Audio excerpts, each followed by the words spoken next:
What's up, guys? It's your host here, Spartanic Arts DxD, back with another high school DxD related video, and today we're going to be doing What If Issei Was Betrayed? Betrayed to hell and back is what the story is called. Issei is betrayed by everyone around him, wanting nothing to do with him, giving him no choice but to purge his pieces. And they think he dies, but he is given another chance by the most powerful being ever to exist. So without further ado, please subscribe, and let's go ahead and get right into it. To Issei, it seemed like a normal day. Little did he know the chain of events that were going to be caused would affect him so much. He would have to embrace it. For the whole school day, everyone was avoiding him, even his friends in the ORC. He didn't know why. He didn't know if he did anything to upset them or not. He couldn't figure it out at all. Drake, did I do something to offend my friends? I don't remember doing anything that would make them act this way, thought Issei, while trying to piece the puzzle together. I cannot say, partner. I will admit, they are acting up for some reason. Which reason, I do not know, though, responded Drake. Well, let's just hope it doesn't escalate too far, or I will need to fix it, thought Issei. Soon, the school bell was ringing, signaling the lunch period to start. Issei wasn't really hungry, but he went towards the cafeteria anyway. He still couldn't figure out what he had done to be outcasted by his friends and family. As he walked along the corridor of his classes, he kept on thinking what he could have done to them. He had no clue at all. Was it something he said that offended them? For all of these unanswered questions he had, they would soon answer themselves as he would be thrown into a situation he didn't expect. As he walked towards the cafeteria, he caught a glimpse of Akano and Rias walking his way. Most likely they were going towards their next classes for the day. He wanted to apologize for anything he could have done to upset them, so he walked normally towards them, trying not to arouse any attention to himself, since the school didn't really like that he was so close to the ORC. As he neared them, he went to speak, to try to apologize, but they just walked right past him, like he didn't even exist. Not a glance spared at him at all. No eye contact whatsoever. It only made him start to wonder even more about what he could have done. He didn't even go to the cafeteria. He needed to talk to someone before it went further than it needed.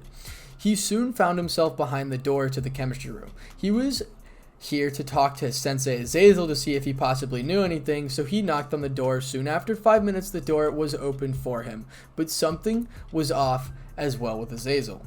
As soon as he knew who was there, he pretended to be interested in paperwork. Azazel, is there something that I don't know about that made everyone mad at me? Asked Issei, hoping for a good answer. Sorry, I don't know. I couldn't tell you. Sorry, but I have to go. Got some assignments to grade for my next classes, spoke Azazel. Issei didn't know what that was about either. Azazel was being overly formal with him for whatever reasons there were. Okay, just what the fuck is going on with everyone? Thought Issei as he started to get frustrated. I have no idea, partner. It is truly strange and starting to be annoying, spoke Drake in his head. As he walked back towards the cafeteria, he was starting now to panic, as he clearly had no idea what he could have possibly done to warrant this type of reactions from them. He wasn't even focused on going into the cafeteria. Soon he found himself sitting in the shade under the tree near the ORC room. After a couple minutes of sitting down, he heard what sounded like a window to open to him. He looked at the school to see if anyone opened one of the windows, which there was none. Then he looked to the abandoned school building to see Rias looking out, but not at him. Soon she closed the window, but before she did, he swore she took a glance at which her eyes narrowed at him before closing it. Now he was really starting to worry, and he was also starting to get a little pissed, and he had a good reason to. No one spared any words to him or a single glance the whole entire day. I'll ask them later what is going on once I get home, thought Issei. Soon the bell was ringing and everyone was rushing out of the hallways to get out of the building to go home. Issei was on his way out already. He originally planned on going straight home to talk to everyone, but he needed to think to himself without any distractions to hopefully narrow down any reasons why they were acting the way they were. Soon he was taking a detour to his house, one that was very familiar to him, but he didn't know exactly the way he was going. He was busy thinking to himself. Before he knew it, his thoughts were interrupted by a chilling wind. He looked around to find himself in an unforgettable area. He was looking at the fountain where his date Yuma killed him. This is where it happened. Wait, why am I now thinking about this? Thought Issei. Wait a minute, thought Issei, while his face contorted an expression etched with fury. No way. It can't be right. Can I? Drake, is what I'm thinking possible? Asked Issei. I believe it is possible. Devils are being of greed and desire. It's likely she knew about it and took her chance, as you say, as your saver to get you on her side, without letting you know she knew it all along, responded Drake in a sad tone. Son of a bitch, cursed Issei as he started fuming with rage. Calm down, Issei. We don't need you going into an incomplete Juggernaut drive transformation right now, smoked Drake, trying to avert disaster. Issei then took a few deep breaths, then sat down, calm to himself, before it was too late. I mean, really? I might be a pervert, but I'm not an idiot. Did they think I wouldn't find out eventually, thought Issei? At first, I thought you wouldn't amount to anything, honestly, spoke Drake. Not helping, seethed Issei.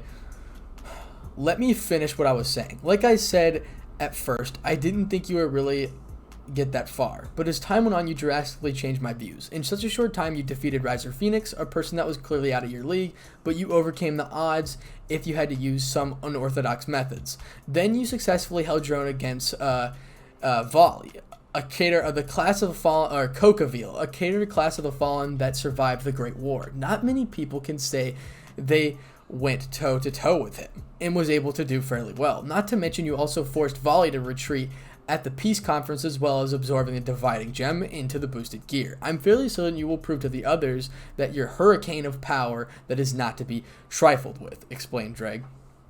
Thanks. Now to deal with them. I don't know how this is going to go, thought Issei as he got up from his spot and started towards his house. Soon he was right in front of the house, but he stopped a mere fraction of an inch from the knob. He felt many presences inside, powerful ones at that. Who all is here and why, thought Issei. I can't say either. No doubt is something going on, mostly like dealing with you. Be careful, partner, responded Drake. He finally got the resolve to face his fears and open the door. He didn't see anyone when he walked in, but he saw a light coming from the kitchen, so he assumed that's where they were, so he walked that way. He wasn't clearly expecting what he saw, something that clearly confused to why they were here. Sitting down at the table was Rias's Purge, as well as Sonia's, along with Sir Dex, Grafia, Azazel, Akino's father, Barkil, and Sona's sister, Seraphal, Leviathan. As soon as he entered the room, he was the center of attention with everyone looking at it. He could have sworn he saw Rias smirking when she saw him. Issei, you are no longer needed, and I'm kicking you out of my Purge, spoke Rias with her smirk. What? Why? Asked Issei, panicking. Honestly, all you ever good were was getting out of my marriage with that prick Riser. Other than that, you're not needed, and I never really wanted you in the first place, spoke Rias. You're just a shallow pervert, nothing else, spoke Konako. Issei, you are no longer a part of my family, spoke Sir Zex. I may be a bit of a pervert, but even I know my limits, whereas you don't, spoke Azazel. So, this is how you repay me, huh? Whispered Issei. No one knew that they were just set in a motion of a chain of events that would come back to bite them in the ass later in their lives. Just leave already before you cause more harm than good, Issei, spoke Kiba while narrowing his eyes. I don't want to be your friend anymore, Issei-san. It's too much, spoke Azia. I don't want my child to have a perverted father, spoke Zenobia with eyes narrowed. They couldn't see his eyes turn emerald since they were shadowed. Ha! Very well. But before I go, I got something to say to all of you, spoke Issei. We don't care, spoke Akino, annoyed. Oh, but you will, spoke Issei while laughing. How so? Asked Azazel. I may be a pervert, but at least I don't have your guys' problems. Did you guys ever stop to think that I was someone who needed help? I helped you with your fucking problems. Then you go behind my back and decided to abandon me? Fuck you and all of your problems. For one, I'll start with Rias, a severe case of greed. I know about the date with Rainier. Also, that you would be royally fucked 6 ways from the sun from Riser if I hadn't saved your dumbass. And you know it's true, spoke Issei. Everyone's eyes widened, and it looked like he was about to rip into each and every one of them, and there was nothing they could do about it. They had brought it upon themselves. Next is Kiba, the dimwit of the group. Are you homosexual or something? Seriously, all the girls fawn on you over, but you don't make a move. I may be a pervert, but I know how to treat a lady. I'm surprised you haven't tried to give Gasper a rim job or something. Since you clearly have no interest in any females whatsoever, spoke Issei again, making everyone shocked. Then you have Konako, the flat-chested, emotionless midget that has an appetite of a fucking sumo wrestler, who also can't go over the fact of her sister abandoning her.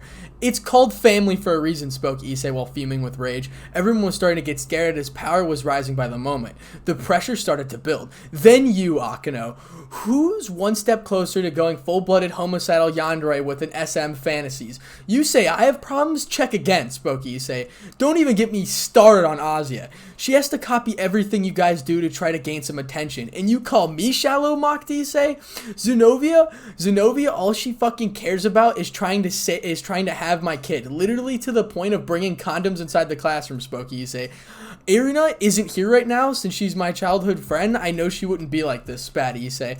Then you, Gasper, the cross-dressing male of the group, who is scared of the world and hides in a fucking cardboard box. Severe need of therapy, not abortion. You guys are fucking making it worse each passing moment. You smother his affectionate ass, spoke Issei. Then you have the adults of the group. First is Azazel, who says his perversion is under control. Please, I guarantee you his studies are filled with magazines and posters of his own fallen angels turned sluts, spoke Issei, again shocking everyone.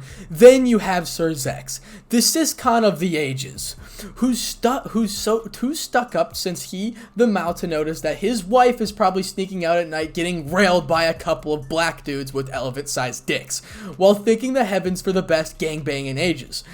Since there is no way you are pleasing her with that pitiful excuse of severe case of an erectile dysfunction, I mean seriously, I bet you have the lead on for a while she has to face it. It's just one of those political marriages, laughed Issei. Then you have fucking Cersei. Easily stuck up and strict as hell. Seraphol is a childish runt of the group who is supposed to be a Mao, spoke Issei. That's your fucking problem. So when you say I have problems when you clearly are the worst of the two, fucking shut the hell up and fix yours first, spoke Issei. I'm done here. I hope the next host of the Red Dragon Emperor is told about the greed of their three factions, spoke Issei. Everyone was utterly speechless at the thrashing and handing out. Purge. Both of their voices sang in unison. After the word rang out of the bright red flash for a few seconds before dying down, revealing a panting and bloody Issei, and his hands were 8 pawn pieces. See you all in hell, bitches, spoke Issei before collapsing. Well, that was clearly unexpected, spoke Azazel, trying to clear up the uneasy silence. Just to teleport his body someplace random, I don't have time to deal with him, spoke Rias, frustrated. Soon a magic circle enveloped Issei and his dead body disappeared. Issei awoke in a place he didn't know where it was. All he could do was trail that seemed to be endless, but he couldn't really see due to all the mist covering the area. Am I dead? Thought Issei. You should be, partner, responded Dreg. Dreg, if I'm dead, shouldn't you be onto your next host? Thought Issei, confused. Normally, yes, but it seems something stopped it for a reason. Maybe you attracted someone's attention. And did you really have to say all of that to them? Spoke Dreg. I needed to vet, and they betrayed me, so fuck yeah, responded Issei. Well, whatever, the reason here should reveal itself soon, spoke Dreg. And he was right. Issei Hyoudou spoke an extremely powerful voice. Issei quickly spun to see a huge dragon that was covered in gray and red scales. It was easily twice the size of Dreg. No way. Not possible, spoke Dreg. Dreg, you know who that is? Asked Issei. Dreg, how have you been? Long time since I fought against you, spoke the dragon. Issei swore he could have heard Dreg gulp. Issei, this is Bahamut, the true dragon god of annihilation, easily more powerful than Great Red. If he saved you, then there was a big reason, spoke Dreg. Is that true? Asked Issei. Yes. I can get you back to the land of the living, but I have reasons, you see. I was known to be one to bring about the end of the world or annihilation. But ever since I died, you could say I matured and watched from the underworld to see the world growing to show some pretty interesting stuff. I saw what happened to you, and honestly the three factions are in need of a huge reality check. That is one condition if I help you, spoke Bahamut. What is the other one? Asked Issei, confused. For too long, dragons have been getting scarcer and scarcer. I wanted to rebuild the dragon faction and make them respected beings we once were. I will give you the power to change someone into a dragon. That is the other condition I have for you, responded Bahamut. Okay, then of course I accept, spoke Issei. Very well, I will seal myself in a sacred gear and give it to you. Annihilation Descent is its name. Combined with Dreg's, you will be unstoppable. You will need my power for the trials ahead of you to get back to the land of the living, spoke Bahamut. Soon a bright light enveloped the whole sky as Bahamut disappeared. Issei then heard a new voice inside his head. Okay, Issei, step through the portal to begin your journey to the top, spoke Bahamut in his head. And so Issei stepped inside the portal that opened him to next to begin his new journey back to the land of the living. Chapter 2. Issei has acquired some new abilities, obviously from getting another host, so let's go ahead and list them. Sphere of Annihilation, sphere created of pure energy, highly volatile and destructive. Annihilation's Call awakens primal power within Issei, giving him tremendous speed and strength and massive energy burst. Reign of Annihilation calls upon destructive weather to tear apart the area around him. He also has Balance Breaker and Juggernaut Drive with Bahamut's Sacred Gear. Harem, yes, and I will not spoil that, so let's go ahead and start Chapter 2. Issei awoke in an unfamiliar place. He had no clue where he was or where he is, but he knew for sure he wasn't back in the world of the living. He assumed it was the realm of the dead. "Where am I, Dreg?" Bahamut asked Issei while getting up to his feet. He took a look around. To him it looked familiar to the underworld, but he knew he possibly couldn't be there. "You are in Hades' realm. The souls of the dead are here for eternity. Until they get reincarnated or return to the void as nothing," spoke Bahamut. "So how do I get back?" asked Issei, confused. "The Well of Souls. It is a gateway between the two realms. If you can get in, you can return. You will need all the power you can since it's heavily guarded," responded Bahamut. "Partner, I suggest gathering a few allies to help you," spoke Dreg. That's strange," spoke Dreg. "What's strange, Dreg?" asked Issei, confused. "It seems that when Bahamut sealed himself inside of you, it negated the curse of Juggernaut Drive." "Truly strange," explained Dreg. "Juggernaut Drive? What's that?" asked Issei. "I forgot you haven't had a transformation yet. The Juggernaut Drive is a move that temporarily removes the seal on my power, fully allowing you to become extremely powerful for a limited time. Usually the Juggernaut Drive has a curse that makes the host usually go insane, but Bahamut's emergence somehow negated it," responded Drake. "Okay then. Need to find a place to think it all over so I can get a game plan," thought Issei as he walked on. Soon after what seemed like an eternity of walking, he ended up in an old-looking town. Clearly poor by standards, he needed some information, and a few able-bodied allies who could handle themselves in a fight. So he did the natural thing that came to his mind and walked into the bad part of town. He pretty much followed the stench of blood and ruins of the buildings that were near him. He soon found an old run-down town, tavern, or bar. He assumed this is where all the people hung out, and he expected to find some brawls happening.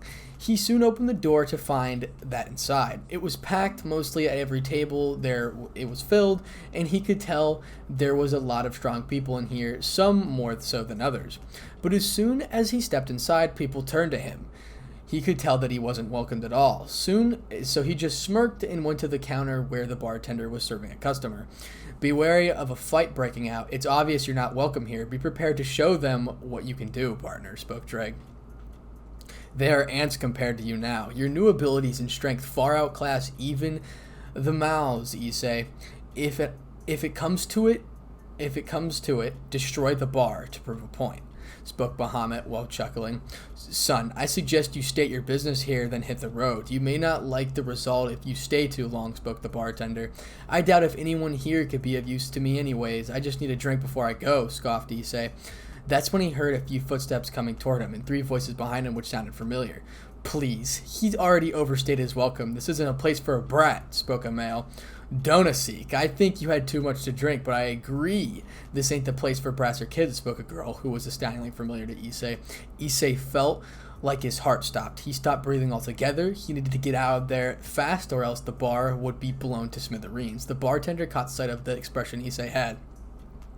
"Dreg, tell me what I heard was just some fucked up hallucination due to the alcohol," thought Issei, trying not to explode with fury. "I'm sorry, partner, but that is what you heard, and they do have the auras of fallen angels," responded Dreg. "Hey kid, are you alright? You look like you've seen a ghost or something," spoke the bartender. "Is this brat scared or something?" Donosik and Rainair. What did you guys do to make this kid scared?" asked a new voice. "Kalawarner, he just wandered in here for no reason," spoke Donosik, "and he told him to get lost, then he started to act like that," spoke Rainair. A low growl escaped from Issei's lips, and they heard it. "What was that, brat?" asked Donosik menacingly. Then Issei stood up and uttered one sentence that shocked everyone to their cores. "I'm sorry for taking your time, sir, but before I leave I got one question. Can you point me in the direction of the Well of Souls?" spoke Issei quietly, but everyone heard him. Are you insane? The Well of Souls is heavily guarded. No one has ever passed through it without Hades' permission, shouted Rainier. That's when their world was shocked even more by one other sentence that was uttered. Maybe I am, Yuma. After all, you just know who I am, spoke Issei with his eyes clenched. Rainier backed up in fear quickly. Everyone's eyes widened and they backed up from Issei as he summoned his boosted gear. Issei asked Rainier quietly, who else? I'm Issei Hyoudou, possessor of Dreg, the Welsh dragon, and now Bahamut, the annihilation dragon god, spoke Issei as he summoned his other sacred gear. The Annihilation Descent looked familiar to the boosted gear, except it was gray and red covered it his entire right arm, as well as it looked sharper and it was emitting a powerful energy off of it. Everyone stared at it in awe in what it was releasing. I will ask again, where's the Well of Souls? I plan on returning to the world of the living, spoke Issei. Everyone was utterly shocked at the power he was radiating. They knew he was deadly serious about it, so the bartender pulled out a map and pointed to a small area near the end of the map. It was quite a distance away, clearly for security purposes. Once again, I'm sorry for taking your time. I will leave now. I have a goal to complete, spoke Issei as he stood up and walked out, not sparing any glances towards the fallen that were scared shitless. As soon as he stopped outside, he spared no more moments and started on his way, but he was soon stopped as he heard scurrying footsteps behind him. He wasn't surprised when he saw the three fallen behind him, not daring to make eye contact. What the fuck do you want? Spat Issei. Please, Issei, take us with you, begged Rainier. Why should I? Mocked Issei, who was trying not to level the town with his rage. Neither Kalamar or Donosik dared to speak to you out of fear, but Rainier continued anyways. I know I did you wrong, but I was under the orders from Kokaville. I actually had fun on our date, whispered Rainier, but Issei heard every word of it, and he didn't know what to think. He was already betrayed by his old loved ones, so what was he supposed to do? Could she be lying? I don't know. I don't think I could take another heartbreak, or I might destroy everything, thought Issei. I think she's telling the truth. Kokaville did trick her, and she does look truly sorry. It's up to you, responded Dreg. After a few moments of tense silence, Issei finally came to an answer. Fine, but a warning you cross me, and I won't hesitate to rip you from limb to limb twice over, spat Issei. They weren't expecting him to accept it. They knew they had to earn his trust. Rainier might have had it easier, but there was still tension between the two, and there would be until Issei could accept her without hesitating. And that is the end of the first episode. Hopefully you guys did enjoy part 1. I read about 2 chapters. The story is quite good, if I do say so for myself. The story will be linked in the description if you want to read it for yourself. But thank you for all the support on the channel. And without further ado, peace. What's up, guys? It's your host here, Spartanic Arts DxD, back with another high school DxD related video, and this is What If Issei Was Betrayed Part 2. So this story is going to be linked down in the description below, and these do take a while, so please like and subscribe for more. And without further ado, let's go ahead and get into Part 2. If Issei were to tell you that he was unstable, he would be telling you the truth, but he would be understating it by a whole lot. He was fucking livid. He didn't want to think about anything and just blow some shit up. He really wanted to vent his frustration, but he calmed himself down in order to avert a disaster and turned to the 3 fallen angels who were coming with him. Do you have anywhere to stay? I need to rest and figure out a game plan, asked Issei tiredly. The 3 fallen angels looked at each other for a bit until Rainier spoke up. I have an apartment that we can use. Not that big, but it will fit us all, responded Rainier. Issei sighed to himself and looked up to the sky, muttering a few words that were unheard by the rest of the group.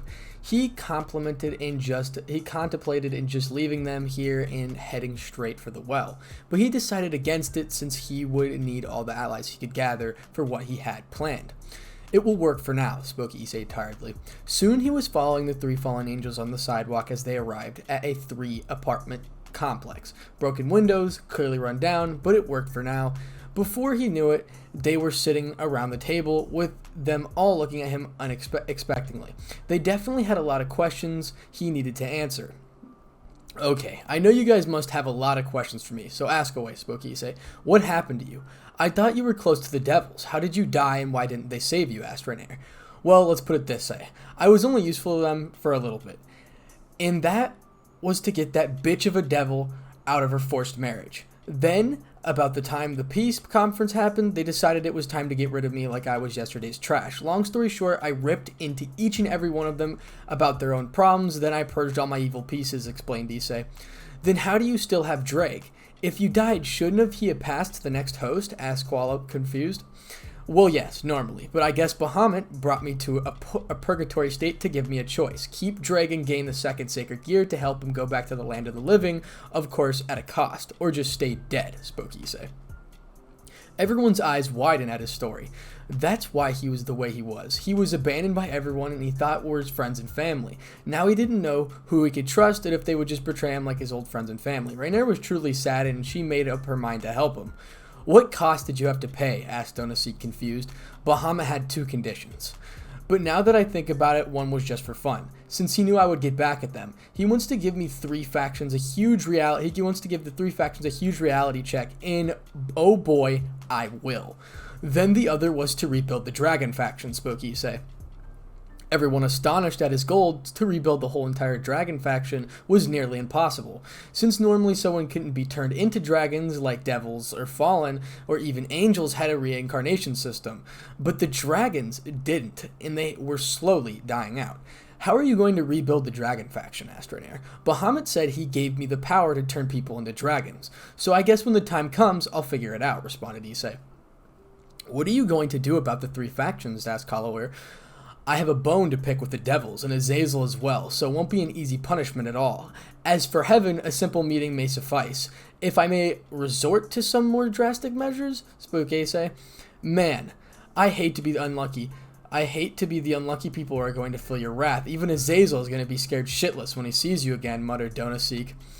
You have no idea how pissed I am. Sir Zex is the first person on my list. Gonna use him as an example, spoke Issei while chuckling. Then he looked to the clock to see what time it was, and it was late. He was extremely tired. Is there somewhere I can rest? I need to think for myself for a bit about what the future beholds, asked Issei. There's a room upstairs. First door to your left, you can use it, responded Rainier. Soon he was upstairs, leaving the 3 downstairs to think to themselves about his story and their future. They all felt truly sorrowful and a bit of rage of what happened. They needed to get on his good side, since his enemies wouldn't be given any pity at all. Rainier saw this as a chance to try to rebuild the bridge between them, so she went upstairs to talk to him privately. She found herself standing behind the door, hesitating to knock on it. She hoped she could actually get somewhere with him. Issei, can I come in? I want to talk, spoke Rainier outside the door. She heard a reply telling her to come in, so she opened the door and stepped inside. She was met with an unexpected result, a shirtless Issei. Jesus, was he this packed? Thought Rainier with a monumental blush creeping on her face. What did you want to talk about? Asked Issei. Listen, Issei, I know we may have not been on the best of terms, but I would really love to actually be with you. I'm not asking you to accept me right away, just give me a second chance, please, that's all I ask. Rainier pleaded as she hoped for a good sign. Deep down, Issei knew there was still a spot she had in his heart for her. But it was the matter if the past would continue to haunt him or not. He didn't know if he could trust anyone yet, since he just got abandoned by the ones he thought he loved him.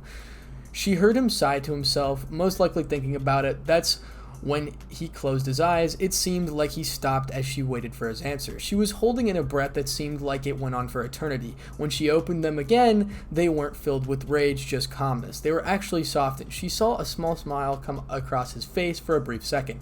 Fine, I'll give you a second chance, responded Issei after a while of thinking. She was astonished at how quickly he decided. The only thing she could do was let the tears fall and rush to and hug him for all it was worth. He was shocked at the bone-crushing hug she enveloped him in. He definitely wasn't expecting this reaction from her. Okay, calm down. I need to sleep for tomorrow. We have a lot ahead of us, spoke Issei. What are we doing? Asked Rainier, confused. Training. Breaking into the Well of Souls will not be easy. We need to get stronger as a team and come up with a good plan, spoke Issei. Okay then, responded Rainier before dragging him onto the bed and using him as a hugging pillow. Ugh, not the point in arguing with her now. I'm clearly not winning it. Just gonna sleep, thought Issei. What do you expect? You said it yourself. You would give her a second chance. The girl's emotions were clearly bottled up in the moment when she saw her first at the bar. Now that you have claimed her fears, she couldn't hold herself back, spoke Dreg. I just have this nagging feeling that this is only the start. More girls will seem to flock over with me because I have this power. Fights will surely break out, responded Issei. So what, partner? You've always had the girls fighting for you. It's nothing new. Just new ones replacing the bastard old ones, spoke Dreg. Guess you're right. No use in getting worked up about it. What's done is done, thought Issei. Exactly. You need to focus on wiping them into shape. Their current strength won't do them any good in a fight against one of Hades' minions, responded Dreg. About that, Dreg and Bahamut, any ideas of what can I expect there? Asked Issei. You can obviously expect a small force of somewhat guarding the outside, while a few squads inside, maybe a few scouts outside as a clear warning system, responded Bahamut. Okay then, nighttime approach to be shrouded by darkness, then pick off the ones outside by separating them, then go for the ones inside, thought Issei as he started to piece his plan together. Soon the warm embrace of a girl sitting next to him pulled him in a deep sleep. Transfer to morning. When he awoke from his sleep, he shouldn't have been surprised with what he saw. After all, he did remember last night's events, but this is a little unexpected. Both Calamari and Reynard each had one of his arms clenched between their breasts, and their grip was like steel. He was barely able to move without waking them both up. Cuckoo, partner, 2 busty girls added to your harem. It won't be long before more come to you, chuckled Dreg. Amusing to say the least, but you most focus. They need to be ready for when you go to the well, spoke Bahamut, amused. Issei groaned and finally managed to free himself from the girl's grasp and made his way downstairs. It was pretty early, and he noticed as he looked at the clock he expected the others not to be up yet. But as he arrived downstairs, he saw Donosik sitting in the living room watching the underworld news. So he did the natural and sat down, rubbing his eyes, trying to get leftover sleepiness gone. "Sup, boss? So what's the plan?" asked Donosik. "First off, just call me Issei, or Issei. Never was one of any sort of horrifics. As for today, I'm going to wait till everyone is present to explain the situation and ask questions of my own," responded Issei. "Anything I can answer for you?" asked Donosik. Okay. Out of you guys, what are the power rankings and who's the best at what?" asked Issei. "Well, I'm the brawn of the group, or as you could say. While Calamari is the brains with magic, she was always the smartest if she even doesn't look like it. Reynard is deceptive and the one to go to behind with the finesse, as you already know," responded Donosik with a sly smile. Issei just huffed at the statement. "Okay then, for the first few days we are going to do some training to build a good strategy.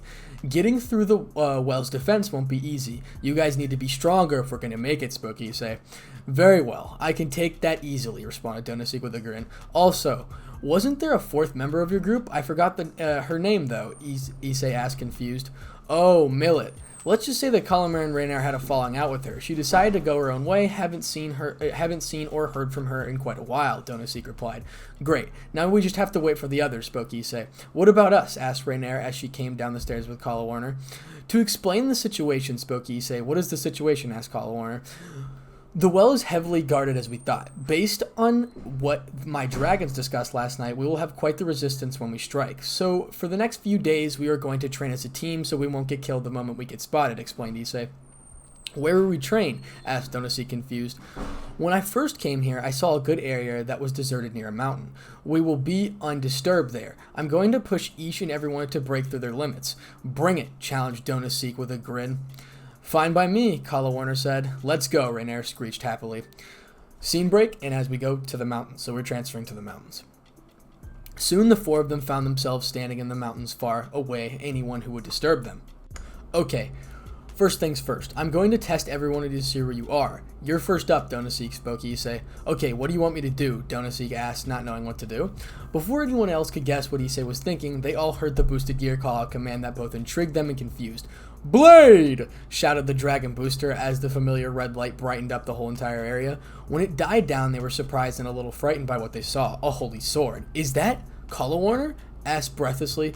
"Ascalon? The dragon-slaying sword? I got it from Michael, the Archangel, just before the peace conference and merged with it with the boosted gear," explained Issei while slashing the ground a few times for a warm-up.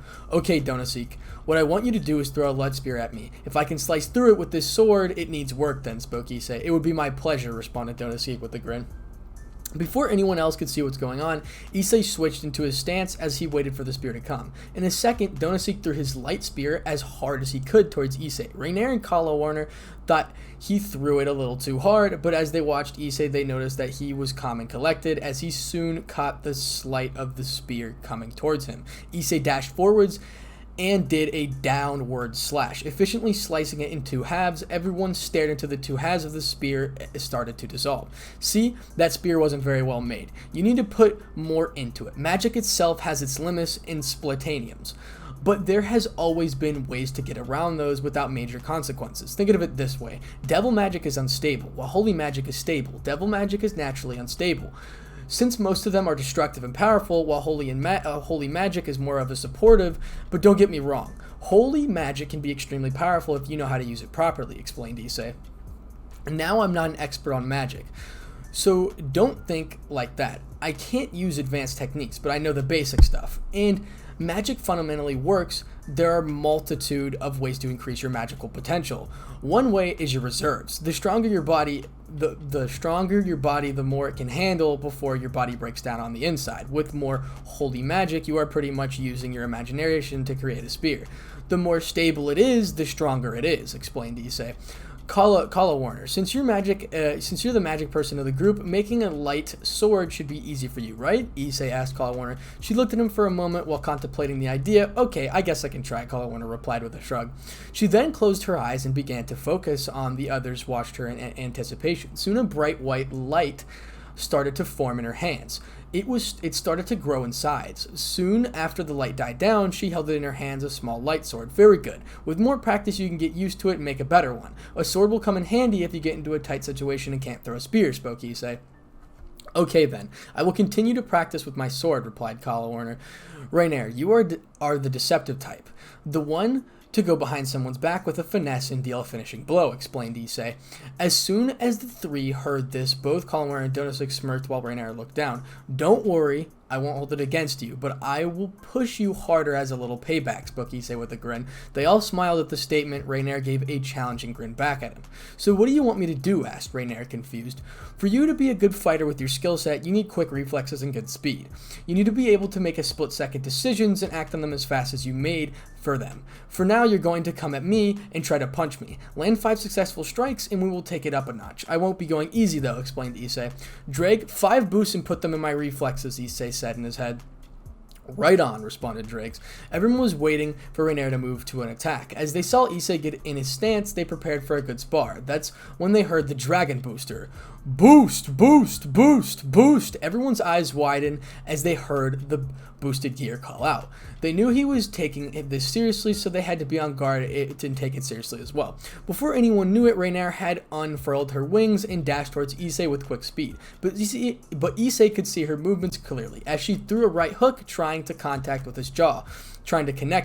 He quickly tilted his head back, making her miss by mere centimeters. He gave a grin, knowing this would be as fun as she continued her assault on him. She then tried to sweep him out from under his feet, but he saw through that too much as he jumped in the air.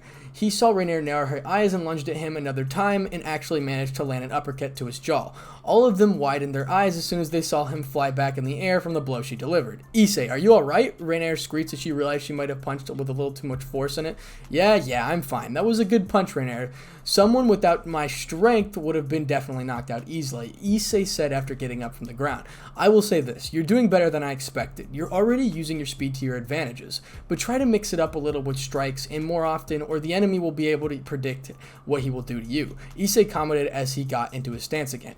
He made a motion for her to come at him, and she did. He had to admit to himself that exceeded most of his first expectations. He knew in a couple of days they would be ready to tear through the well like a hurricane. Chapter 4, The Well of Souls. As Issei looked back on a few days his group spent training, he had to admit he was impressed. They had come quite the lengths in a short amount of time they used. Donosik was able to make multiple spears at once and they were strong as hell. Not to mention he was far powerful than before. Kalaware has built quite the magical reserves for training when she was first training. She was able to make very good swords with enough holy power to kill a middle-class devil. She was also able to manipulate light magic into making some grenades. Rainier had for the most part been able to go toe-to-toe with Issei when he was at 10 boost. She won a lot of the sparring matches they had. He was currently watching TV in the living room. Everyone was resting since they were going to attack the well tomorrow night. He was brought out of his thoughts as Bahamut started to talk out of nowhere. Issei, Bahamut said as he clearly needed to talk. Issei didn't know what he could want. He could only assume. Yes, Issei responded with the dragon in his head. I think it's time I elaborate on your situation a bit before you go back to the real world, Bahamut spoke suddenly. What do you mean situation? What are you hiding? Drake interrupted suddenly. He was clearly worried for his host. Calm down, Drake. It is not that bad at all. I hid it from you guys so you wouldn't worry, Bahamut spoke back. Worry about what? What is going on? Issei asked. I'm going to be blunt, Issei. You're going to become a dragon god. More powerful than you can imagine. You think the power you have now is amazing? Just wait till you get back to the land of the living, Bahamut joked. What do you mean? Issei asked, clearly confused. For you to understand, I'll need to elaborate a little more. The tools or weapons you called sacred gears is a common belief among the supernatural world that only the God of the Bible was the one to seal beings into a sacred gear. But the truth is that it is just a spell, and it can be used by supernatural beings with the capabilities required. Now there are two ways to seal a being into a sacred gear. One is that God did it. The way those sacred gears work is the way the sacred gear is given to its host, binding. And a short binding is a temporary bond between the host and the soul trapped within the gear, allowing the host to temporarily tap into its power, hence the boosted gear. It requires you to get stronger to be able to use more of its power. The other way I did it is merging. It is a quick way to do it. Not many beings are used to this way since the effects merging gives the full power of the being that was sealed firsthand to the host, efficiently making him extremely powerful right off the bat. The reason that most beings don't use this way is due to the fact that of its results. The main difference between binding and merging is that merging is permanent once the host dies. The being in the gear dies as well, hence the binding results in being will be passed on to its next host after the previous one dies, explained Bahamut. If it does that, why didn't you do it? Issei asked, confused. There are a few work loopholes into it. If the being is a god or has godlike power, they can be sent to purgatory, hence I was there. Now that it is through, I will explain what I said about you being a dragon god, Bahamut said. What about it? Responded Issei, still confused. You have inherited all of my power. You are going to become a true dragon god. You haven't noticed it since you are in the land of the dead. Your real body is like a shell in the real world without a soul. The moment you enter the well and go back there, the changes will start to occur as you envelop into a dragon god. It won't happen as soon as you get back. Your body will adapt to the real world. At first, they will start to occur, Bahamut explained. What will happen? Issei asked, wondering what was in store for him. After a few days in the real world, you'll start to notice your magic reserves will grow exponentially. Then your senses will evolve, becoming more powerful. Then for a few days, you will become incredible. You will be in an incredible amount of pain as your body breaks itself and rebuilds it as a dragon over and over again. Then finally, you will fully turn into a dragon form before reverting back to a human form, completing the process, Bahamut said, letting it sink in. So you're saying I'm going to undergo a transformation of some type, asked Issei. Precisely. Your body will be evolving to handle the amount of power you've been given. There is also more. Your power will be easily recognizable as many supernaturals can measure the amount of power someone has. Let me put it this way. You will be both feared and respected for your power, and there will always be the gods and other supernaturals who will want to challenge you. That is the way it is, spoke Bahamut. He is telling the truth, especially dragons. They are beings of pride. Power attracts power. It is inevitable, Drake commented. Bahamut, exactly how long will this whole process take? Issei asked, not knowing how long it would be. I cannot say for sure, though the first parts will pass by in a few days. Then the final parts will be delayed a bit. Most likely the whole process will be a week or two, Bahamut responded. Okay, now a few questions. You said that our real bodies are in the real world, so when we go through the well, will we need to regroup? Asked Issei, trying to piece a plan together. Precisely. You guys will need to regroup once entering the well, responded Bahamut. Okay then, we need to rework the plan a bit before we head out, thought Issei as he needed to talk to the group once again, what he found out. Soon everyone was awake and they started walking downstairs. This was perfect for Issei as he needed to let them know. Guys, come here. There's been a change in the plan. Nothing too serious, just needed to go over some new stuff, Issei said to the group as they arrived downstairs. Okay, what is it? Donut responded. The moment we enter the well, we will need to regroup. So we will need to meet the abandoned church. Once you get there, do not make any sudden movements. We do not need the devils to know of our return. Second, I'm going to be going through a transformation when we're in the land of the living, explained Issei. What kind of transformation? Renair asked worriedly. It seems Bahamut neglected to mention giving me the power will ultimately turn me into a dragon god. One with more power than I can imagine. He predicts the whole process will take about 2 weeks, explained Issei. What are the symptoms? Caller Warner asked, confused. He said at first my energy results will exponentially grow, allowing powerful amounts of magic. Then my senses will start to evolve as I start to become a true dragon. Then my body will start to tear itself apart as it rebuilds it continuously. Then finally I will turn into a full dragon form before reverting to my human form, completing the process, spoke Issei. Now everyone's eyes had widened. He was going to be more powerful than they could imagine. They could only imagine the things that they were going through his head. That's why he will be hidden for the first week, or as the process takes to complete. People will start to sense my energies as they grow. We will no be idle, though of course not. More like convert to try to find out what the devils are up to, explained Issei. I think we need a better base that the church, though, Donosik said. I agree. It'll only be temporarily until we can secure a good place to start, Issei said. Okay then. Everyone gets some rest for now, since we will strike at midnight, spoke Issei. Everyone nodded and went on their day as they usually did. So we're transferring to midnight, where the attack is going to be taking place. The group finds themselves on a ridge looking over the Well of Souls. Preparing them for the return, Issei could tell that it was truly guarded well. He could see a few patrolling groups walk along the wall, well guarded it.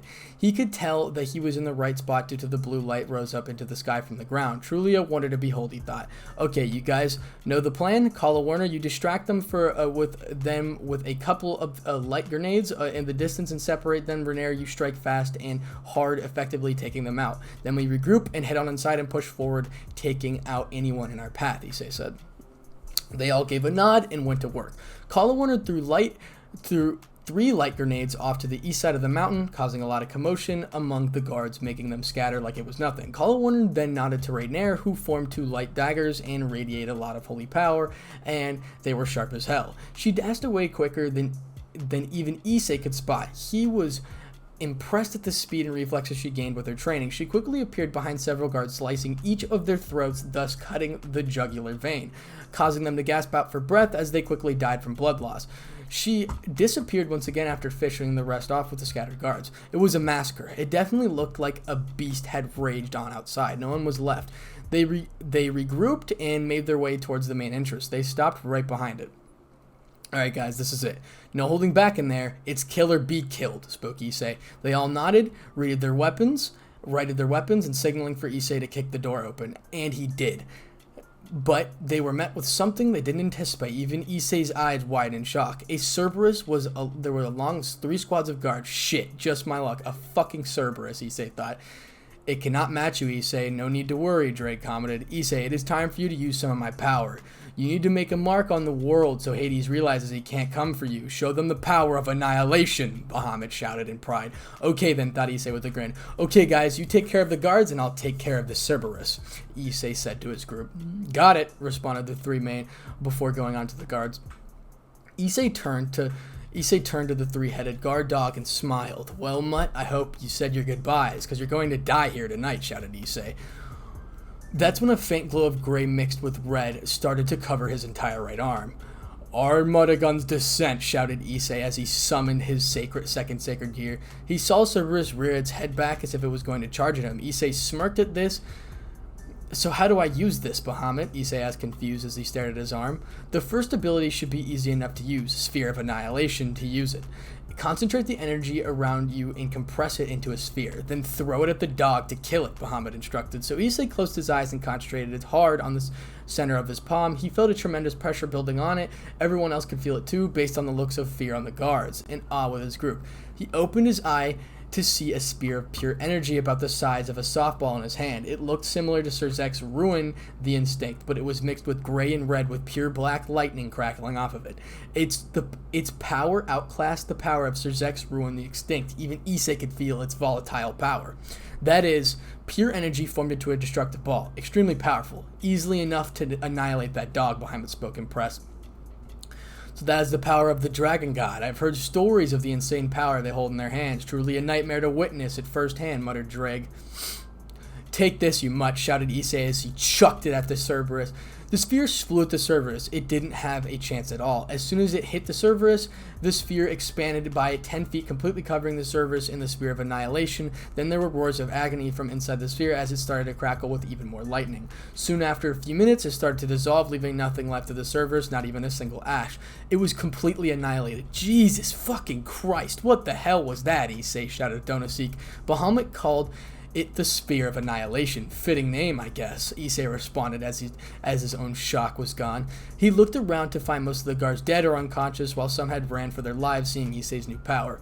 Well, whatever that was, next time warn us before you use it, before you use that power, Kalawarna spoke. Well, I guess that's the power of the Dragon God, muttered Issei. Come on, guys. Issei saved us from fighting that dog, so don't worry, we will be fine, Reynard spoke while grabbing Issei and embracing him. He had to force a blush down as he felt her breast push up against him. Come on, guys. Let's get to why we're here, spoke Issei as he walked to the door that was guarded by the Cerberus. With one fast motion, Issei kicked the door open, blowing it off hinges completely. Everyone was in awe of what they saw. The Well of Souls was truly a wonder to behold. Swirling in light blue color mixed with purple, they could see a faint wisp of energy rise of the surface and go into the air. It definitely was something else. The power it gave off alone was astonishing. This is it, Issei spoke with a complete awe. No doubt, Kalawarna agreed. Well, what are we waiting for? Donosik groaned. Very well, let's go, Issei spoke. As the group went down the stairs and stood before the well, remember, regroup at the church and stay hidden, Issei spoke. They all gave up a nod as they all walked to the edge. They all looked to Issei. They all gave a look to Issei as if they needed his approval. He nodded. All four of them jump at once, returning to the world of the living once more. Okay, so that will be it for part 2 of What If Issei Was Betrayed. Hopefully you guys are enjoying the series, and remember, the story is linked down in the description below. I did not make the story, but thank you all for watching. These do take a while to make. I'm also adding in my own vocabulary because sometimes it messes up, so I write it down a little bit more to make sure it goes more fluently. So hopefully you guys, again, did enjoy. If you did, like, comment, subscribe for more. Without further ado, peace. What's up, guys? It's your host here, Spartanic Arts DxD, back with another high school DxD related video, and today we're back with What If Issei Was Betrayed Part 3. I'm glad you guys are enjoying the series, and without further ado, please like and subscribe, and let's go ahead and get right into it. Chapter 5, The Return. The first thing Issei noticed when he opened his eyes was that he was in a dense forest. Trees everywhere that he could see. He had no clue where he was. But something was off. Either he was somewhere where the climate was different, or more time had passed than he originally thought. It was cold, freezing cold to be exact. So I'm back, huh? Bahamut, is there some sort of difference between the two realms? Issei asked, confused. Yes, you are back in the world of the living, Issei, and yes, there is a difference. In the land of the dead, time has slowed down. So while you were in there for a week or so, 3 or more weeks have passed in here, Bahamut explained. Okay then, this is good. They think I'm gone for good. Ha, guess again, Issei thought, and he chuckled with a clenched fist. You're right, partner. This is a perfect opportunity to work behind the scenes. But first, we need to get the group back together, Drake commented. You're right. Now to find out where we are, Issei thought as he got off the ground. As soon as he got up, he felt soreness like he never did before. He groaned while stretching his arms and legs. Damn, you weren't kidding when you said my body would have to adapt to the world once I got back, Issei thought while stretching. What did you expect? You've been dead for 3 weeks. Of course you're going to be sore, Bahamut retorted. Suck it up, partner. I know you're not a weakling. You've faced far more dangerous foes than common soreness. Drake laughed. Whatever, you overgrown lizard, Issei huffed. Okay, we need to find where we are. Too bad all I can see is trees. Gonna have to fly, Issei thought as he was trying to piece the puzzle together.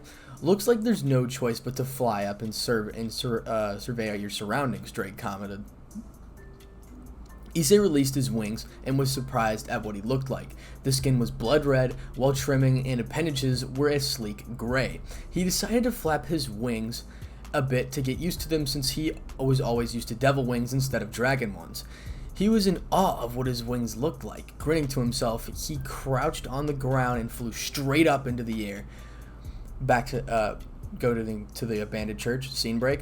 Currently in the abandoned church where the group is supposed to meet up, the 3 fallen angels are sitting upstairs while waiting for Issei to arrive. Soon a conversation started to brew between them. So we're really back, huh? Donosik asked sarcastically. Yeah, I know what you're feeling. It's surreal to be back here after being dead for quite some time, Rainier commented. And we owe it to Issei, Kalawarna commented. Yeah, now that he's back with his new power, He will carve a path annihilating anyone foolish enough to get in his way, Donosik chuckled at how this would play out. No doubt. But to make Dragon superior and have a faction, I don't see that happening just yet. He certainly has priorities that need to be taken care of first, Rainier spoke. No doubt. He's going to be the one to charge head first without a plan. He's too smart for that, Collowar added. And he has the power to back up all of that as well. Many people will know what he means, and they will be truly terrified, Donosik said. That power he has, sphere of annihilation, truly a devastating attack, Rainier added. Yes, no doubt.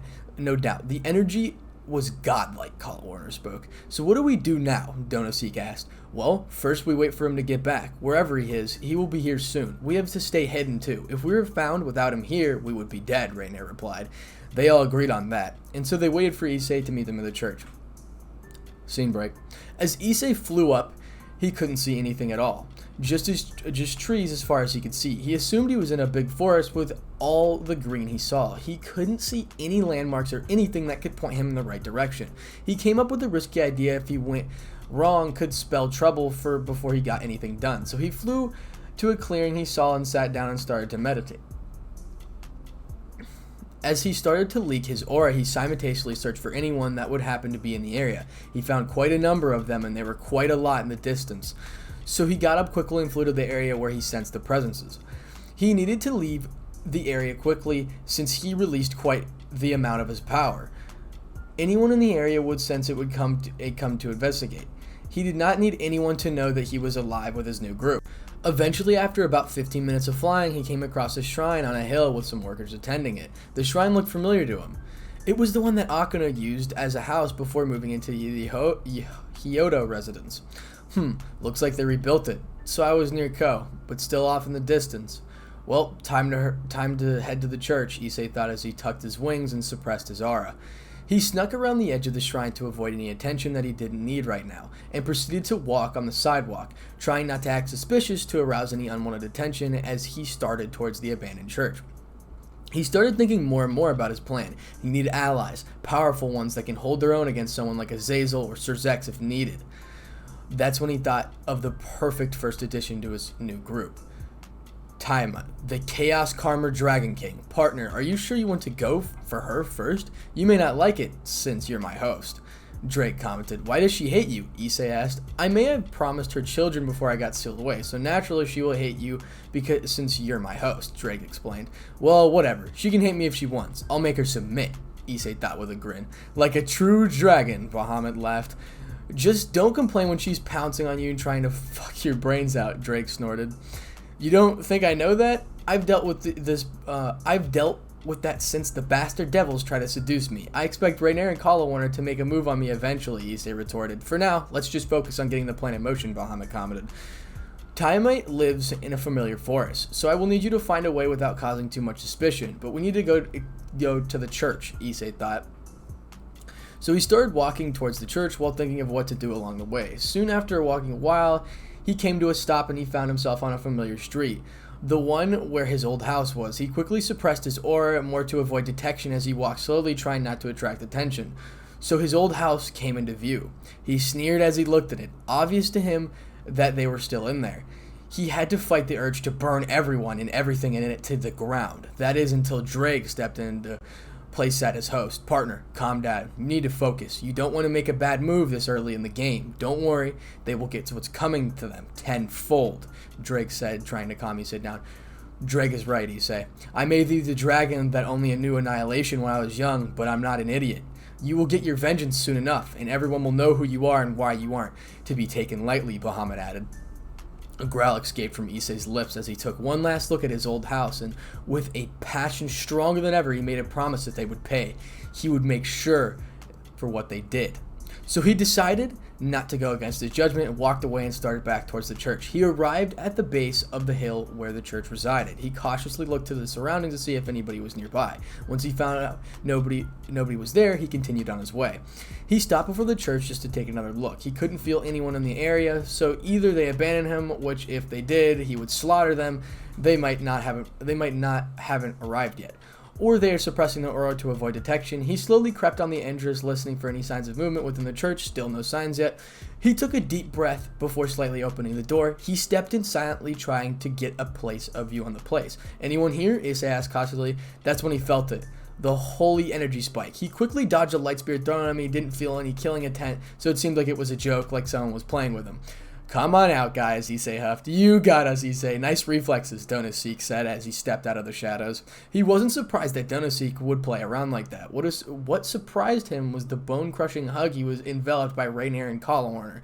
Issei, you're finally here, screeched Rainier while hugging. What took you so long? Collarwarner asked, confused. I guess when I ejected my pieces, they teleported my body to some random spot to avoid dealing with the mess. I woke up in a forest on the edge of Ko, Issei explained. So have you guys been found out at all? Anyone come near the church? Issei asked curiously. Not yet. We hid our presence so no one would detect it, Rainier answered. Okay then. First things first. While I still have a few days to spare before the transformation starts, we're gonna go to work on setting up our group, Issei said. How do you mean? Donosik asked. Well, we need a place to stay that can hold a good number of people. I have a few ideas, but I want to hold off on those until I got a good idea of what to expect. Donosik and Collarwarner, you two are in charge of getting temporary place to stay, while me and Rainier are going to do some recon and see what's changed since I was gone. Remember, stay hidden. Don't let the devils know you're back, Issei said. Got it, Issei, Donosik said. We'll take care of it, Collarwarner added. What are we doing? Rainier asked curiously. Everyone else wanted to know. We're going to stop by the ORC room since the school should be over since it's almost nighttime. I need the information about something, Issei answered. What is it? Collarwarner asked. I need a way into the familiar forest, Issei replied. Everyone was shocked. They didn't know why he wanted to go there since he was no longer a devil. Why the familiar forest? You aren't a devil, so you can't get a familiar, Donosik asked confused. I'm not going there for a familiar. I'm going to recruit Tiamat, the Chaos Karma Dragon, Issei answered. Everyone was completely shocked, due to the fact that everyone knew the name. Who didn't? One of the Dragon Kings Issei aimed to recruit. Are you serious? Collarwarner spoke fearfully. Yes, I am. Don't worry. I'm stronger than most dragons, so I'm going to have to make her submit in a battle. We'll be fine. Remember, I'm building a dragon faction, Issei replied. Alright. You do have a point, Donosik added. You two focus on finding somewhere to stay. Rainier, come on, we're heading out, Issei as he started towards the door. Rainier followed suit with them, while Collarwarner and Donosik stayed behind, thinking about what they're getting to place to stay. Scene break, we're at Ko Academy now. Currently, Issei and Rainier find themselves outside the gate of Ko Academy. They are preparing to sneak into the ORC room. You ready? Issei asked Rainier. Of course I'm ready. Let's go, Rainier responded with a grin. Soon, both of them walked through the gate and headed towards the ORC room. Like Issei thought everyone was gone since it was after school. He looked around to see if anyone was near and had stayed after school. After not seeing anyone, he walked towards the door of the ORC room. It's locked, Issei huffed. Let me take care of it, Rainier spoke while walking up to the door, then crouching. She was picking the lock. Of course you know how to pick a lock, Issei laughed. Of course, what do you expect? I am a fallen angel, Rainier retorted. Soon the door was open and they stepped inside, closing the door behind them. They came into the main room. What exactly are we looking for? Asked Rainier curiously as she walked over towards Reese's desk. Anything information we can use to get to the familiar forest. Maybe a stray devil list or something like that. Basically a way to find a devil that can tell us how to get there, Issei replied. After 10 minutes of searching the room, Rainier came across something that could help them, but it was risky. Hey, Issei, I might have found something, Rainier said, motioning him to come take a look. What is it? Issei replied as he walked over. He walked over to see Rainier looking at some type of event board, probably one for the club to fake what they really did. But there was a few entries that didn't really fit. A party, Issei muttered while thinking. According to the list, it says, at the family estate, Rainier commented. Well that's weird, Issei muttered. Do you think it's something else, Rainier asked? Most likely. Wait. Something about the young devils gathering Rias's mentioned a while back before I left. I think the houses are meeting for a raiding game between Sona and Rias. This is perfect. Just the right time to make my return public, along with getting a free ticket straight to the familiar forest. Sir Zex will be there too. This'll be fun, Issei replied with a grin. Just you wait, bastards. It's almost your time, Issei thought with a shit-eating grin. Chapter 6. Party crashing. At the abandoned church, the four of them made a little living space downstairs after they cleaned it up. It was still temporary as Donosik and Kalawarner didn't manage to secure a new place to start their group officially. They were currently discussing the plan to crash the Young Devils gathering. Some were skeptical at the idea of barging in, a whole building full with high-class devils, but Issei didn't mind. He said to everyone who dared to step in his way would be disintegrated. "So when are we going?" asked Donosik. "Rias and the group haven't left the school yet, so in a day or two, we will use that time to get prepared. Make no mistake, there will be enemies there, so you will need to be prepared to take on some. I will handle the ones that are too powerful for you. My main objective is to make an example out of Sir Zex, so that everyone knows if they step in my way, then I will not hesitate to kill them. I'm not going to kill Sir Zex. No, that would be way too easy as a punishment. I got a better idea. Maybe I rip his wings out." "What's a devil without his wings?" Issei explained. "Well, whatever you do to him, make sure you leave a mark. You need to make them know they can't mess with you," Donosik commented. "Yeah, I got that down," Issei responded. "So what about the dragon faction? How are you going to turn people into dragons?" Kalawarner asked. "I'll ask Bahamut real quick. It could be useful to know before we leave. You guys would be the first ones to do the transformations. It would make you incredibly stronger," Issei responded. "Bahamut, how would I turn these three into dragons?" Issei asked curiously. "Dragon's essence. Every dragon has it. It is what they were before they were born," Bahamut explained. "Huh? What do you mean exactly?" Issei asked, confused. "Dragons are actually masses of energy that go into a state similar to metamorphosis. Every dragon has its own unique essence that decides what type it is and how powerful it can become," Bahamut explained. "Okay, then how do I get dragon's essence?" Issei asked, once again confused. "Normally, you couldn't get it. Only God-class beings have the power to extract own essence and use it. But since you have Bahamut, now he can do it for you," Drake added. "Alright, he told me how to do it. It's called dragon's essence. I guess it's what dragons are actually made of before they are born," Issei explained. "So, are we going to become dragons?" Rainier asked curiously. "Yup, this is the dragon faction after all," Issei responded. "Okay, then let's do it," Kalawarner spoke. "Bahamut, how do I turn them?" Issei asked curiously. "Just hold out your right hand and I'll do the rest," Bahamut spoke. Issei then held out his right hand. Soon there was a pale glow around his whole arm as it started to grow. Soon it was all condensed into 3 small spheres of pure energy, but these were different. He could tell it was pure life force. Just place one sphere on each other's hands and they will absorb it. The transformation takes about 7 hours for the body to accept the new life force and replace the old one. They will pass out for the most of the duration. After they wake up, they will be part dragon, Bahamut explained. They all looked to each other a few times in a few minutes of their own thinking. They all nodded their heads. They're ready. He then placed one sphere on Rainier's hands to test it. As it touched her skin, it was instantly absorbed. She then gained a gray, pale glow around her. "How do you feel?" Issei asked. "Like an adrenaline rush, but stronger and more potent," Rainier explained. Soon the pale glow intensified as her eyes started to dim in and out like she was losing a battle to sleep. Soon she collapsed and it was caught by Issei, who proceeded to place her on the makeshift bed. He then looked at the 2 others. "You guys ready?" They nodded their heads and placed sphere on each of their hands. It was absorbed as fast as Rainier's was. The pale glow followed after they admitted to do the same feeling Rainier had, and they followed suit, passed out like her. After he did what Issei soon felt exhausted, but he didn't know why. "Bahamut, why am I so tired after using Dragon's Essence?" Issei asked, confused. "Because I used your life force to make Dragon's Essence. Don't worry, nothing fatal will come of it. Just sleep it off," Bahamut explained. Issei sighed as he felt the tiredness creep into his body. Laying himself down on the bed next to Rainier as he embraced her and snuggled in as soon fall asleep. He needed to be ready for when they revealed themselves in Young Devil's gathering. A few hours later, Issei suddenly woke up and sat up, rubbing his eyes, trying to get the sleepiness out of his system. He looked over to the 3 fallen angels to see if they were still passed out, but he could tell the transformation was almost done. He could smell it on them, and their breathing was steady enough for him to know they were fine. He got up and stretched. He figured he had about an hour or 2 before they woke up, so he decided to take a walk outside. As he walked around outside, he remembered all the times he had here with his old friends. He snared at how blatantly tricked and deceived without even seeing through it.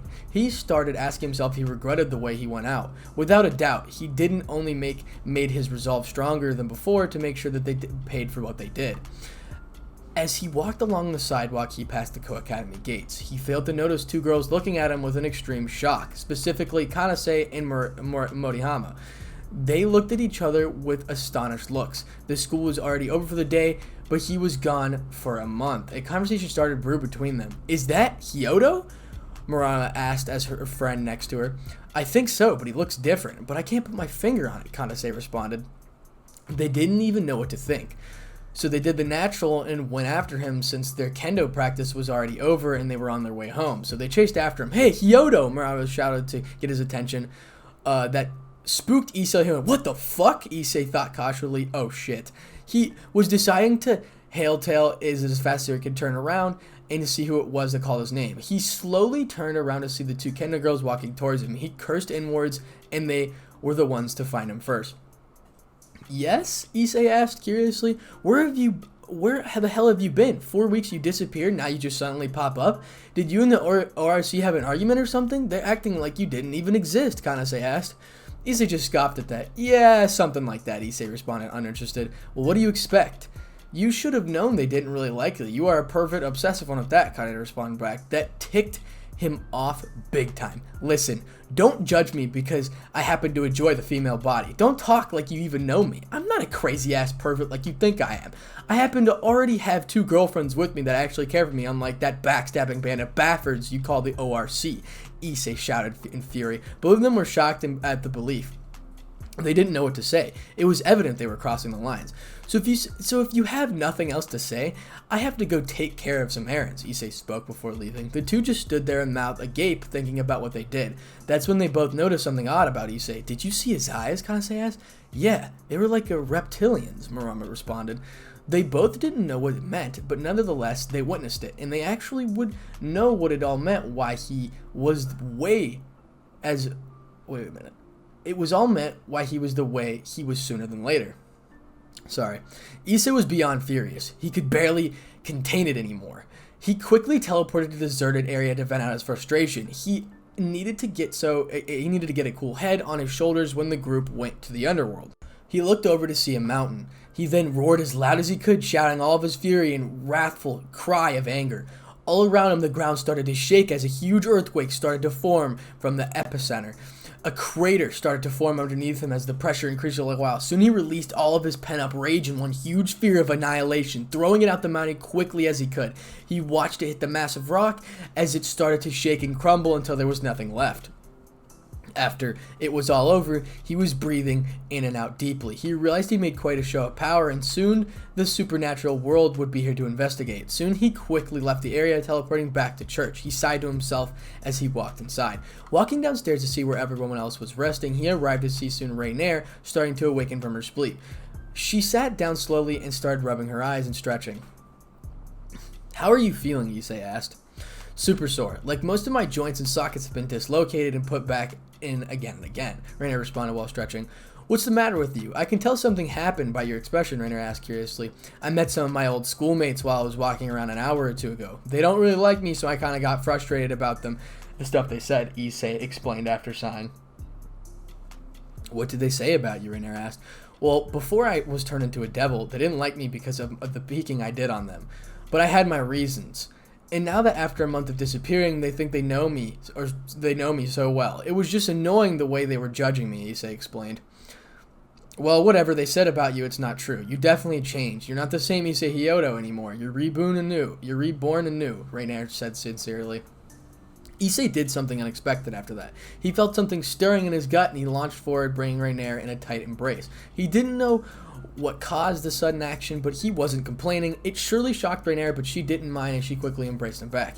He didn't mind it at all. It actually helped him a lot with his worries, but something else was about to happen that would change both of them and there would be no going back whatsoever. Suddenly Rainier raised her head and quickly forced her mouth into Issei's, his eyes widening the size of the saucers. He was beyond astonished, but nevertheless his eyes closed and reciprocated her feelings. They continued uninterrupted for about 5 minutes until a forced cough was heard near them. Issei and Rainier quickly separated and looked to see Kala Warner with a sly smile and Donaseek with a smirk. "Anything we missed?" Kala Warner said coyly. "Don't butt in," Kala Warner, Rainier said back to her. You won't be able to keep him from yourself," Kala Warner said.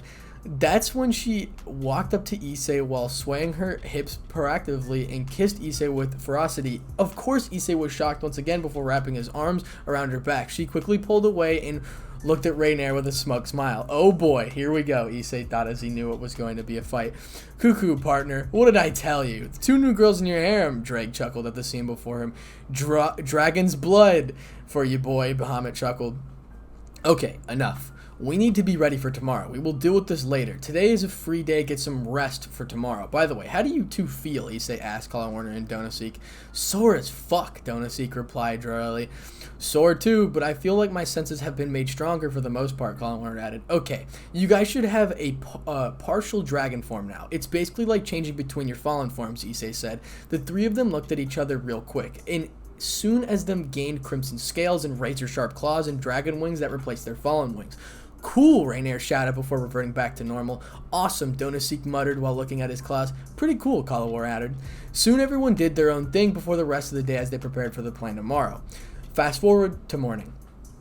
It was the morning they were going to make their group known throughout the 3 factions. We currently find Issei looking out the window with a serious face as he's waiting for the others to get up. Soon, everyone was up and ready. Issei turned to them to make sure they were truly ready for what was about to take place. Are you guys ready? Once we step through the circle, there's no going back, Issei asked. Of course, let's beat the shit out of some devils, Donaseek grinned. Of course, let's go, Rainier shouted. Of course, let's do this, Kalawar smiled. Okay then, Issei replied. As they walked out of the church that morning, they knew nothing would stop them as they would defeat anyone in their way. As they stood outside, they waited for Issei to finish the coordinates of the circle. The plan was to teleport to a nearby mountain by the Gremory's estate. Soon the circle was ready. He looked at 3 of them once again. They all gave him a nod and they walked in. Scene break, transferring to hell or the underworld. As they stepped outside of the circle, they encountered something they didn't expect. Even Issei was stumped at what was going on. A barrier? Issei muttered in confusion. Someone else is attacking, Colin commented. Oh, the Chaos Brigade, probably, Issei replied. The 3 Fallen didn't know who that was. Who? Donaseek got confused. Oh, I forgot you guys haven't heard of them, since they appeared a while after you guys died. They are a terrorist organization made out of several groups. The Hero faction and the Old Satan faction are the most known groups in it. No doubt there's more. Therefore, group is led by Orphis, the Murderous Dragon God. She wants to defeat Great Red, while most of them just want world domination. You guys like Beelzebub, Ko, Rhythm of Volley Lucifer, the White Dragon Empress actually went to their side for the sake of fighting. She was already a battle maniac, Issei explained to them. Yes, let me just quote this really quick. Volley is a woman in this story, so just to clarification. The group, as shocked as the group, hearing that was going around as they wanted. They sound horrible, Colin Warner said. No doubt, Rainier said with narrowed eyes. This is perfect. 2 groups to fighting against each other, and we interrupt both of them and make quite the scene, making both of them fear us and who are what we are and aim for, Issei spoke. The 3 of them was astonished as his quick thinking in the situation was truly a good manner. Pretty good way to kill 2 birds in one stone, Donaseek said. Good thing I brought masks to hide our faces. Here, put these on and don't take them off until I tell you. Can't wait to see the look on their faces when they see a ghost, Issei said as he handed out 3 dark-looking masks he covered with the whole face. Good idea. Can't have them knowing who we are just yet, Colin Warner said. Alright, that's fine, Donaseek said as he put the mask on. Rainier and Colin Warner both took one on them. Issei then put his on and took a look at what was happening down below the estate. He could make out 2 main groups, Rias and her Parage against Dodoria, Ashtaroth, and Shelabub, Beelzebub. He saw what appeared to be Azazel and Serzex facing off, against someone who people he didn't recognize, probably more the Chaos Brigade leaders. Okay, let's get down there, Issei said, and they descended down the mountain, following behind Issei as he continued on towards the estate. He eventually came to the stop as he encountered the barrier. It's a decently made barrier, definitely made out of Orpheus's power, no doubt, but nothing I can't handle, muttered Issei. Stand back. I'm going to release quite the amount of power on this barrier to shatter it, Issei said to his group. They nodded as they took a couple of steps back and watched Issei as he suddenly floated up into the air above them. He then charged the Sphere's annihilation. It was the size of a boulder. He then chucked it at the center of the barrier. Everyone felt the enormous amount of power as they packed densely into it. Scene break. This is transferring to Serzex and Azazel. As both Azazel and Serzex along, the people they were currently fighting struggled to get up off the ground with the insane amount of power. They looked up to see the barrier shattered like it was nothing. What the hell was that? Serzex shouted, fearful. That wasn't us. That barrier was made out of Orpheus's power. Someone just entered the area with a crazy amount of power. One of the Chaos Brigade's leaders said fearfully. Azazel looked at like he was about to hail tail to the edge of the underworld to hide from whatever had about that amount of power. Serzex looked severely scared for his family. Someone that is more powerful than Orpheus? Great Red? No way. He can't be here. We would have sensed him, Azazel muttered. Ha, whoever it is, we're going to have him join the Chaos Brigade, shouted the man. I highly doubt that. Whatever the reason they are here isn't for you. They want something from the devil, so they came here personally, Azazel responded. Scene break, transferring to Ears' group. Ara? Such devastating power, Rias muttered fearfully. Not that bad. I could take him, Beelzebub said arrogantly. The group that was currently there forgot about what he just did. Ozzy Argento had been sent to some place they didn't know. How can you say that? Akeno asked instantaneously. I have Orpheus's power within my hand. I could take him easily, muttered Shalba, unaware of the current situation. Are you sure? Asked a new female voice. That group turned suddenly to see Volley with Azia in her hands, with Bioko and Arthur behind her. Volley? Azia said, Azia? Volley?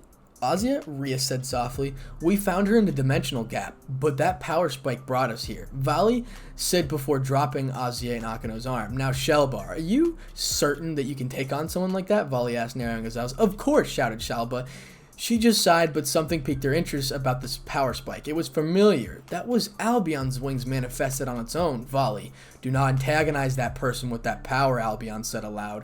Everyone was shocked at Heavily Dragon Albion making his presence known. Why? Volley asked curiously. You sense it, right? Albion said. What do you sense? Volley Rias asked curiously. That's when she felt it. The strange feeling that was associated with him. The red one. Gremory Harris. It was common knowledge that Issei Hyoudou is dead, right? Volley asked. Yes, he didn't want to be in the Purge anymore, and he died when the pieces were ejected, Rias lied with a smirk. Everyone else in her group that made some arrogant smirk plastered on their faces. Then you're an idiot if you think he's truly dead, Volley said. What? What do you mean? Rias asked cautiously. That person that used that power. They have the scent of the Welsh dragon mixed with another being, Volley said. Their eyes all widened. They suddenly felt the coldest chill they ever felt go down their spines. Was he back to finish what he started? How so? No, it can't be, Akeno said. Impossible! How? Asked Issei in curiosity. Listen, well, devils, if he has any resentment towards you, you are as good as dead. If that being I'm sending is the one I think he is, he now stands above Great Red and Orpheus, Albion said cryptically. Everyone now was completely astonished and even fearful a little bit. Even Volley, the battle maniac, didn't know what to say. What do you mean? Rias asked fearful. Long ago, there was another dragon that is insanely powerful, so powerful even Great Red was defeated without a sweat. This dragon disappeared long before the Great War. His name was Bahamut, the Annihilation Dragon God. If he has granted Issei his power, Issei is now a dragon god, Albion said. Shaba looked like he shit his pants. He thought he could take that on? He started to back away slowly. The rest of Rias's group were scared shitless. They had reason to be. Volley was completely silent. No words could be uttered. She was about to speak, but suddenly the wall was blown to smithereens, leaving a gap hole revealing 4 masked figures. No one dared move. Volley was now certain that she could feel the Dread Dragon's presence. But who were those with him? Daring. Darling, I think you broke them, Rainier asked under the mask. That's when the Azazel and Serzex came into the room with everyone else. They didn't know what the others knew, so they were completely in the dark. Honey, can we get on with the show already? Collar Warner says. What was about to happen that would shock everyone, mostly Azazel. Honey? You bitch. Issei-kun is mine, Collar Warner shouted at Rainier. You gotta learn to share, Rainier, Donosik added. Exactly, Rainier. You can't have him to yourself all the time, Collar Warner commented. Everyone was astonished. Wasn't the fallen angels dead? How are they alive? And why was he with them? Well, look at what the garbage brought in, Issei said after removing his mask. He signaled for everyone to remove their masks, revealing Colin, Rainier, and Donosik behind him. No one dared move. What? Nothing to say? No hello, Issei? No sorry we fucking stabbed you in the back like a bunch of self-centered assholes? Guess not, Issei laughed.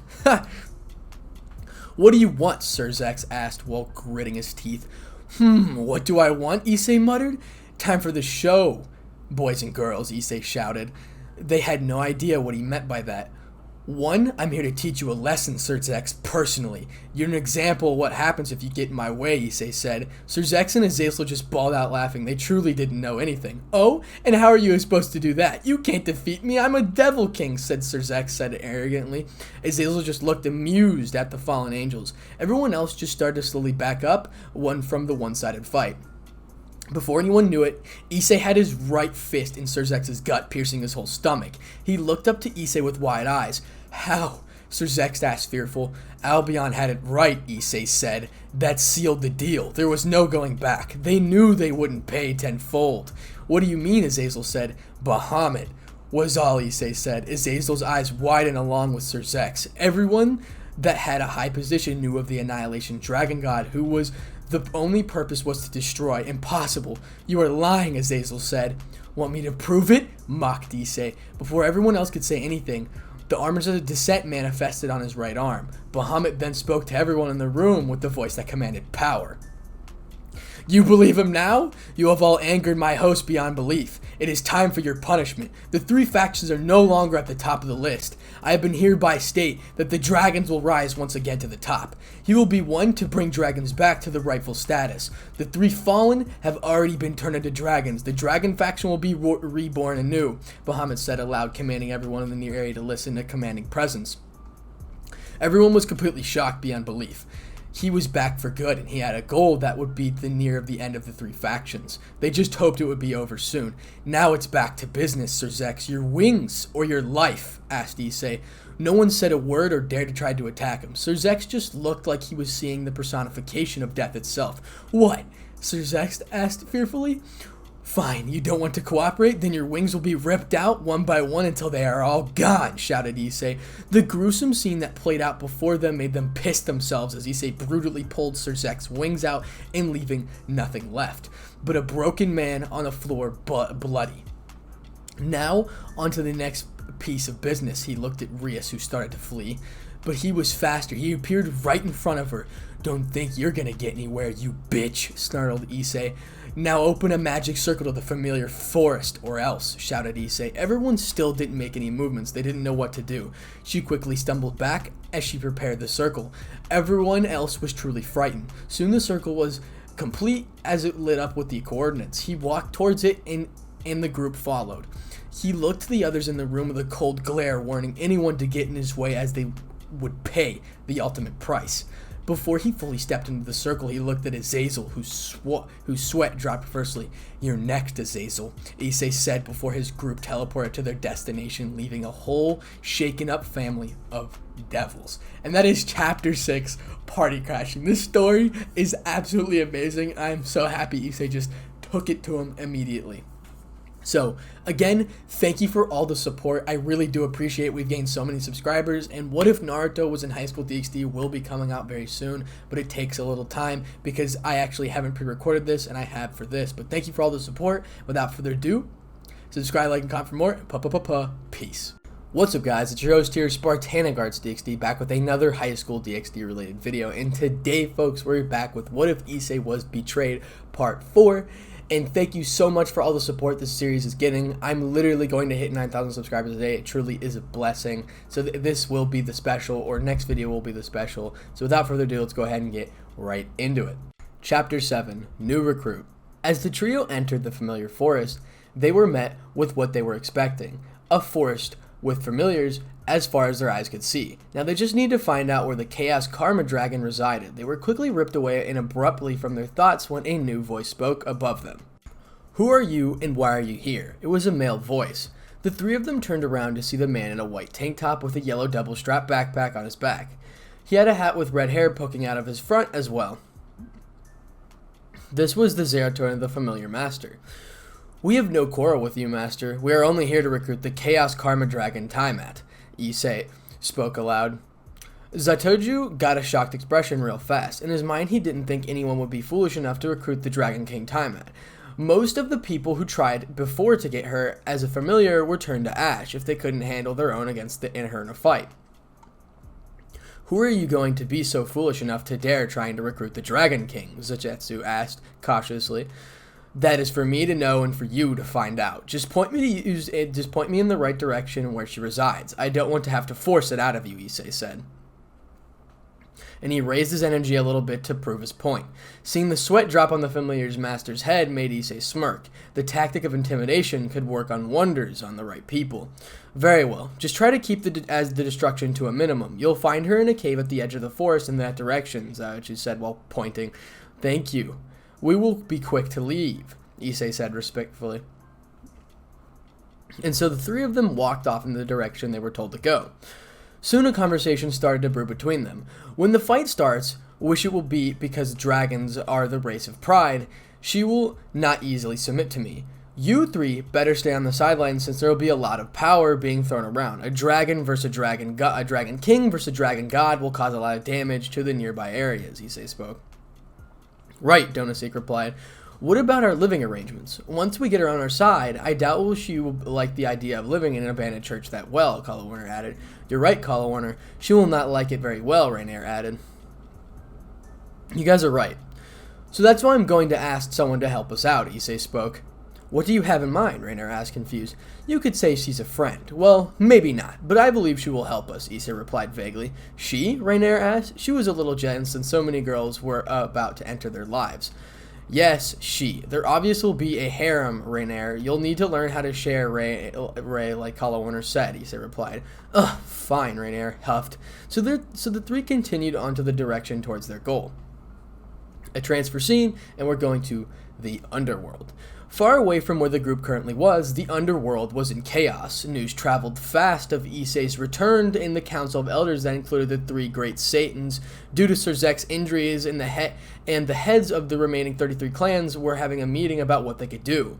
They were arrogant and snotty, thinking they stood a chance of defeating the new dragon god, when in reality he could wipe them off of the face of the earth with ease. He needs to be punished, screamed one of the elders. What chance could we possibly have against a monster of that magnitude? If it is true that Bahamut has chosen him, it will be futile to anger him even more. We must approach him with caution, shouted another elder. He still needs to be dealt with, shouted back to an elder. What do you expect us to do?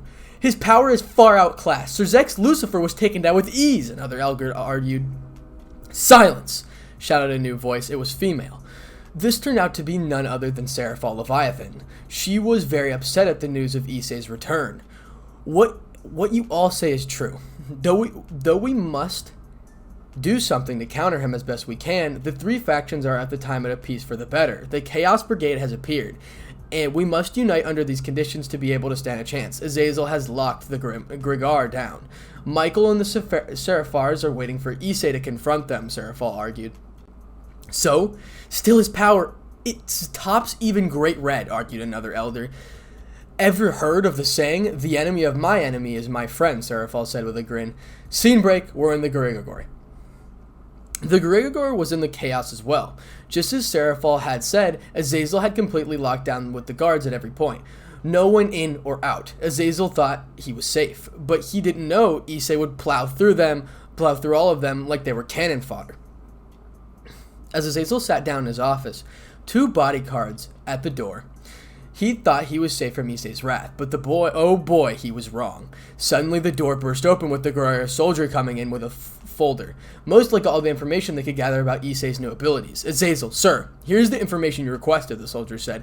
Thank you. You can return to your post now, Azazel replied. If Bahamut has truly chosen Issei as his next host, along with the boosted gear, he is now a force to be reckoned with. But he was dead. How did he possibly come back to life then, Azazel wondered, confused. Maybe the Well of Souls, Azazel thought. It can't be. Hades is supposed to have it under constant guard with the best of his men, Azazel thought, perplexed. Azazel then called for one of his subordinates to come fast. What do you need, Azazel-sama? The subordinate asked, confused. Make a contact with Hades, the god of the dead, and ask him the statue of the well, or the status of the Well of Souls. Azazel spoke. Yes, sir, the subordinate replied. Soon the subordinate left, and then Azazel turned his attention to a new problem that he was having trouble figuring out. The fallen angels that were with Issei and how their energy signatures were completely different from regular fallen angels. Could it be possible they were underwent a transformation to turn them into dragons? If so, just how powerful could they be now? Azazel thought, confused once again. There were so many questions that were unanswered. He didn't understand most of the things that were currently going on and what their next move would be. But he knew the world would never be the same. And we have another scene break, and we're going back to the familiar forest with Issei and the fucking gang. Issei and his group currently are still on their way towards Taimat's cave. After about 10 minutes of walking, they finally came across a clearing where they could see a cave carved into the side of a mountain off in the distance. In Issei's mind, there was no doubt that was where Taimat resided. Okay, I believe that's where the cave is, Issei said.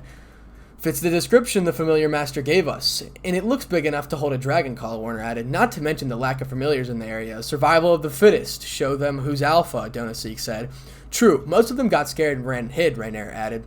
Here we go, Issei spoke as he walked forward. I suggest you guys find a place to watch the fight, as it will be good, Issei smirked. So the three of them fell back to watch the fight as Issei continued onwards toward the cave. Any ideas of what to expect, guys? Issei asked the dragons in his head.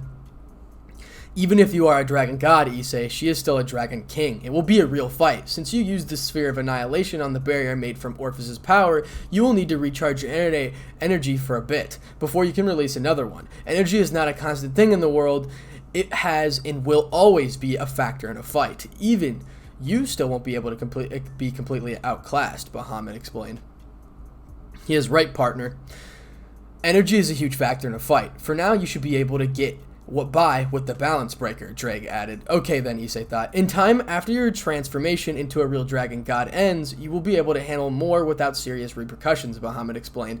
So Issei walked forward with a plan in his head and a goal in his mind. He knew it wouldn't be a one-hit knockout fight. No, it would be a true fight. After all, Taimat wasn't a dragon king for nothing. As he neared towards the entrance of the cave, he stopped for a second to try to sense anyone in the area. The only signatures he could feel were from his group and one signature deep inside the cave, and it was a powerful potent at that. So he went deeper and deeper to find her. As soon as he stepped into the cave, he knew this was the place. He could hear the rumbling sound deeper into the cave, so he treckled onwards deeper into it. Before he could get any deeper, he was suddenly stopped as he felt the pressure increase by a lot quickly. He indecisively put on his guard. He was in fact wandering in a dragon's den without it knowing. He suddenly brought out his thoughts abruptly when he heard a deep growl followed by a deep female groan. Who dares enter my cave? Taimat growled angrily. Taimat the Chaos Karma Dragon, I presume, Issei asked with a smirk. Who are you, boy? Do you have a death wish? Snarled Taimat. My name is Issei Hyoudou. And no, I came here for a friendly chat, Issei spoke. Now that annoyed Taimat greatly. Before Issei knew it, he was hit by a large blue barbed tail, sending him flying out of the cave with Taimat following him out. The group outside was extremely surprised when they saw Issei flying out of it, headfirst slamming into the ground. Issei! All three of them screamed. Then they were shocked as a hue-blue western dragon flew out of the cave and the circle over them hovering. I suggest you take that idiot and leave the forest before I roast you to ashes, Taimat shouted. The three of them were shocked, sentinels, trembling in fear. They didn't move an inch. They thought Issei was out cold. That is until they heard chuckled followed by a roar laughter coming from no other than Issei Hyoudou. Ha, that was a good man, Taimat, but I think it's time for me to get serious, Issei said. Boy, what chance do you think you possibly could have of winning a fight against me? Taimat snarled. Oh, nothing except a few tricks up my sleeve, Issei quipped it back at a dragon. That's when a defiant call was heard across the forest, heading all in the nearby vicinity to witness its commanding power behind it once for all. Boost! The gauntlet called out. That very command that echoed throughout the forest and set Taimat over the edge. Charging forward in fury, she aimed at the host of Drake. Drake! Taimat rode in fury. Jesus, Drake, you weren't kidding when she said she hates your guts, Issei thought. No doubt. If you recruit her, she definitely will be trying to bang your brains out, Drake snotted. Issei quickly dodged a blue fireball that was thrown fast at him. He looked to the side of him to the grass burnt to crisp. Can't get hit by that fire. Even if I am a dragon, it'll still hurt like a bitch, Issei thought. He ran under her, forcing her to redirect her attacks. He took this moment to launch a counterattack. Dragon shot! Punching a ball of energy he sent shot hurtling towards the Dragon King, forcing her to dodge quickly as she scratched the surface of her wings. Damn you, Taimat roared in fury. And then she charged head towards Issei, intending on landing a direct blow to him. As she neared him with her claws outstretched, aimed directly at him, she slashed and swung at him a few times, but he saw this coming. Drake boosted 10 times and put it all in my legs for speed boost, Issei spoke in his head. Right, Drake replied. Boost times 10. Now that surprised everyone. Now he was serious. They knew that now he was serious. Even Time-At halted midair to look at how he changed in the boy.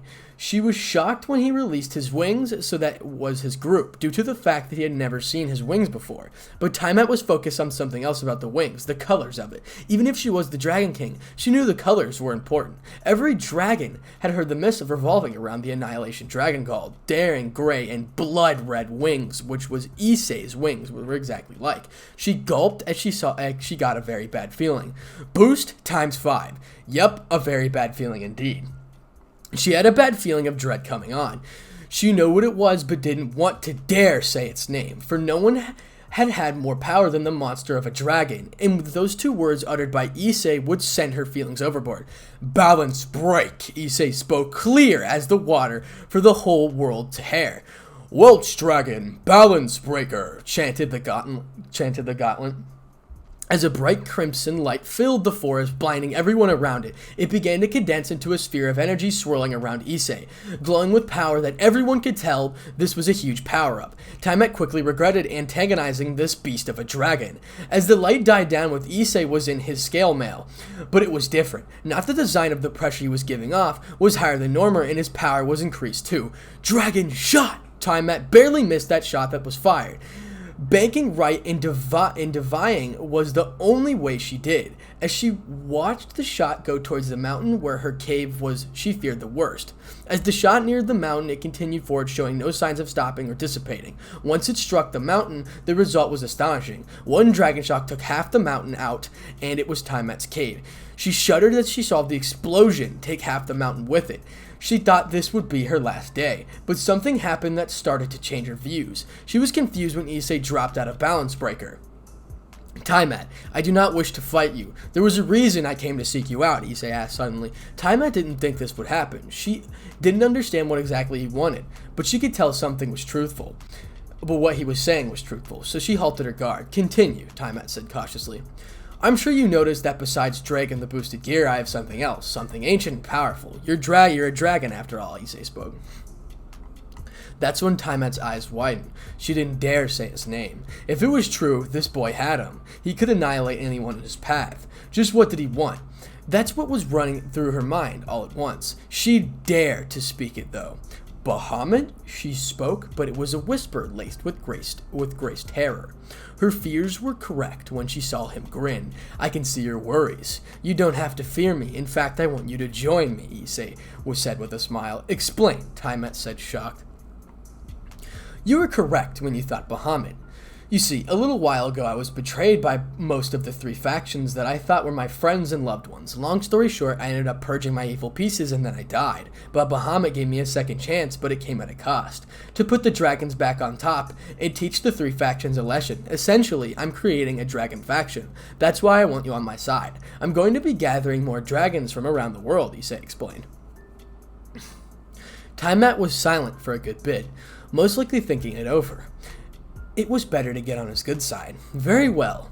I will join you, Issei hyoudou, Time-At said finally. That's when a blue light started glowing around her. Soon the light expanded and covered the whole entire forest, similar to how Issei's when he was set into Balance Breaker. Soon after the light died down, a 6-foot-tall woman took its place. She had a sphere of blue hair that flowed beautifully down her shoulders. She had a crystal-clear ocean-colored eyes. She was wearing a brilliant light blue dress that flowed past her knees. She also had a diamond necklace wrapped around her neck. This was Time-At in her human form. Even Issei couldn't deny her beauty. Rainier and Kalawaner felt a little jealous after seeing the dragon's true human form.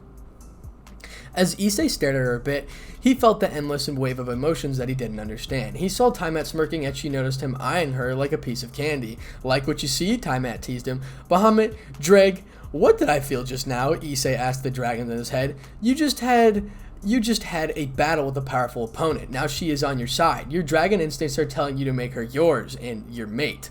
Bahamut explained. He was amused as well. Issei groaned after hearing this.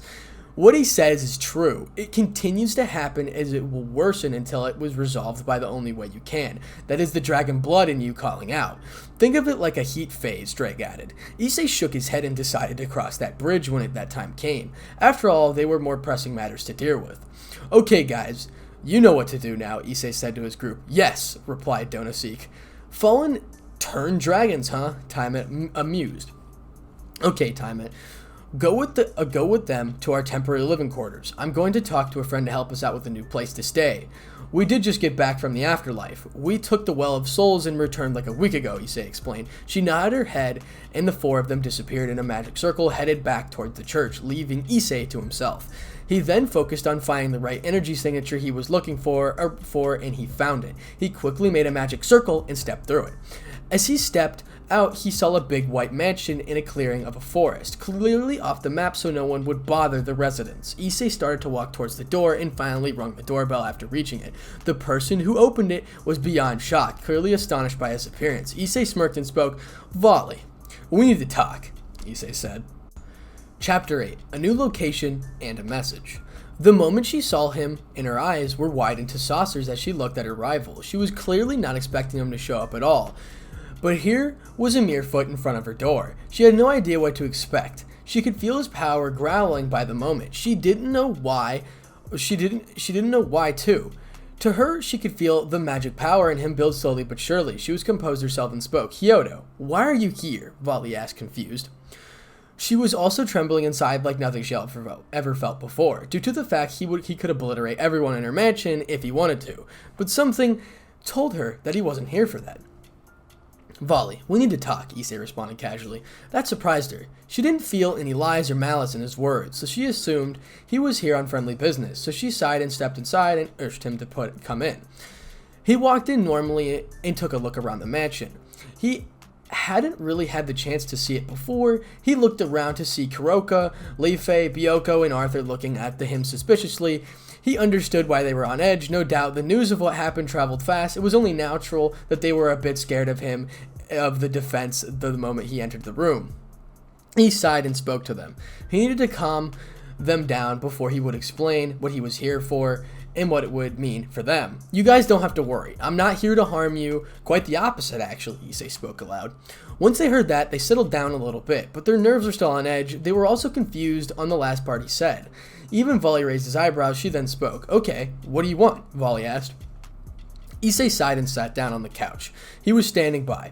The 5 others in the room sat as well, but their guard was still up. Okay, first things first. Do you guys know the full story? Issei asked. The 5 of them looked at each other quickly. They weren't expecting him to act like this. He was known as a perverted boy who could be serious about a lot of stuff. But Issei, they were standing in front of him, was completely different. They wondered what happened to cause such damage in the boy's personality. And since he asked if they knew the full story, they assumed it was worse than what the devil said. No, we don't really know the full story. We were told by the princess that you wanted out of the purge and you died after they ejected them. But I'm gonna guess that was a lie, and it was different from what they said, Volley replied. Issei scoffed and accidentally let his power spike a bit, making Arthur and Byoko on edge while the 3 girls were blushing and panting. Issei saw this and quickly brought his power back down to scale. If only it was that easy. Hell no, it ain't. The truth is that I was only useful to them for a little while. After I saved that bitch of a princess from her arranged marriage and beat Kokaville, they decided they didn't need me anymore. Like I was a tool that they disposed of when it was old, Issei spat. Now the whole group's expression flipped and their eyes went wide at his words. Now they understood why he was the way he was now. Volley still wondered about his new power. That's when I ejected my pieces and I died. I woke up in what you could call it purgatory. Bahamut brought me and gave me a choice to come back, but it was with a cost, and the 3 factions were in need of a reality check, and the dragon faction would be rebuilt, Issei explained. So how powerful are you? Kuroka suddenly asked. She had a playful grin on her face. Everyone else had that question in their heads. Issei did, an eyebrow raised for a moment before he spoke. Bahamut stands above Orpheus and Great Red. Combined with Drag, it is just more like Albion said before. My power is beyond... But even those 2 could give me trouble, but Ourobortus and the Red were to come at me, I would have a problem. Even Great Red could be a bit for me alone. Most of my power will soon settle, so I can use it better, Issei explained. He was silent for a moment to let that sink into their minds. All their eyes widened as they understood what he meant. They were standing in front of the most powerful being, but he wasn't attacking, so they were just having a little calm in front of him. Byoko then suddenly spoke. So what do you want? Byoko asked.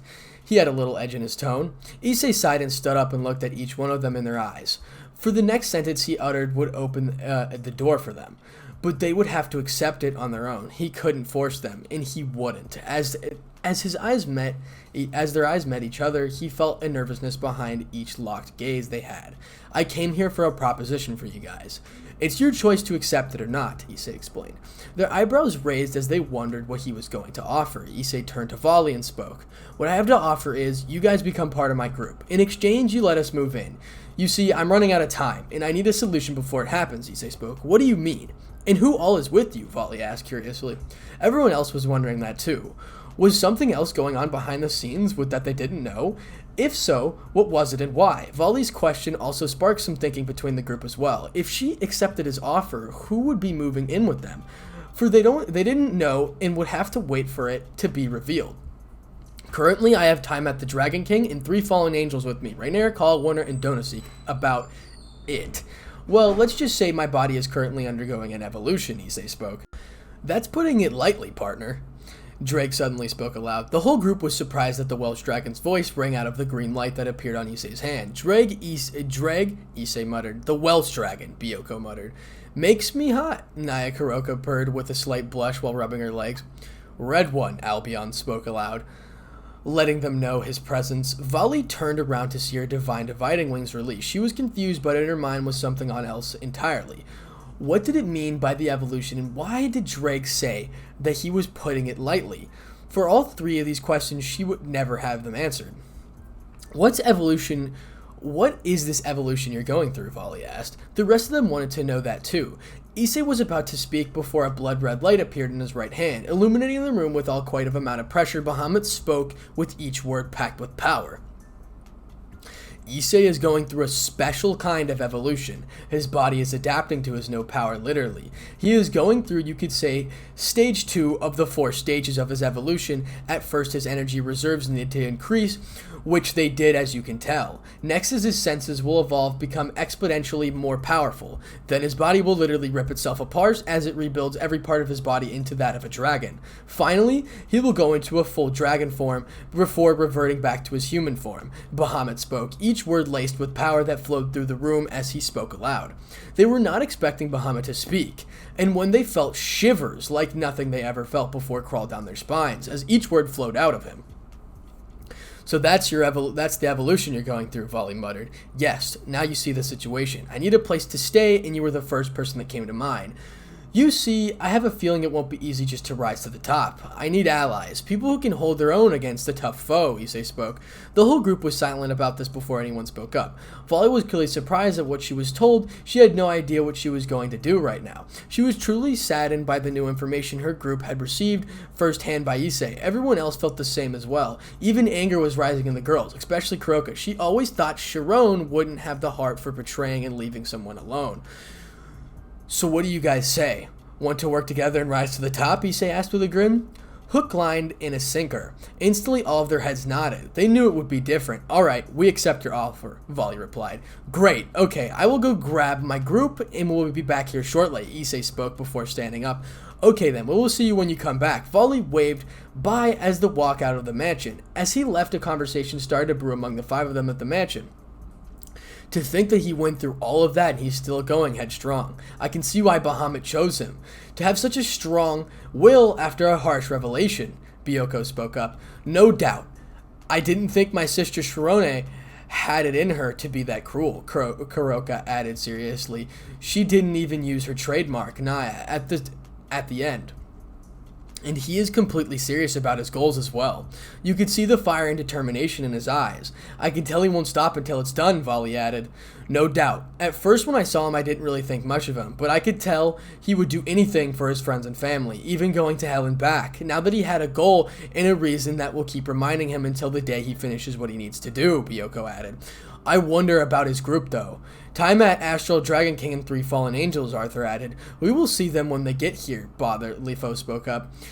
She is right. We will need to meet them when they get here, Kuroka spoke. Hopefully they're strong, Volley muttered. She really wanted to spar against Issei and his group. There is no doubt in my mind they are strong. If they came back from the hell, they had to be able to hold their own, Arthur said. But how did he come back from hell? Lafai asked. She had never heard of anyone coming back from the land of the dead. There is a legend that there is a place in the Hades realm. It's called the Well of Souls. It is supposedly linked between the two worlds. If someone were to enter the well, they would come back to the world of the living.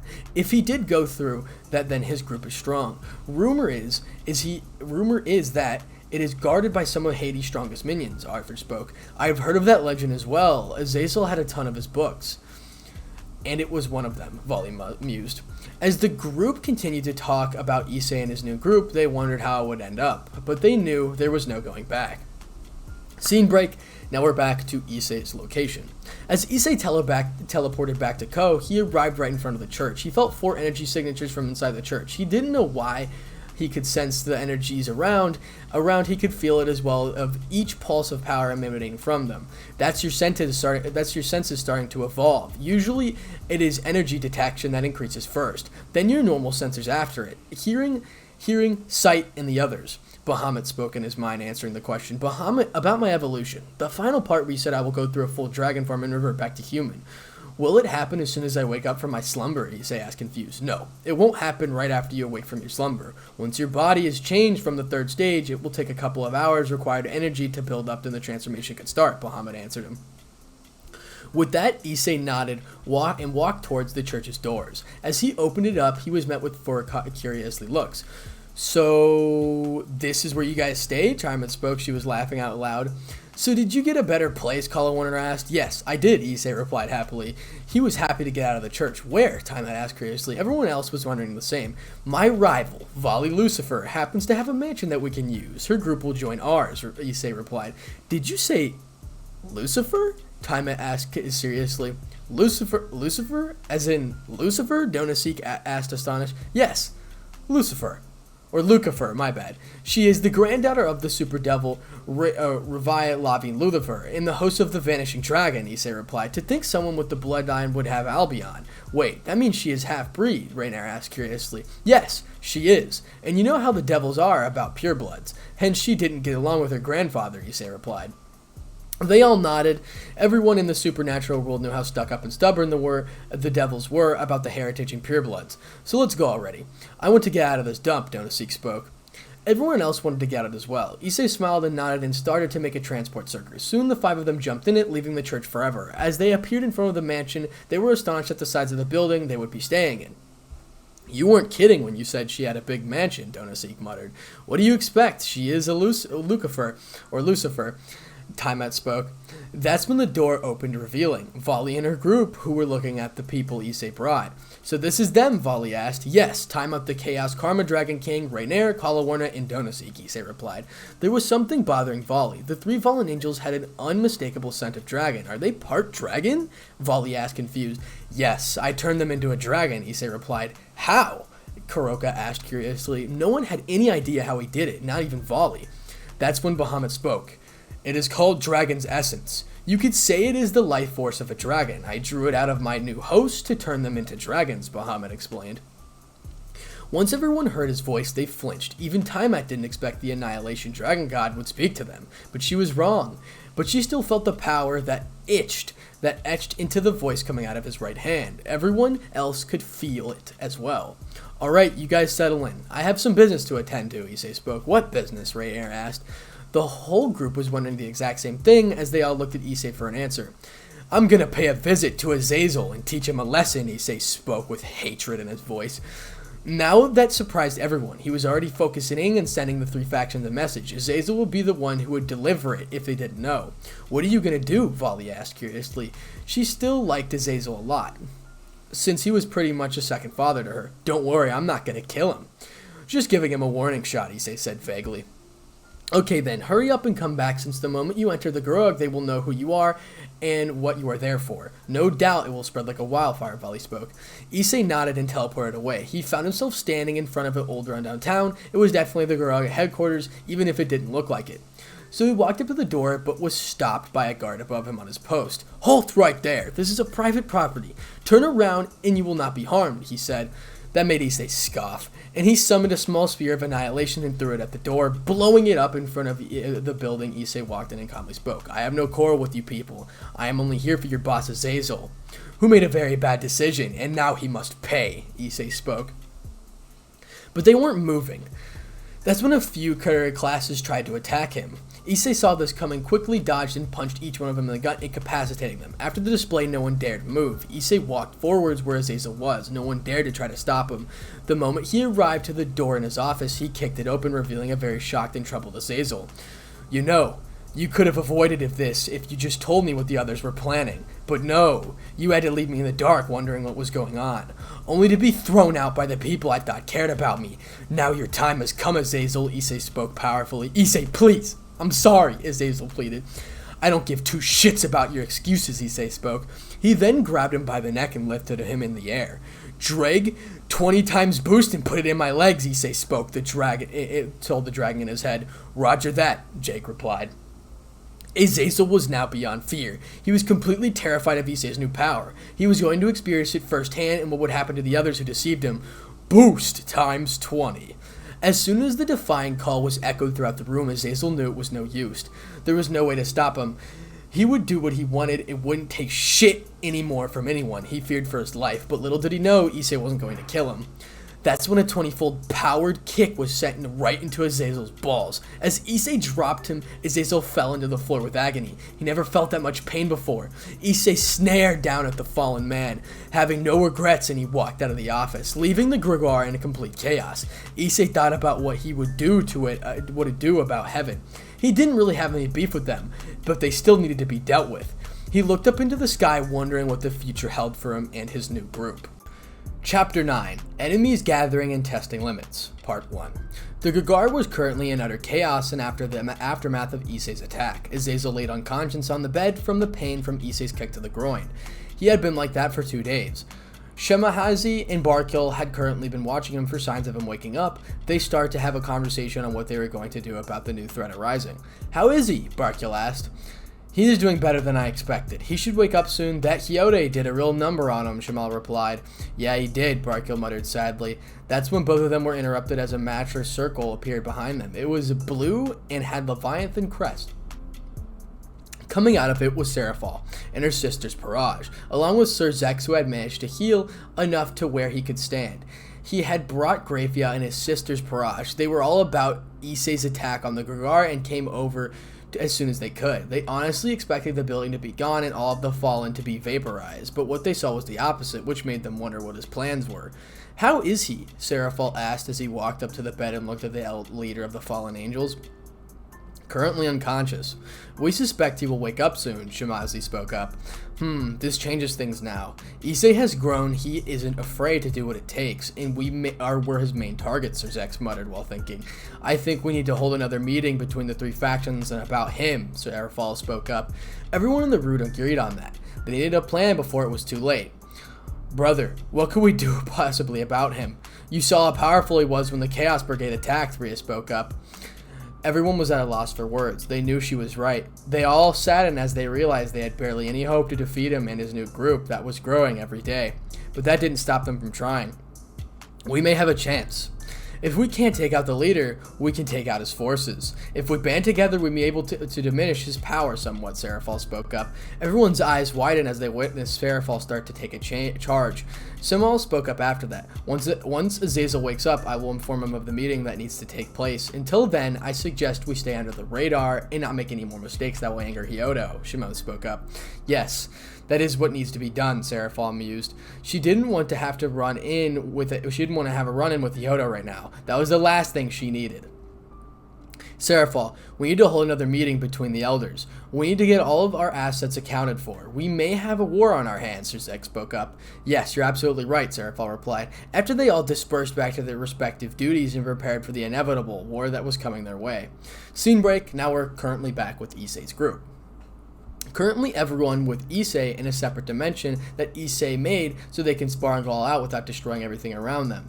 He learned it from Bahamut, who told them it was the same magic as the devils used in the raiding game. Issei wanted everyone to spar with a partner. He didn't want who it was. As long as you had a partner to train with each other. My bad. The current lineups, Issei vs. Volley, Rainier vs. Kuroka, Donosik vs. Baekgyu, and Kala Warner vs. Lefay, and Taimat vs. Arthur. To Issei, the matches were pretty good. Each one had a pretty good opponent who would push each other to their max limits and make them grow stronger.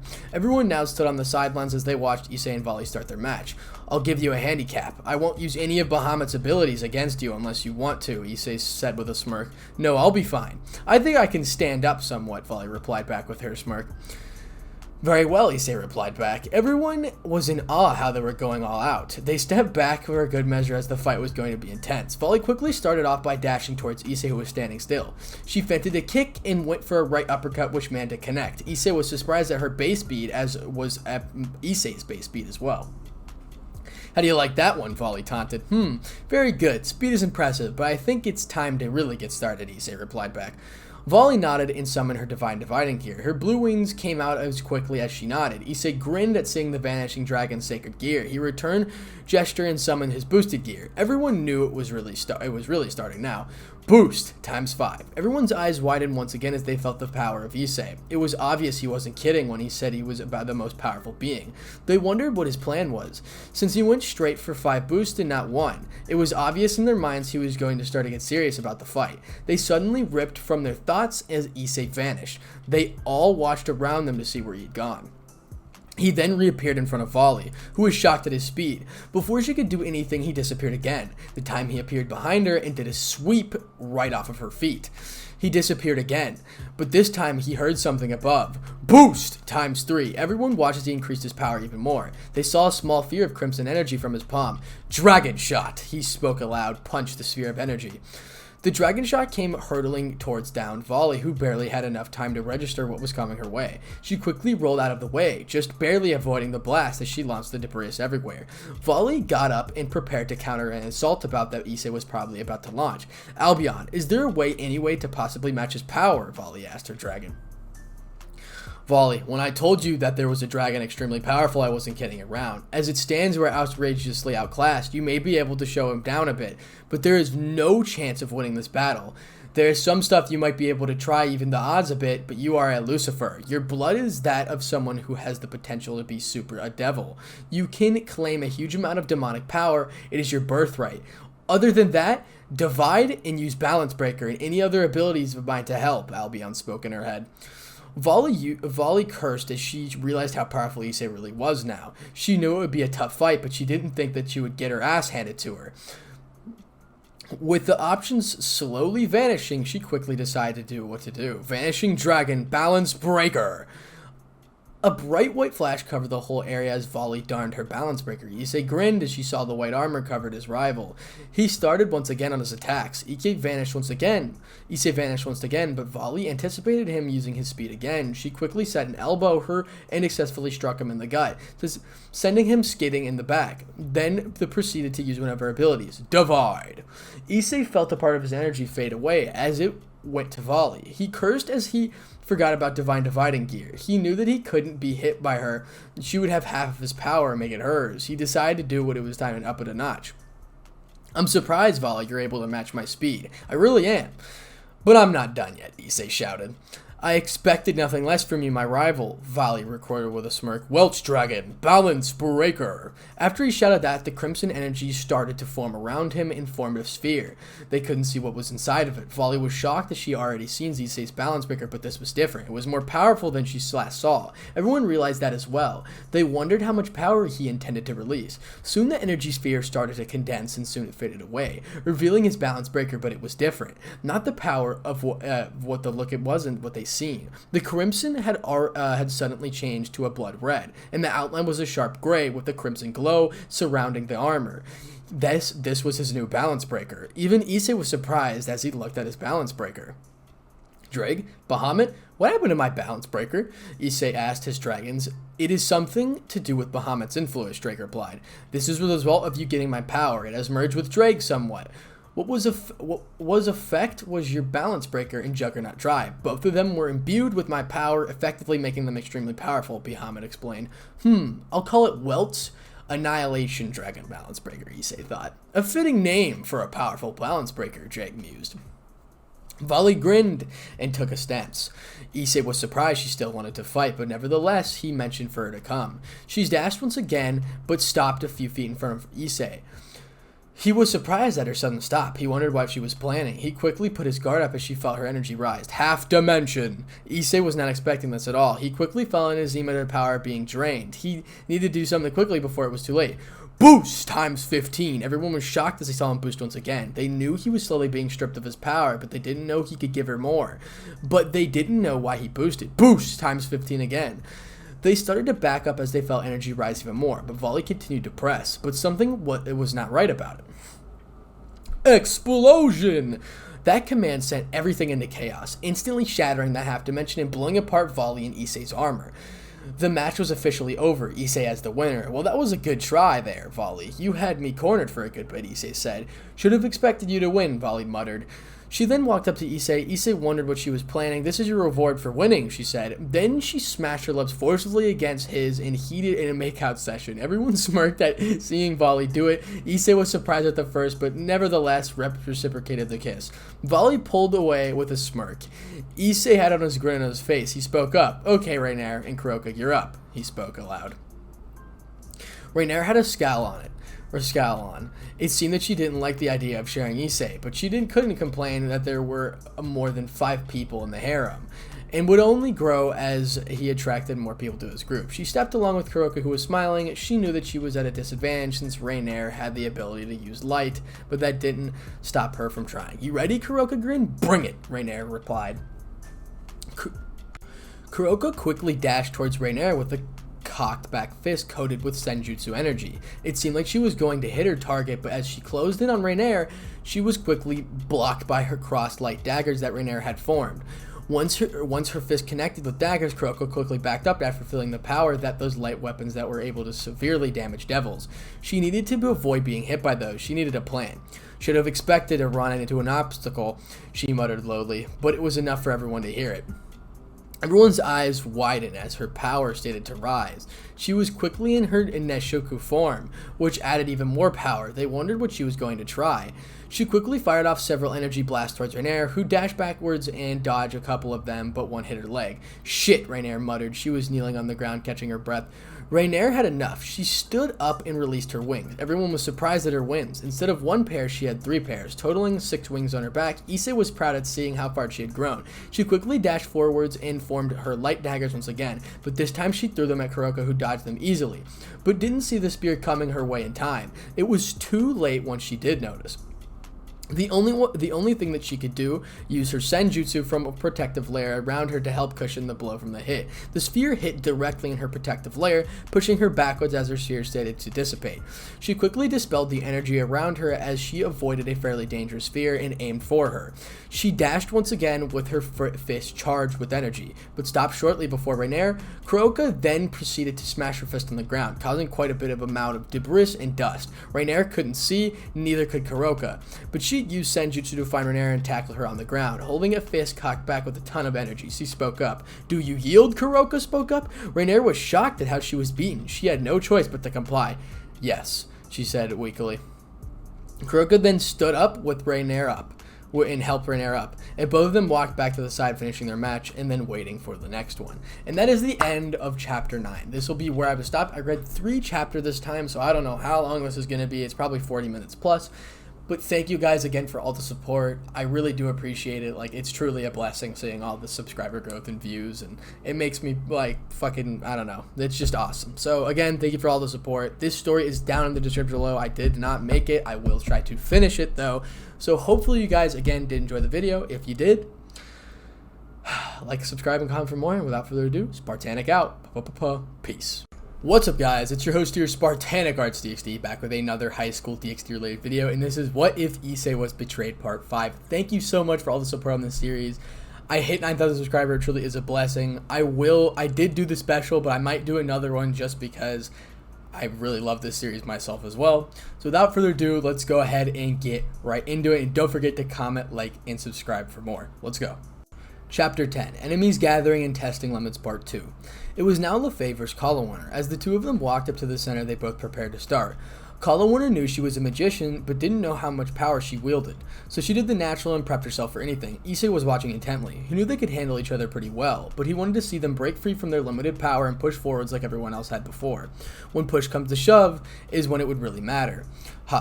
However, he knew he would be watching them only for a little while. He had started gaining allies as fast as he could. His appearance and him almost killing Sir Zex and him acting the Grigar could be seen as an act of war. If so, he didn't even mind. Let them come. He wouldn't hesitate to unleash all of his power and obliterate everyone in his path to the top. Okay guys, I'm going to head out to find some new allies. My attack on the Grigar and the Devil's Gathering is most likely an act of war in their eyes, so we need all the help we can get, Issei said while standing up. So you think a war is coming? Volley asked curiously. Most likely, better safe than sorry, Issei replied. Everyone agreed and nodded their heads. They knew they needed to prepare for something like this, and with Bahamut's power, it would most likely cause a flurry of panic, and they would do anything in their power to stop Issei and his new group. Who are you thinking of asking? Tiamat asked, intrigued. She wondered what was in his head. First, I'm going to Heaven to tell them they can do whatever they want. Either they stay neutral or fight with the other factions. As for allies, I'm going to the Shindo Pythion and Yokai first. Then if they don't join, I'll go to the Greeks, Issei spoke up. The rest of his group nodded, and Issei already started off. Bahamut, how can I get to Heaven? Issei asked the dragon. Normally you couldn't, but there always is a way to get there. You must know the coordinates of the place and use a transport circle. I don't know who you would go to for that, though, Bahamut explained. Issei thought. Issei then needed to get everyone's attention to ask a question. So he stepped out in the middle of the arena. Once he saw everyone, they started to follow him, wondering what was going on. Issei? Rainer asked, confused. They were all wondering what was going on. Before I leave, anyone know the coordinates of where Heaven are? Issei asked. Everyone was shocked. They didn't know what to say. They should have expected it, but it still came as a shock that Issei needed help getting there. He was looking purposefully at the fallen angels. They spoke up after seeing his gaze. Sorry, Issei. That was way above our pride. Kalawarner spoke up. So I needed someone who had more authority, Issei asked. Essentially, yes. Preferably one that was high enough rank when they fell, Donosik added. Issei quickly cursed. He had a plan to get to Heaven now. It was only a backup plan until there was no other choice. And if it worked out right now, he would both get to Heaven and get a powerful ally. Okay, I'll be heading out now, Issei spoke up. Everyone nodded and watched as he vanished. They had no idea what he was planning in the aftermath of it all. He reappeared back in the underworld, and he started to walk further and go deeper. He was going towards his destination. Cocytus, the prison that held his target, Coqueville. Issei knew this was a risky game he was playing, but if he played it off and Coqueville helped him out, Issei would return the favor and release him. He also knew Coqueville wouldn't want to miss out on an opportunity to get his revenge on the devils that helped imprison him. But he was stopped short as he felt an enormous pressure overcome in the area. He heard a deep below rage and directed at him. Issei hyoudou! How dare you come back to my domain! You will not escape ever again! This place will be your grave! It was a male voice. Looks like someone woke up on the wrong side of the bed this morning, Drake muttered in Issei's head. Issei stifled in a chuckle and focused back on the wrathful god in front of him. Hades, I have no quarrel with you. Sure, I did break free from your realm, but I don't care. So either get out of the way or die, he spoke loudly. Hades didn't back down. Instead, he charged at his pit with his pitchfork. Issei quickly dodged it. He wasn't stupid. Hades was one of the top 5, if not 3 most powerful gods out there. He knew he had his work cut out for him. As the pitchfork landed on the ground, Issei watched as several skeletal warriors climbed out of the point of impact. Issei wasn't going to hold anything back this time. He couldn't afford to. Annihilation Weltstragen, Balance Breaker. Hades wasn't expecting this, but he gave in a powered up to meet the new dragon god in battle.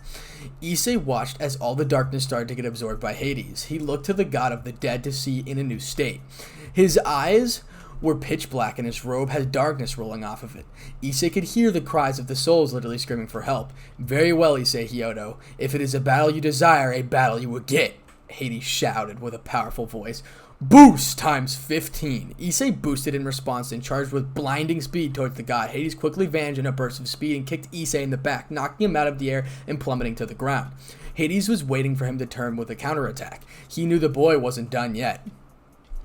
He had no idea what was about to unfold his battle with the boy. He didn't know what he could forcibly unleash, and it would take a miracle for Hades to beat it.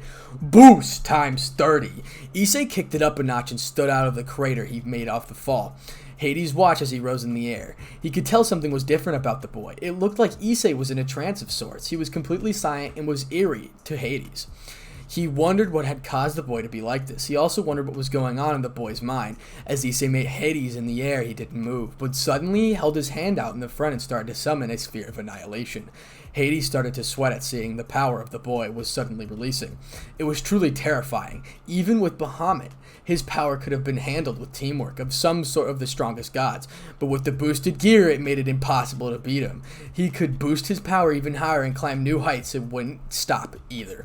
Hades quickly dodged the sphere as it was thrown at him super fast, but it was too late to dodge a kick that was aimed right at his gut. Looking up in the eyes of the boy, all he saw behind the armor was blood-red eyes burning with determination. Hades didn't know what would have caused the change in the boy, but if he knew, he would be as left as he could.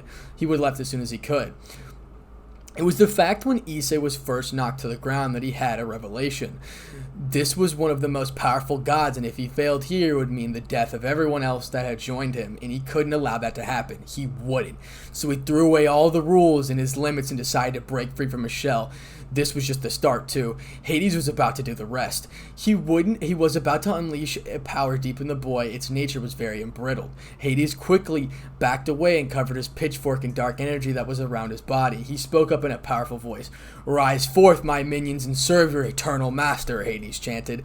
That's when the ground started to shake and tremble at his call. Rising the ground was hundreds of undead shoulders and a few Cerberus. They all looked ready to tear Issei apart at Hades' word.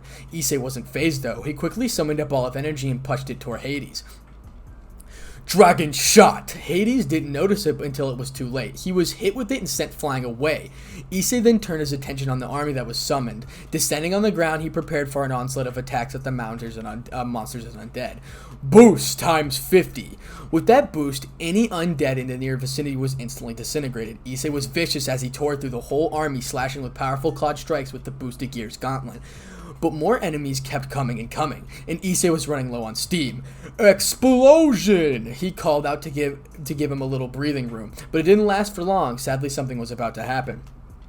He didn't notice Hades returning to the battle, and he was too late to feel the extreme presence of energy rising above him. He turned around and it was too late to get pierced with Hades' pitchfork. Coughing up blood, Issei was kneeling on the ground. Hades descended and spoke up. "It was fun while it lasted, hyoudou, but this is the end," Hades spoke up. Issei was about to protest or try to do something, but he knew he was running on empty. That's when Hades made this mistake of speaking again. The next sentence he would say would seal his fate.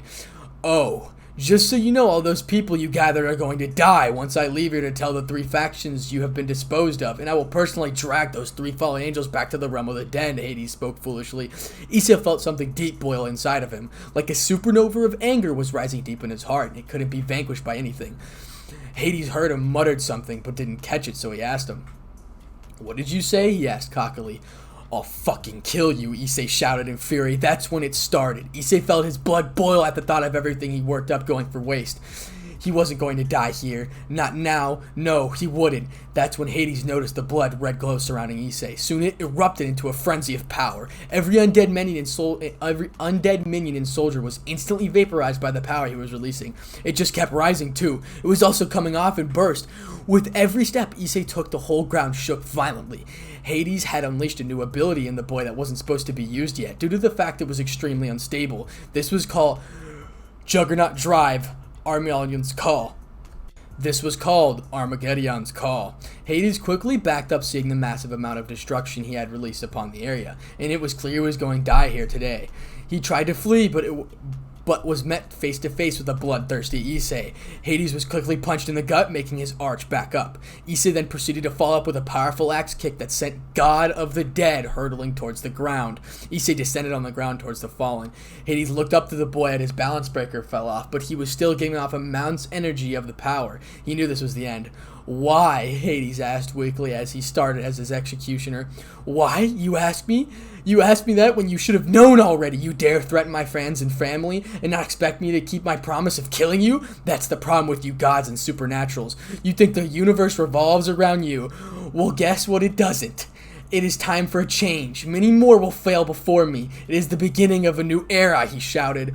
Hades only closed his eyes and accepted his fate. It was the only thing he could do, and he agreed partly with the boy. Change was coming, and it was coming faster than anyone could see it. With one powerful strike, the head of Hades rolled on the floor, decapitated from his body. The god of the dead was no more. Issei then proceeded to continue deeper to his original destination. Finally reaching the prison of Kookos, he blasted the doors apart with a sphere of annihilation. He stepped through it and began once again. He quickly killed any guards that got in his way and made his way towards the cell held as target. Finding the steel door, he quickly blasted it apart, revealing a shocked but amused Kokaville. Issei hyoudou, or should I say, Sekiru, he spoke with a chuckle. Chapter 12, Enemies Gathering, Testing Limits Finale. Kokaville was surprised to see the boy blow up his cell. He was amused that he was being broke out of by the person who helped imprison him. Issei hyoudou, or should I say Sekiru, he spoke with a grin. Kokaville, Issei replied dryly. So what can I do for you this fine day, he asked sarcastically. He knew something was up. Why would the boy who helped imprison him be here to break him out? Well, let's see, I got a proposition for you. One that you couldn't refuse, Issei had a shit-eating grin. Oh, please enlighten me on this proposition you have, Kokaville replied back. Issei looked at him directly and spoke. A storm is coming, one that will change the world forever. You can have a chance right now to be on the winning side. You can even take Seitri's head and put it on the wall. Issei spoke with a grin. Kokaville's eyes widened. Explain, was all he said. So Issei started to explain to him how he was betrayed and how he came back and started to plan it out. He knew that Kokaville would join when he heard about a war was coming, and his eyes lightened up. So let me get this straight. You were betrayed by the factions and you ended up dead, and then you were chosen by Bahamut, the most powerful dragon to exist, to bring back the dragons and bring about a new change in the world. And on top of it all, you've got your own group that is at war against the factions, he asked aloud. Correct, Issei replied. Count me in, Kokaville shouted in glee. Issei chuckled and stood up. Very well. However, there are some things we need to go over first, Issei said seriously. Kokaville looked like he was expecting that. Okay, go on, he replied. Once we are going to we're going to heaven first, and I need you to give me the coordinates. Second, we are going to gather allies afterwards. Then we'll regroup with the rest of the group at Vali's mansion. Lastly, Rias and her Purge are mine to kill, Issei spoke very seriously. You got a deal, boy, Kokaville said with a grin. Issei stood up and motioned Kokaville to follow him. Kokaville had a question that he needed to ask. What about Hades, he asked. Decapitated, Issei said bluntly. Damn, Kokaville replied. He couldn't believe it. This kid has changed this much. He remembered how he protected the Purge with his life. Now he was as deadly and cunning as a cobra. He wouldn't want to be on the receiving end of his attacks. He wondered how strong he was now. With Dragon Bahamut, it had to be mind-boggling. So how did we get to heaven, Issei asked. Kokaville told him the coordinates, and Issei put them in a magic circle, and both of them stepped through. When they got there, it was surprising to Issei. It was as he thought it would be, only more. White and gold covered in buildings for miles as far as the eye could see. Issei looks to side, Kokaville looking disgusting. It was obvious he didn't like this place at all. Halt! Who goes there? A voice above them shouted. They looked up to see a group of armored angels with golden spears. Issei smirked and shouted. Bring me to your leaders, he shouted back, his voice dripping with power. Everyone felt it. They shivered at the commanding president's held. They had no choice but to accept his demand. They descended on the ground. Follow us, they said. Issei and Kokaville followed up to the angels up the staircase to the main building. If Issei had to assume they were currently in the first heaven, they were on the sixth heaven, and standing before them were the four seraphs. Issei, I knew you would be coming, Michael suddenly said. You should have, he replied back. Michael took a look at Kokaville and sighed. So it seems the rumors are true. You do plan to change the world forever at any cost, he said. Gabriel didn't seem too happy to see Kokaville. Why, Issei? She asked. You should know, of all people, Gabriel. I was betrayed out of pure greed, one of the biggest sins. Like I said to Hades before I dealt the finishing blow, everyone supernatural is flawed in some way. Change is coming, he spoke up. Issei? A quiet voice called out. Issei turned around to see none other than Inina Shoto. She looked like she hadn't got that much sleep. She could see her had bags in her eyes. Inina, he said softly. She registered his voice and rushed and bear hugged him. Issei! They said you were dead, she cried. Issei glared at the two seraphs. We didn't tell her that, Michael spoke up. Issei turned to Irina and asked, Who told you that? The devils? He asked. She nodded her head. It's a long story, he muttered. He then told Irina about his betrayal and his resurrection with Bahamut. Irina started to get real angry. She didn't like that statement very much. So you're telling me those devils threw you away like garbage, she seethed. Yes, Irina, he replied. She cried once again and hugged him. I'm so glad you're alive, she screeched. He quickly wrapped his arms around her to comfort her. I decided I'm going to come with you, she said. That surprised everyone in the room. Michael quickly spoke up. Are you sure, Irina? He asked. Yes, she spat. Michael sighed. He knew that he couldn't do anything about it. Issei then spoke up. This is my final thing to say to the Seraphs. I don't hold any resentment to you guys. However, it is your choice whether or not you guys will fight with the other factions. If you do it, it is a matter of fight to the death. I will not hold back, he spoke up. They nodded, and then Issei, Kokaville, and Irina vanished back into their magic circle. Scene break, now we're transferring back to Hell, or the Underworld, whatever the fuck you want to call it. Back in the Underworld, the Force Satan had started a meeting between the elders. So what are we going to do? One of them asked. War is coming. There is no doubt of that, another added. True, but he is still able to top all of us, the Phoenix head spoke up. What you all say is correct. However, his forces are not as strong as him. We may not be able to beat him, but his forces can be beaten, Seraphal shouted. What Seraphal says is correct. There is a small hope for victory, Edgio added. However, we all know he can destroy all of us without even trying. Do you really think he would let his group fall? Even Sir Zek saw his power at the Young Devils gathering, and an elder shouted. Silence! Sir Zek shouted angrily. That shut everyone up. Sir Zek may have been heavily injured before, but now he was back on his feet and still had a ton of power. His power of destruction was crackling out of his body as he shouted. He quickly calmed down to let Seraphal take over. She then spoke up after everyone calmed down. What you all say is true. However, we will not stand here and wait for him to come destroy us all. We will fight, she shouted. They all started chattering and nodding their heads. It seemed Seraphal and the Satans had rallied the devils to fight. Seraphal then looked at Sir Zex, who nodded. They had to go to another meeting with the other factions. The four Satans then disappeared into a magic circle and reappeared back in the place where the other meeting of the three factions was held, Co-Academy. They appeared in the room with the two Seraphs, Michael and Gabriel and Azazel, who was awake, but he had the crutches to his tailbone and was broken. Shimaza and Barkil were in the room as well. Rias and Sona's Paraj were with them too. The meeting was about to begin. Well, we all know why we're here about. We all know what we're here about, Azazel spoke weakly. Yes, Michael added. Well, what are we going to do? Seraphal asked. Are we in agreement that we need to join forces at a chance of winning? Sir Zex asked. I'm in, Azazel replied. They looked to the angels. Fine. We will fight too, they agreed finally. Before anyone could speak again, Michael spoke up. I, however, have some bad news, he said. What bad news? Seraphal asked. Issei was visited heaven earlier, he replied. What? Seraphal shouted.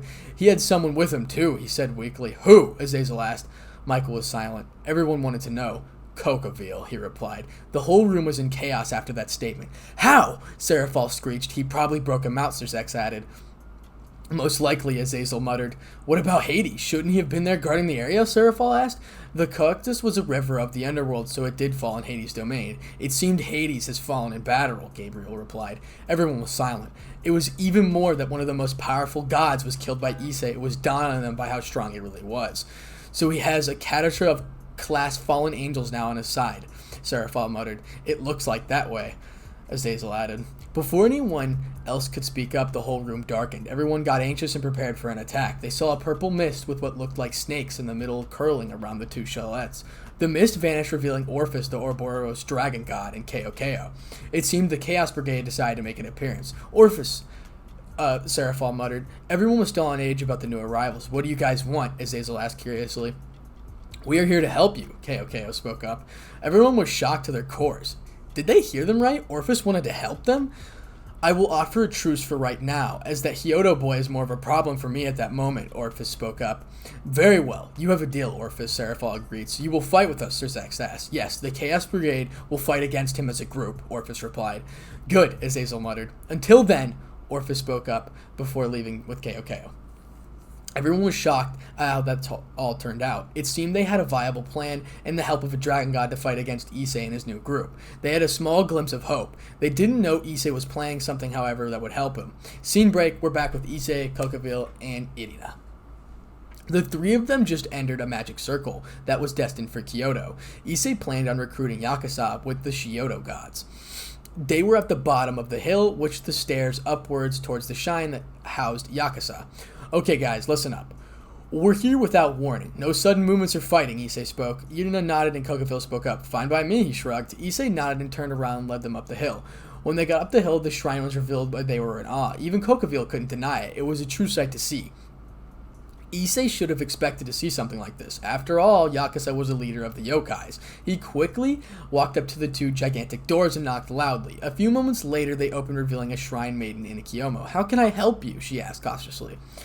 I wish to speak with Yasuka, he replied. She blinked a few times, then narrowed her eyes. Why? She asked. Something she needs to hear that will affect her life either way, he replied in a commanding voice. She flinched as she heard his voice. It was a king over his subject. It was a powerful one at that. She quickly backed up and motioned them to follow her. She led them up and down the hallway. At the end of it was a gigantic set of doors. The shrine maiden told them to wait outside and went in the room. A few minutes later, she came out and told them to come in. Once they walked in the room, they weren't shocked to see it like a messy office, papers everywhere. She was a faction leader, so she had a lot of work to do.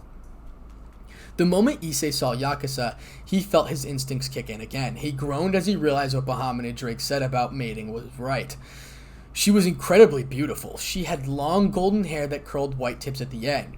She wore a golden honeyed kiyomo that flowered past her knee. She must have known Issei was staring at her since she gave him a wink, which caused him to blush. Forcing it down and regaining his composure, he spoke up. Lady Yakuza, I came here today with an offer, he said. She raised her eyebrow before speaking up. Oh, what kind of offer? She replied. She had a flirty tint in her tone.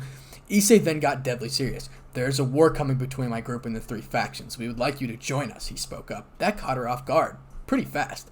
First off, what caused this war, and why should I join your side? She asked, intrigued. He then explained once again and about how he was betrayed and how he got back into the world of the living. He also explained about how his group currently was. She looked very upset and distinguished at the same time.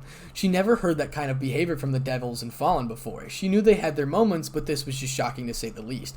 She was silent for a good bit of time. What is your names? She asked. Issei Hyoudou. This is Irina Hyoudou, and the angel who joined by my side, and Kokaville was freed from prison from Gekuctus after Hades was defeated by me, he spoke up. Yakuza's eyes quickly widened. Hades was defeated? The god of the dead? Hades lost? You beat him? She asked. Yes, he is no more. Bahamut's strength is something greater than Great Red and Orpheus, he replied. She had heard the stories of the Annihilation Dragon God, but to witness its power at first hand was something else. Issei had summoned the Argomatic's descent, and everyone was awed at the power it was releasing. Very well, Issei Hyoudou, you will have my support in the upcoming war. I will speak with the Amaterasu and the other Shiodos to see what they will do, she spoke up finally. Thank you very much, Lady Yakuza, he bowed. Oh, please, no formalities or horrifics. Just call me Yakuza Issei. She had some flirty tone in her voice again. Issei quickly blushed once again, but he was able to force it down again. He mentioned to Irina and Kokaville, who nodded. The three of them disappeared back into the magic circle, leaving Kyoto. They were headed back to Vali's mansion. Issei knew there was going to be some explaining that needed to be done. The moment they saw Kokaville, they wouldn't be too happy to see him at all. As they reappeared out of the circle, Issei was dead on his thoughts. They had all the weapons ready aimed to kill. Kokaville had a grin on his face, seeing that everyone gets so defensive. Issei, what is the shark face doing here? Vali asked. She wasn't too thrilled. Taimat just looked amused. While the three fallen angels were fuming. What the hell, man? Donasik screeched. Issei sighed and then spoke up. He is joining us. I broke him out of the Kyokus after I killed Hades, he said. That shocked all of them. Taimat was rubbing her legs together at his statement. Hades? The god of the dead? Killed? Vali muttered. Everyone had a similar thoughts after hearing his claim. Yep, I decapitated him in the underworld, he replied. They all didn't expect that. We also have some more allies. Yakuza has agreed to aid us when we need it. She also said that she would speak to Shino Pantheon and see what they think, Issei spoke. So it's inevitable, huh? Rainier asked. Pretty much, Kalawarner added. Until the day comes, we will prepare and hone our skills. I will continue to gather more allies and dragons, Issei spoke up. He then had an idea. Who is the next group of people who will become part dragon, he spoke up. Everyone blinked as they understood his statement. 3 hands raised. Kuroka, Kokaville, and Irina all wanted to do it. He sighed and spoke up.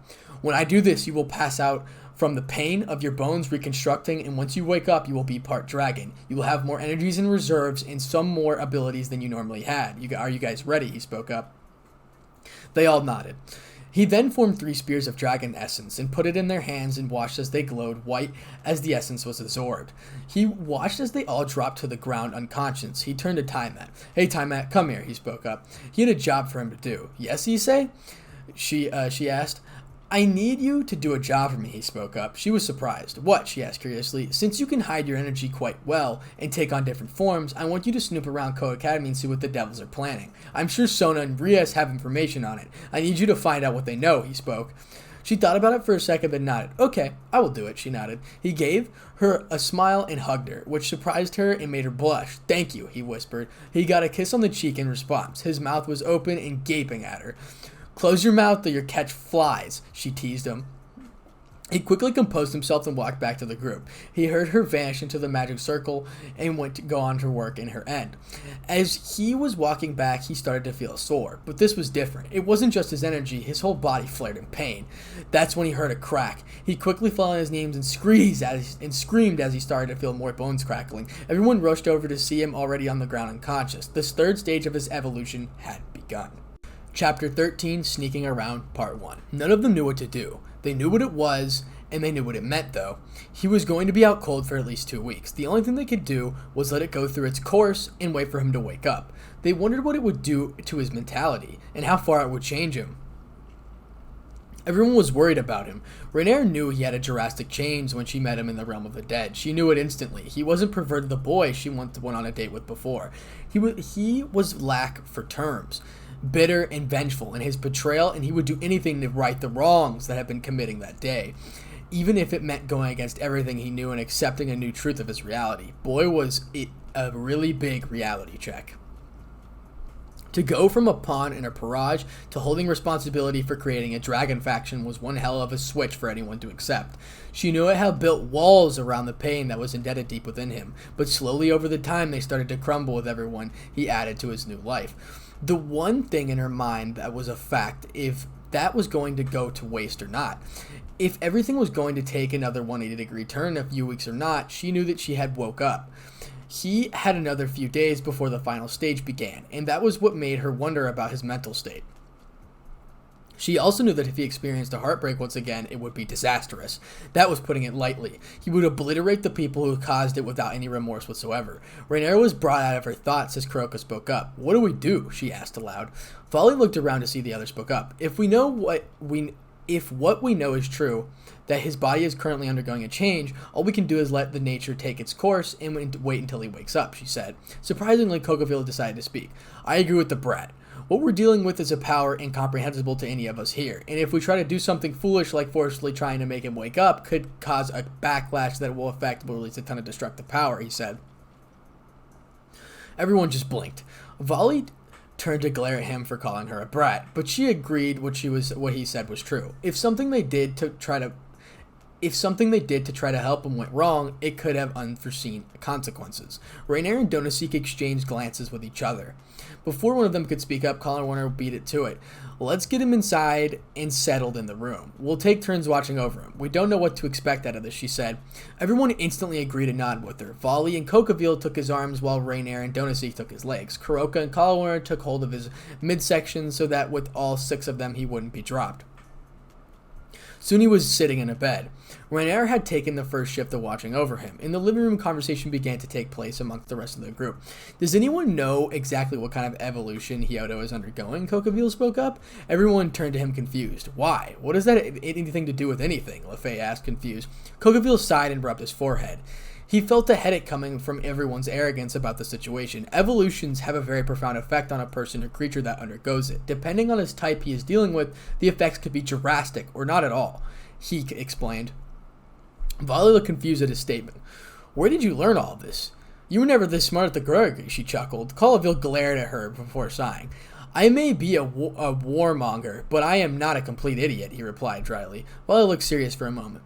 "Well, what we know right now is that his body is changing to handle the power of Bahamut. It was a 4-stage evolution he had. First and second stages where his strength and energy reserves being increased drastically. The 3rd stage where his body starts to completely rebuild itself for the final stage, where he becomes a real dragon before reverting back to his human form," Volley explained. Kovil was thinking for a bit before even speaking up. We may have something to worry about when he reverts back to human. His personality may be changed a bit. I doubt it will affect us at all. However, seeing those people who betrayed him wouldn't want to be near him, he said. Kroka looked confused before speaking up. So you're saying he will be more wrath-filled at the other factions for what happened? She asked confirmation. She asked for confirmation. Kokaville looked deadly serious. Precisely, he replied. That's when Volley noticed something wrong. Where's Time at? She asked aloud. Everyone looked around and found that the Dragon King was nowhere in sight. Kuroka decided to speak up. I saw her talking with Issei before he fell unconscious, she said. Everyone amused on what she said or what she could be doing. Scene break. We're going to the Co-Academy where, she's spying on them. Tiamat, for lack of better terms, was still confused on where to start. She knew she would eventually have to spy on the devils and see what she could get from them. She finally decided what course of action to take. School was already out, so she was going to snoop around the hyoudou household to see what she could find. With that set in her mind, she continued forwards. Soon before she knew it, she was already in front of the house. She quickly masked her presence so no one would know she was there. She snuck around the window or the living room and listened in. She started hearing them talk about something. Are you sure that's a good idea? It was a male voice. She didn't really know anything about them, but she knew Issei was with them before and didn't take kindly to being betrayed. Kiba, we have no choice. We need more pieces to be able to combat him. You know the power he had now. It was Rias who spoke up next. Tiamat wondered who they were planning to recruit. Biocho, those two are just normal humans. Even if they know how to fight, Kiba replied. Tiamat was still confused at this. That is enough, Kiba. This decision is final, she said. It was eerily silent now. Tiamat felt a dreading sensation coming on. She quickly started to step away from the house, thinking she may have been found out. She dashed away as the front door opened and her whole purge stepped out. She was masking her presence, though. She knew they shouldn't be able to sense her easily. She looked at the girl to the right with the white hair, and she knew what she was able to sense her with senjutsu. Where are you? Ria shouted with the authority. Tiamat didn't like the situation. She figured Issei wouldn't care if she thrashed out at them a bit either. It was seemingly like that was going to happen soon. She noticed the knight of the group start to go towards her way, and the rest of them followed. She quickly dodged a slash from his sword and cut the bushes and she was hiding behind. Who are you? Rias asked curiously. She was glowing crimson. Tiamat smirked and stood up. A very close friend of your ex-pawn, Issei Hyoudou, she said in a flirty tone. Everyone was shocked and they narrowed their eyes. What's your name? Kiba asked. She turned to the knight and spoke in a bone-chilling tone. Oh, me? Allow me to introduce myself. I am Tiamat, the Chaos Karma Dragon, one of the 5 Dragon Kings, she said with a grin. Everyone shivered as she let her power leak, and they knew he was gaining some very powerful allies. Rias looked conflicted before speaking up. What do you want? She asked seriously. Tiamat was amused at the girl. I bring bad news, devils. Issei Hyoudou doesn't like what happened to him that much. Prepare yourselves for the war that's coming straight at you. Issei has made it very clear, our group, that your heads will be mounted on a wall when he's done, she said with an eerie grin. Everyone flinched at her words. They knew they couldn't fight her at all. She was a Dragon King, and they were barely a purge. They had no choice but to back off. They quickly summoned their own magic circle and teleported away from the fight that was going to happen. Tiamat looked upset that she didn't get to toss them around for a bit. Sighing to herself, she made her own circle and hopped back in it and went back to the mansion. When she arrived where she knew something was wrong, she walked into the house to see the group minus Kuroka in the living room. What's going on? She asked. Volley looked at her to see a little angry at her being gone. Where have you been? She questioned her. Tiamat just tilted her head. Issei sent me on a mission to spy on the devils and see what kind of information I can get from them, she replied. Volley's eyes wide as she lowered her head. Tiamat noticed this and decided to speak up. What happened? She asked. Rainier spoke up. Issei has begun his 3rd stage of his evolution and is unconscious, she answered. Tiamat's eyes widened. He had already undergone it? In her head, there was a lot of questions that needed to be answered. So the group sat down and filled her on the details about what happened. She was listening intently on what was being said. It seemed he was going through a rough patch. Kokaville looked at Tiamat and spoke up. So what did you find out? He asked. Everyone else looked to see her answer. It seems the devils are moving to counter us as they thought. His old Paraja decided to bring 2 new recruits in. I don't know who they are, though. I did a confrontation with them before they escaped in a magic circle, she replied. Kokaville was in a thought for a minute. It seems they are mobilizing for war, he amused. Volley wondered what he was thinking. He was the one he was the one she would ask about the topic. He was a warmonger, after all. What do you think we can expect, she asked him. He looked at her for a few moments before answering. Honestly, anything. In times of war, the factions are unpredictable. If they have all united, that's only more against us. Not to mention if they've gathered any more allies, he replied. Volley thought about it for a moment. So pretty much a full-scale battle like a great war, but worse, Volley asked. Everyone was shocked. If that was really what they were going to expect, it was going to be very bloody. Yes, he said. With that in their minds, they continued on their 3 days. While thinking about Issei and his evolution he was going through, they knew it was going to be a couple of long weeks without him. They managed, though. They had to. Scene break, we're going back to the underworld. In an office of the Four Great Satans, Sir Zex had gotten a call from his sister Rias. He was told about they had some information that they needed to hear and that it was pertained to Issei. Hyoudou was still rough subject for him. His defeat was handled to him on a silver platter. He couldn't do anything to stop the power he had at his disposal. He looked up to his sister's purge and entered the room. He quickly stood up and told them to take a seat, and they would begin. So what is it you have to tell me, he asked curiously. His sister Rias was the one to speak up. Issei has gathered more allies. We found one of them snooping around the house last night, she asked. Sir Zex raised an eyebrow at this. Oh? Who was it? Did they say anything of importance, he asked. Rias looked at Psalm for a moment. She said she was the Chaos Karma Dragon Tiamat, and that Issei plans to mount our heads on a wall after he's done, she replied. That unnerved Sir Zex greatly. Issei Hyoudou was becoming stronger and stronger every day, not just in individual strength, but overall in numbers as well. The situation was getting worse. They feared it was counting down. They were hoping to buy time to prepare for the inevitable, but it now seemed like that wasn't going to be possible. He was thinking intently on what to do. He looked at his sister and her purge spoke up. I'm going to inform Seraphal of this. If the danger starts to increase, we may need you to pull the guys out of Ko and back into the underworld, he said. They nodded and got up to leave. For now, keep a close eye on you at all times, he said. With said, they returned to Ko. Leaving Sir Zex alone to think about what he was going to do. First, he was going to stop by Seraphal's office and inform her, and then they would stop by Garuga and tell Azazel. Before he knew it, he had already jumped into his own circle, appeared outside Seraphal's office. He started towards the doors and continued forwards. Once Seraphal noticed the door open, she was surprised to see him. Sir Zex? What's going on? She asked, confused. He looked solemn for a moment. We have some news that Rias found out, he said. She leaned forwards and motioned for him to continue. It seems that Issei has been gaining more allies. Tiamat was snooping around the house, and it ended in a standoff, and she had some colorful words, he explained. That alarmed Seraphal. It seemed the situation was getting worse and worse every day. She looked at Sir Zex seriously. What did they say? She asked. When Issei is done, he plans to mount their heads on a wall, he replied curtly. That shocked her. This is troubling. First Kokaville and now Tiamat. I assume Tiamat was the first one he recruited. We need to find out where his group's location is, she said. Sir Zex nodded and agreed with her. It was starting to get out of control. So what are we going to do now, she asked. He looked at her for a second before replying. I'm going to inform Azazel and see if he has any ideas of how to locate him, he replied. She nodded and Sir Zex disappeared into another magic circle, continuing forwards on his goal. However, he didn't know about the storm that was coming his way. Chapter 14. Sneaking Around, Part 2. Azazel didn't know what to expect when Sir Zex showed up at the Grigor unexpected, without any prior notice or warning that he was coming, so he was a little apprehensive. Sir Zex, what can I do for you? He asked hesitantly. Sir Zex looked around his office for a second before turning back to Azazel. I have some news about Issei Hyoudou, he said. Azazel raised his eyebrows. He was now listening intently. What is it? He asked curiously. Sir Zex looked serious for a moment before replying. Rias and her purge had a run-in with one of the members of his group, and it was shocking to learn who it was, he said. Now that grabbed Azazel's attention. He leaned in a little closer. Who was it? He asked. Sir Zex looked at him in the eyes and replied, Tiamat, the Chaos Karma Dragon, he replied. Azazel's eyes widened. Tiamat was a very powerful dragon. She wasn't a dragon king for nothing, after all. If he had gotten her on his side, that meant he was also gaining more power every day, and he would soon be ready to finish what he started. Azazel knew he would finish it too.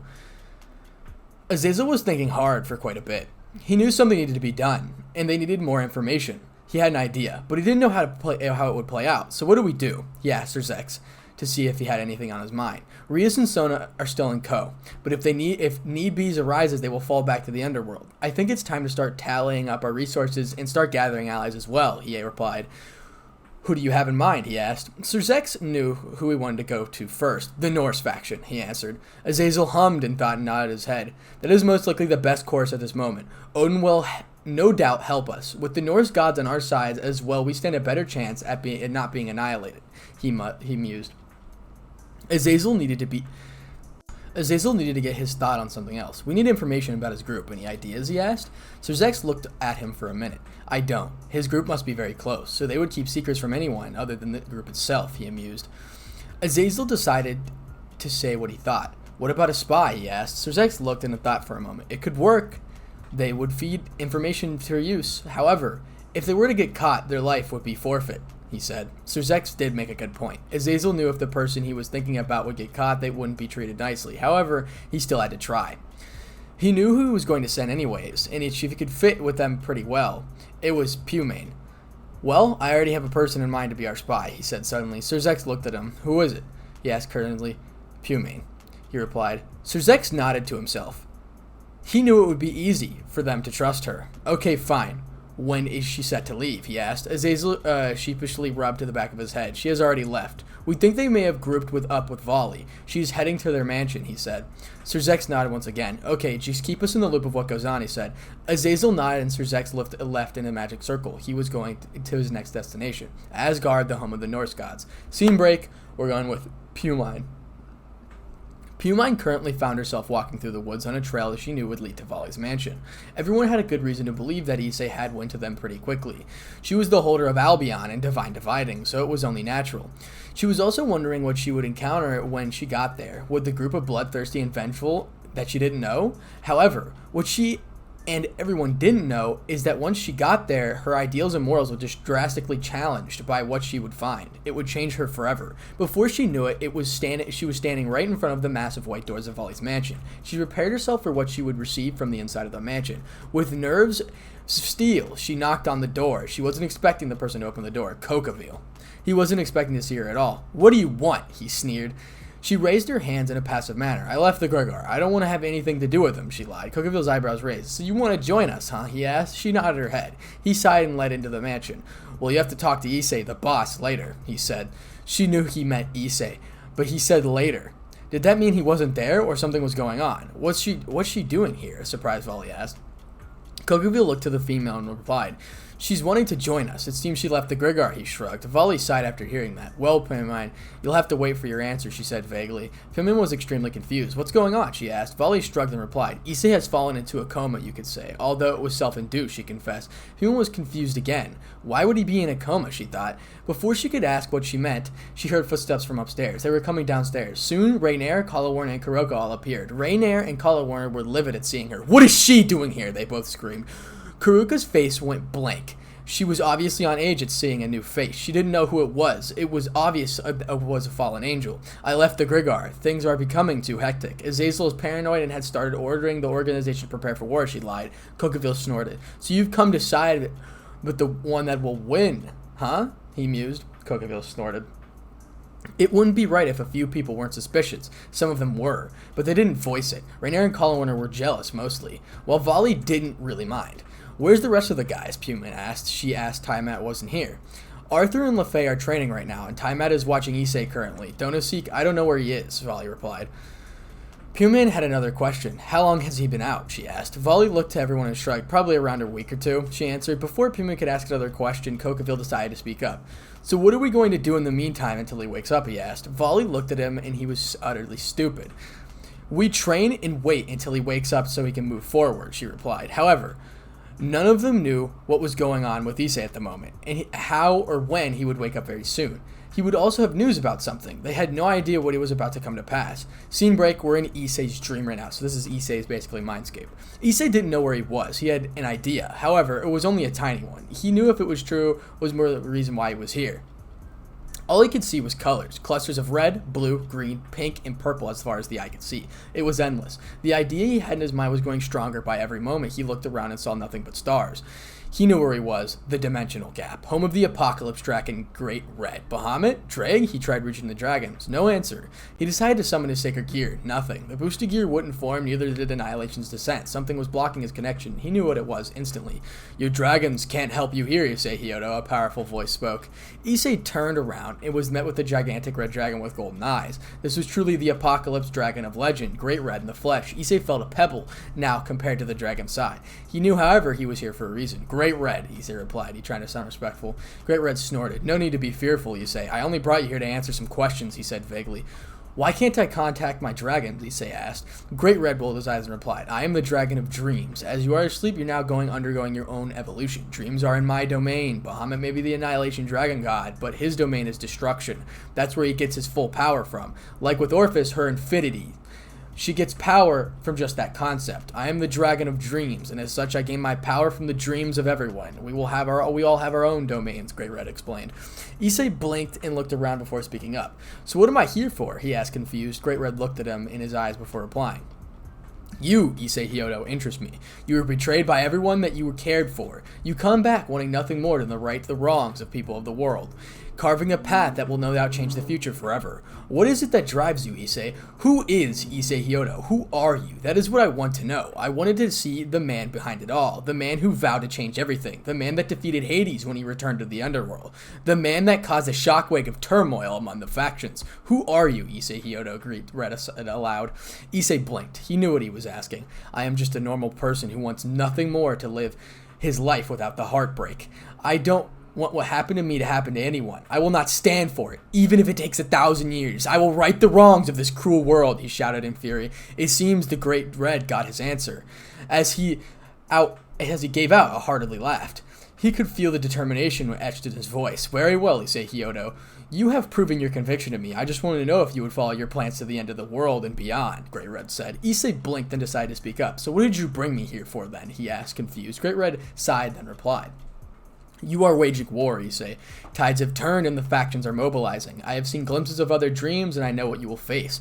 This war will be calling the Great War a skirmish in comparison. You are facing off against strong enemies. Some of them will have enough power to stand up to you for a while. One is Orphis. She had sided with the factions and wanted to get you out of the picture, Great Red said. Before Issei could speak, Great Red continued. So I have decided. Once you awake from the dimensional gap, we will have a battle. You will prove to me that you are worthy of my strength, Great Red explained.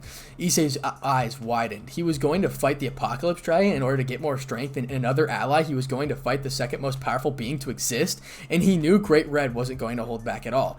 He was going to have a really good fight to him to win him over. With that said, Great Red released him and Issei went back to his normal dream. Scene break to Asgard. Odin, the king of the Norse gods, wasn't expected to be visited by Lucifer of the underworld. He knew if he was there it was serious. Sir Zex, what do I owe the pleasure of your visit today? He asked, intrigued. Sir Zex looked serious. Odin knew it wasn't the time for jokes at all. I trust you have heard of Issei Hyoudou, Sir Zex asked. Odin narrowed his eyes. He heard about the boy, how he was waging war against the factions. The Norse hoped to stay neutral and not face the wrath of the boy, but if Sir Zex was here, then it was serious. Yes, I do know about him and what was currently going on, he answered. Sir Zex sighed, as he knew what he was about to ask Odin would be tough. We have information about him. He is gathering powerful allies. We know he has Kokavil, Time at the Chaos Dragon Karma on his side. Who knows who else he is aiming for and how he's already gathered, Sir Zex explained. Odin rubbed his chin and thought. It was truly troubling. It looked like they weren't going to be able to stay neutral as they thought. So you came here wanting Asgard's help in this war, he said aloud. Sir Zex nodded respectfully. Odin sighed. He knew it was the right thing to do. Political relations would be tested and wouldn't have to be anywhere without any risk. Very well, Sir Zex. You will have Asgard's support in the war, Odin commanded with authority. Sir Zex sighed and thanked Odin. He had to leave and prepare for the underworld. As he left Odin's side and called in his son Thor. Thor was surprised when he got a summon by his father. He knew it was serious. Father, what is the matter? He asked, confused. We are going to aid the side of the factions in the war against Issei Hyoudou, he said. Thor was confused. I thought we were going to stay neutral, he asked. It seems he has gathered some strong allies. Sir Zex came to ask me today, he answered. Thor knew now it was serious. The call of the battle was coming closer. He knew it was only the matter of time until hell and heaven was unleashed in one gigantic battle. Unknown to anyone, a pair of golden eyes opened for the first time in 2 weeks, belonging to none other than Issei Hyoudou. He was going to shake the very foundation of the supernatural world with his new power in the next days to come. Chapter 15. Awakened. Golden brown eyes looked towards the ceiling of the fan as he awoke. Issei Hyoudou was awake for the first time in 3 weeks. He sat up and looked at his arms. He could see his body change. He looked around in the room. He was going to find no one. He knew he was in the mansion, though. Dreg, he muttered. The voice came out a second later. How are you feeling? It was Dreg, the red dragon. Issei cracked his neck and started to stand up. A little sore, he muttered. Your power has significantly risen too, Bahamut spoke up. He then remembered what he dreamed of. He didn't know Bahamut and Dreg knew. How do I get to the dimensional gap, he asked. They were a little silent after that statement. Great Red wanted to fight you, and he won't hold back, so you have to be ready. To get there, it can be hard. Yakuza can open the Dragon Gate. You could create a tear and enter that way, Drake said. Issei nodded. He knew that what he was going to do. This will be your biggest fight yet. And what Drake said is true. Dragons are races of pride and will not hesitate, Bahamut said. Issei knew this battle was about to be like nothing other than he ever done. It was going to be a challenge. He needed to figure out his power quickly and efficiently. He nodded and started to walk towards the door. He looked down the stairs to see no one coming up. He wondered what time it is. He rubbed his neck and walked downstairs. As he looked under the couch, he saw Issei, they all yelled. He waved them off. He noticed a new face in the mansion. How are you feeling? Rainier quickly asked. Good, just a little sore, he replied. He looked to Puman. Who's this? He asked. Volley was the one to speak up. Premin. She left the Gurgar saying Azazel is starting to get paranoid, Volley. Issei just shrugged his shoulders. There's something I need to say, he started. They all started listening. We might get a new ally, he stated. They all were wondering who it was. Who is it? Kokaville asked with Issei's expression. He knew it was serious. Great Red bought me the dimensional gap while I was unconscious. He challenged me, he said. Kokaville spat out his drink after hearing that. You were going to fight the Apocalypse Dragon? He screeched. Everyone had the same thought. I have no choice. He knows something we don't informed, and we might face a little more when we originally thought, he replied. You're going to face him? So you need to be ready, Kokaville said. Issei nodded. Great Red. Even if you have Bahamut, it will still be a tough match. Accept massive energy blasts and some serious pressure. If you're fighting in the dimensional gap, you need to take the fight away from there. That's his home turf, so he has the home field advantage, Kokaville said. Issei nodded to his statement. He knew Kokaville was pretty smart. He knew what he was talking about. Great Red is a dragon. He is one of the first beings to exist. He has lived in the gap ever since. He has gotten used to the pressure it has. You need to be prepared to withstand it, Taimat said suddenly. Issei looked at Taimat curiously and spoke up. What do you mean? He asked. You're going to be facing the toughest opponent you have ever faced. You can't hold anything back at all. I highly doubt he will, she said. Issei nodded to her statement. It was true. He knew this was going to be the biggest fight ever. They all watched as he stood up. Then we're going to train for a bit. In a few days, I will go to Yakuza to open the Dragon Gate, he said. Puman watched as everyone followed him without a word. It was odd to her. She wondered what earned their complete trust. Puman was the only one to need to know basis on what happened to Issei hyoudou, so she would have some parts of story to hear from the man himself. So today, we're going to resume our training. However, I have something different planned out, he started. Everyone started. Taimat, Kokaville, and Donosik. You three will be facing me in a 3v1, he said. Everyone was shocked. That was a gigantic understatement. Even Ostrek wouldn't fit it. Why? Donosik asked lazily. Everyone wanted to know as well. I need to know the full extent of my power. It has changed. I want you three not holding back, neither will I, he said aloud. They were all shocked beyond belief. He was going to truly use his power. Whenever he sparred with them, he made sure not to overdo it. He would only use Balance Breaker, and that was good enough to make Volley be pressured. They wanted, and thought it was enough to make Volley start to be pressured. They wondered what they were going to see today. Very well, Kokaville said aloud. Taimat nodded. You asked for it, Donosik said with a grin. Issei nodded and the three of them walked into the circle. The rest of them watched as he put a barrier around the four of them. It was about to start. Whenever you're ready, Issei said. He watched all three of them as they prepared to fight.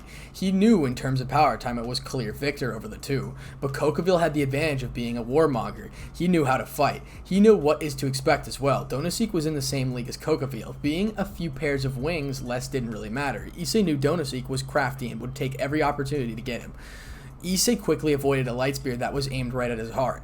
He looked to Kokaville to see a shit-eating grin. He quickly looked behind him to see Donosik. He was holding a light axe. Issei cursed himself as he knew Donosik had learned how to change his weapons' shape. He narrowly avoided the strike that connected with ground and sent a shockwave across the area. Issei nodded. Taimat was silent. She broke into a spirit and came towards him. She was glowing bright blue. She was gathering her energy as she charged them. Issei knew they were working as somewhat of a team. He knew with 3 attacks coming his way, he would not be able to avoid them all. It was a debate on which one was to purposely take a hit. A charged punch by Taimat, a gigantic light spear by Kokaville, or a crushing axe by Donosik. Screw it, he thought. He ran forwards at Taimat and stopped a few feet in front of her. He quickly caught both Donosik and Kokaville's attack easily. However, he left the door open for a punch that was sent to his gut and made him skip back at it. He grinned as he looked up. They had the same expressions. I didn't really expect you to get hit from one that quickly. I'm impressed. However, it's time to get serious, he said. They all watched as his energies rose quickly. All 3 of them looked at each other and nodded. They knew this was coming.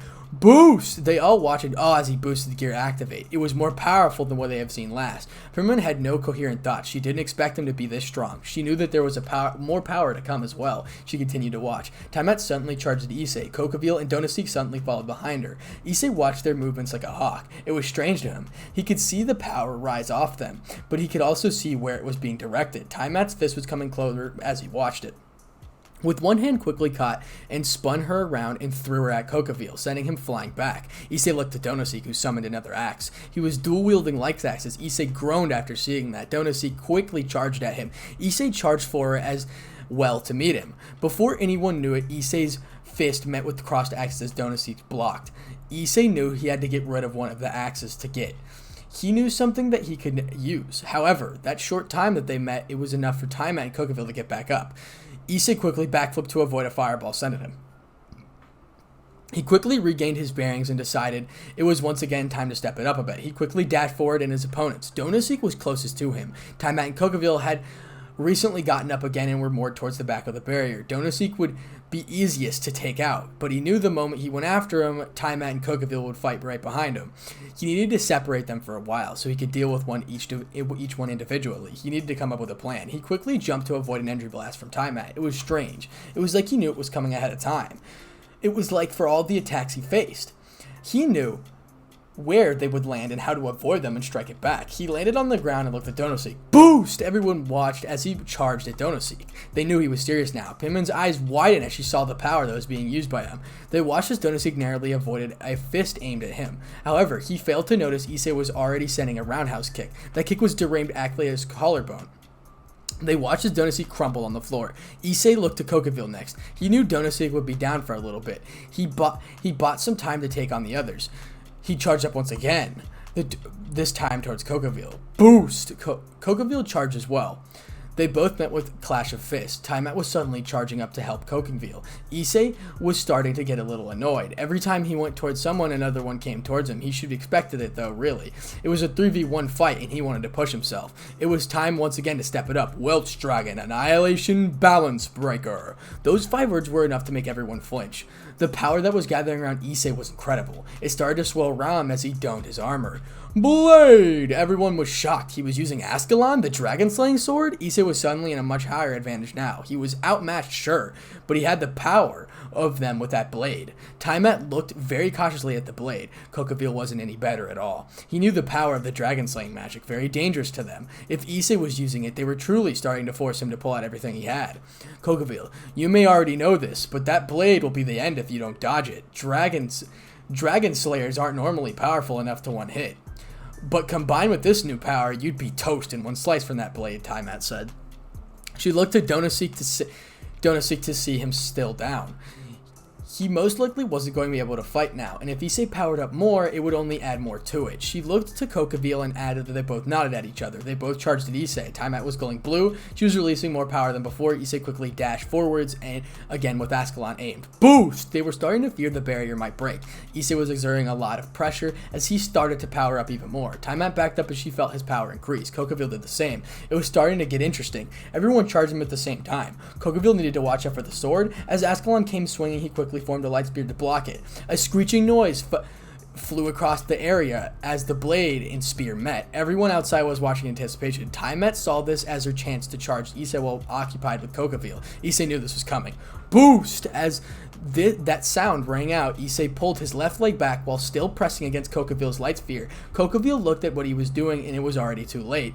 With one power-packed kick, Issei sent Kokaville flying into the barrier. He was down. One down, one to go. Taimat versus Issei. Taimat decided it was time. Issei watched as she started to grow it, glowing a sapphire blue. Her power was rising. She was going into her dragon form. Before anyone knew it was this explosion of power was released, and standing in that place of Taimat's human form was a big blue and western dragon. She was staring at Issei intently. Well, Issei, it seems like it's just you and me. Let's finish this, Taimat roared. She knew her attempts were futile, even though it was her pride as a dragon that she pushed forward. If she was going down, she was going down swinging like hell. Issei grinned as she fired off several fireballs towards him. He quickly dashed to avoid them. He could see 3 more coming at him. He quickly charged straight for the second one that was coming. He aimed at Ascalon. At it. With one slice, he clearly cut the second fireball in half, completely disposing of it. Everyone was at awe of the power he was using effortlessly. He looked to them like it was second nature. They wondered what was going on. It seemed Issei was acting on instinct. The third fireball was closing in on Issei fast. However, Issei wasn't even phased a bit, looking as he grinned and charged up once again. This time he aimed for the flat of his blade towards the fireball. He was intent on hitting it back at Time-At. When the fireball finally got within range, he swung the blade with the flat aimed at the fireball. There was a loud noise that rang out after the fireball was struck by Ascalon. Time-At was honestly impressed. He used Ascalon like a bat, hit her fireball back at her. With a flap of her wings, she quickly avoided it though. Kokaville and Dodoseek decided it was time to withdraw, so they exited the barrier, leaving Time-At left. Issei looked at the fourth and final fireball that was coming his way. He looked at Time-At and grinned. "You should have shown me your power, Time-At. Now I will do the same," he said aloud. Everyone wondered what he was going to do. They watched as he held his hand out and his palm facing upwards. Rainier, Colorwarner, and Donoseek eyes widened as they saw what was coming, a sphere of annihilation. Time-At suddenly felt the power that was rising dramatically in Issei. She looked to his palm to see a small black orb of energy above his palm. It had pitch black lightning coursing through it. She could tell it was extremely powerful. She watched curiously as he clenched his fists around the orb. When he opened it back up, the orb grew in size. It was the same size as the fireball that was coming towards him. He looked at Time-At and grinned before throwing it. Rainier, Colorwarner, and Donoseek looked all fearful when it was thrown. "Everyone, brace yourselves!" They all screamed as they put their guard up. Everyone quickly did the same and watched as the sphere fireball flew at each other. To say they were shocked would be an understatement. As the two attacks clashed, it was obvious which one was going to win. The sphere of annihilation quickly expanded as it came in contact with the fireball, efficiently swallowing it whole and erasing it.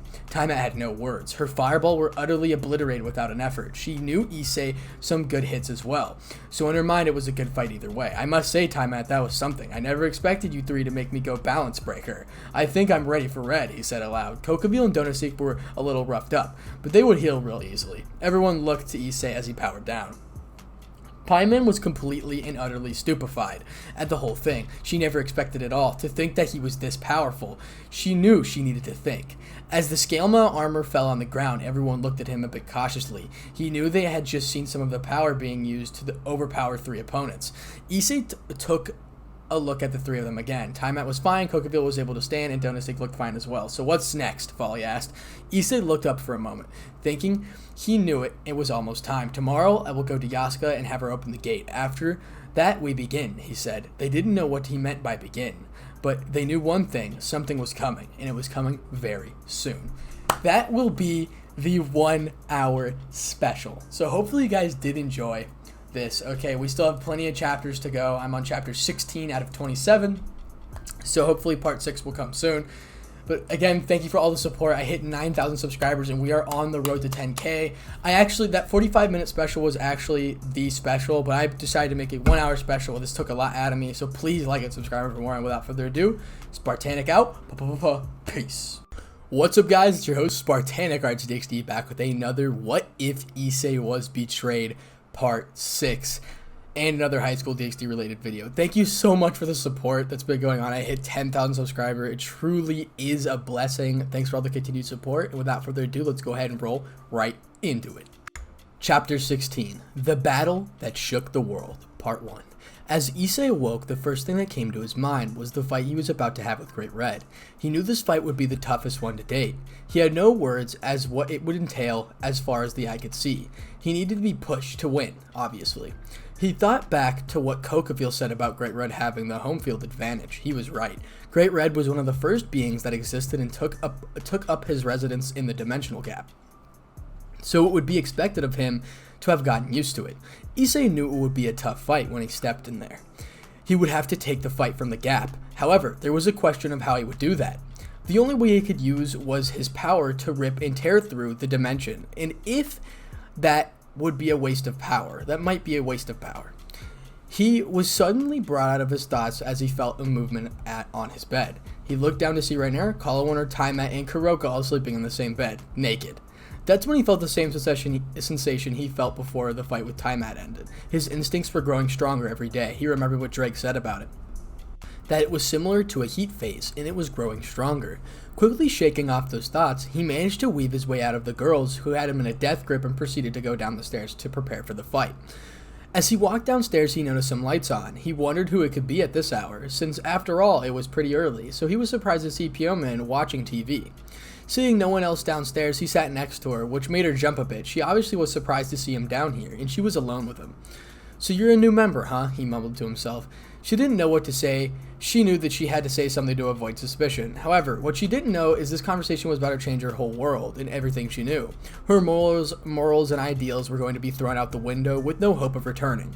"So what made you want to join up with us, huh? I mean, everyone has the same reason to start anew," he said. She wondered what he meant by that. Azazel has been paranoid along with the other factions. They started mobilizing to prepare for a war. It was just too much, she lied.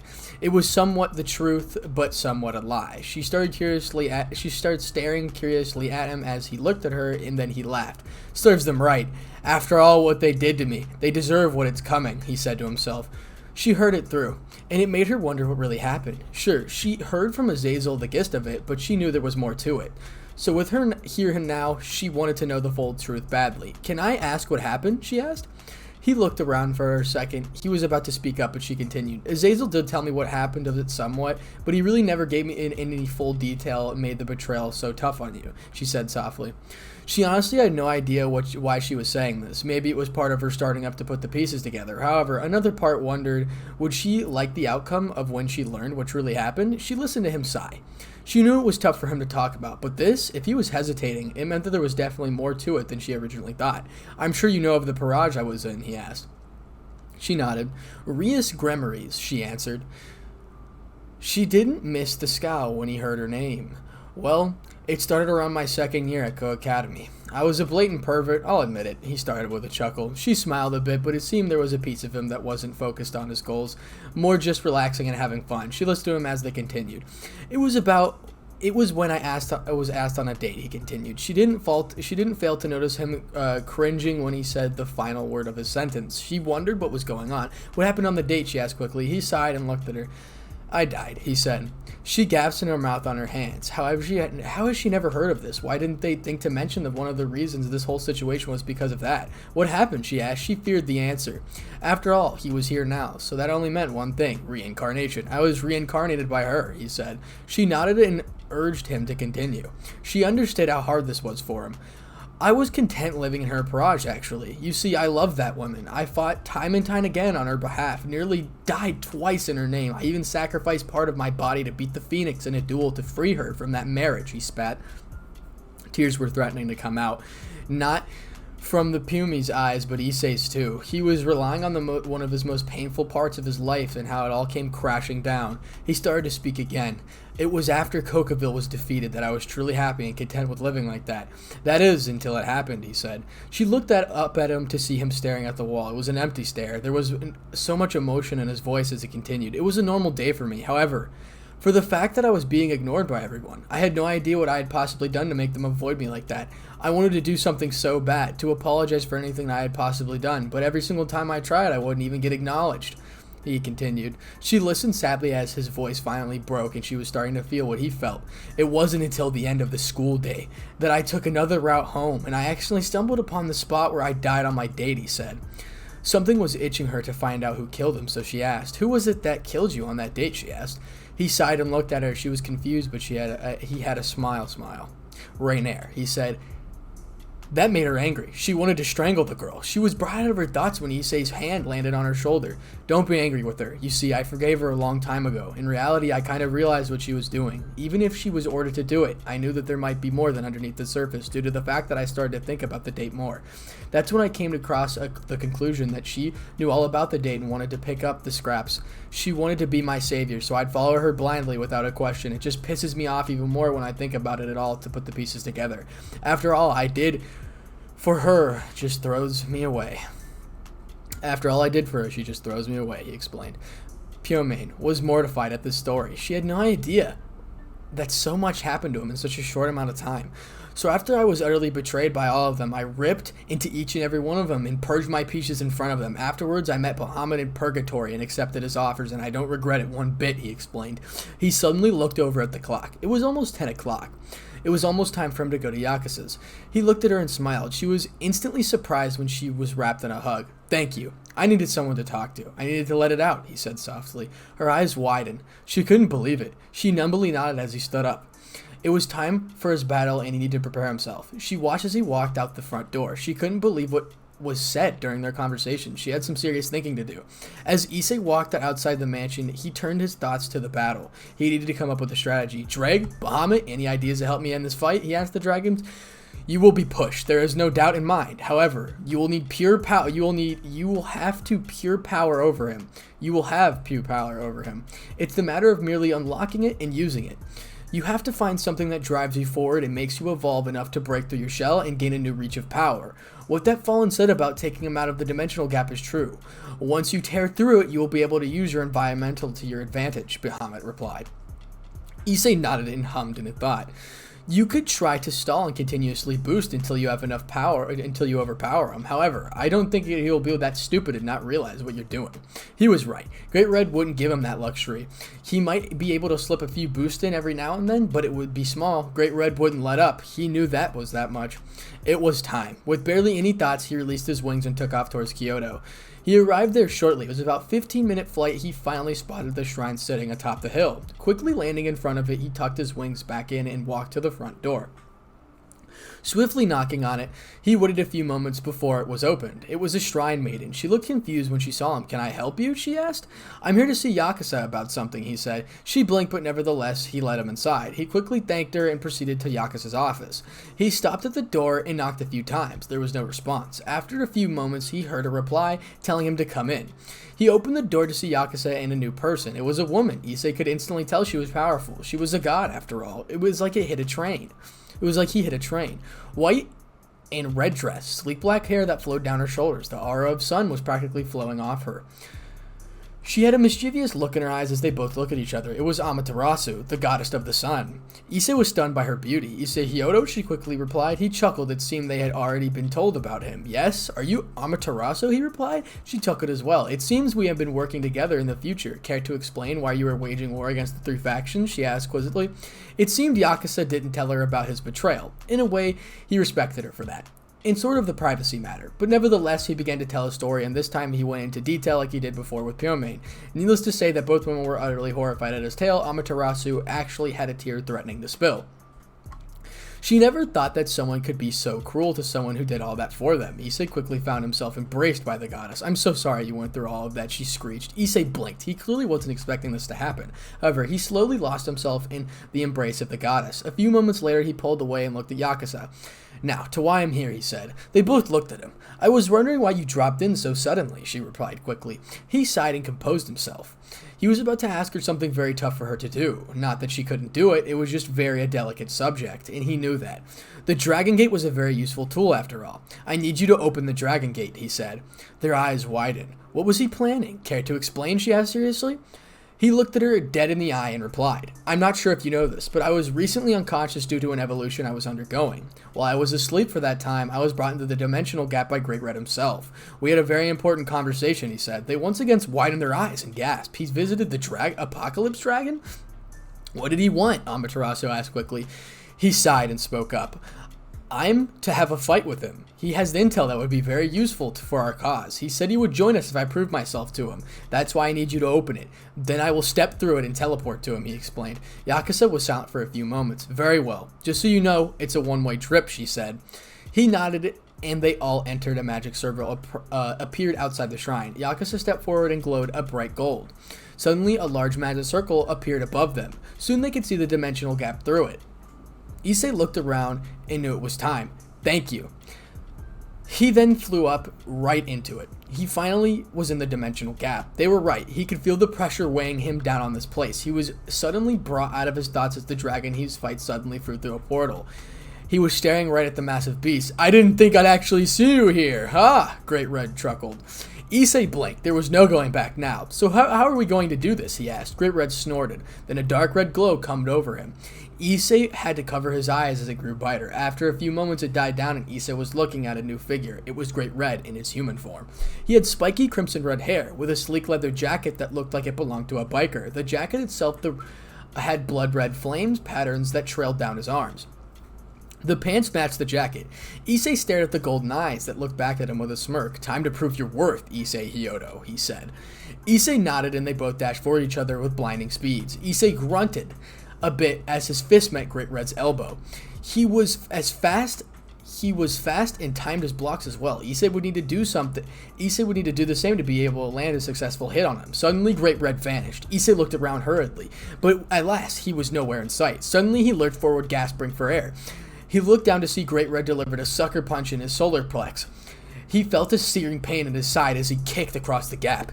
Issei got up, and now that Great Red wasn't pulling his punches at all. Come on, is that seriously all you got? He taunted. Issei just clenched his fist. Soon a crimson aura covered his arm. Soon it was consented and boosted gear took its place. Boost! Great Red just grinned and adapted a blood red glow as they continued to trade blows. Issei was starting to see why Great Red was such a tough opponent. He had years to perfect his abilities to their maxes, while he only had a few weeks. However, that didn't stop him. He continued to press the Apocalypse Dragon. Great Red knew the boy had potential. He quickly blocked a punch that was sent towards his face, but didn't see the knee coming. He lurched forward as he felt the powerhouse knee that was delivered. Issei quickly followed up with a haymaker that connected with Great Red's ribs. As Great Red regained his bearings and he started to charge up a massive energy blast, Issei's eyes widened at the sight of it. It was bigger than anything else he has ever made. He quickly decided he had no choice but to match it with a Seer of Annihilation, but he needed more power. Welch Dragon, Annihilation Balance Breaker. A large amount of energy started to condense on Issei as he went into his Balance Breaker. Great Red only widened his grin as he saw the armor. The energy ball was charging up and it kept growing.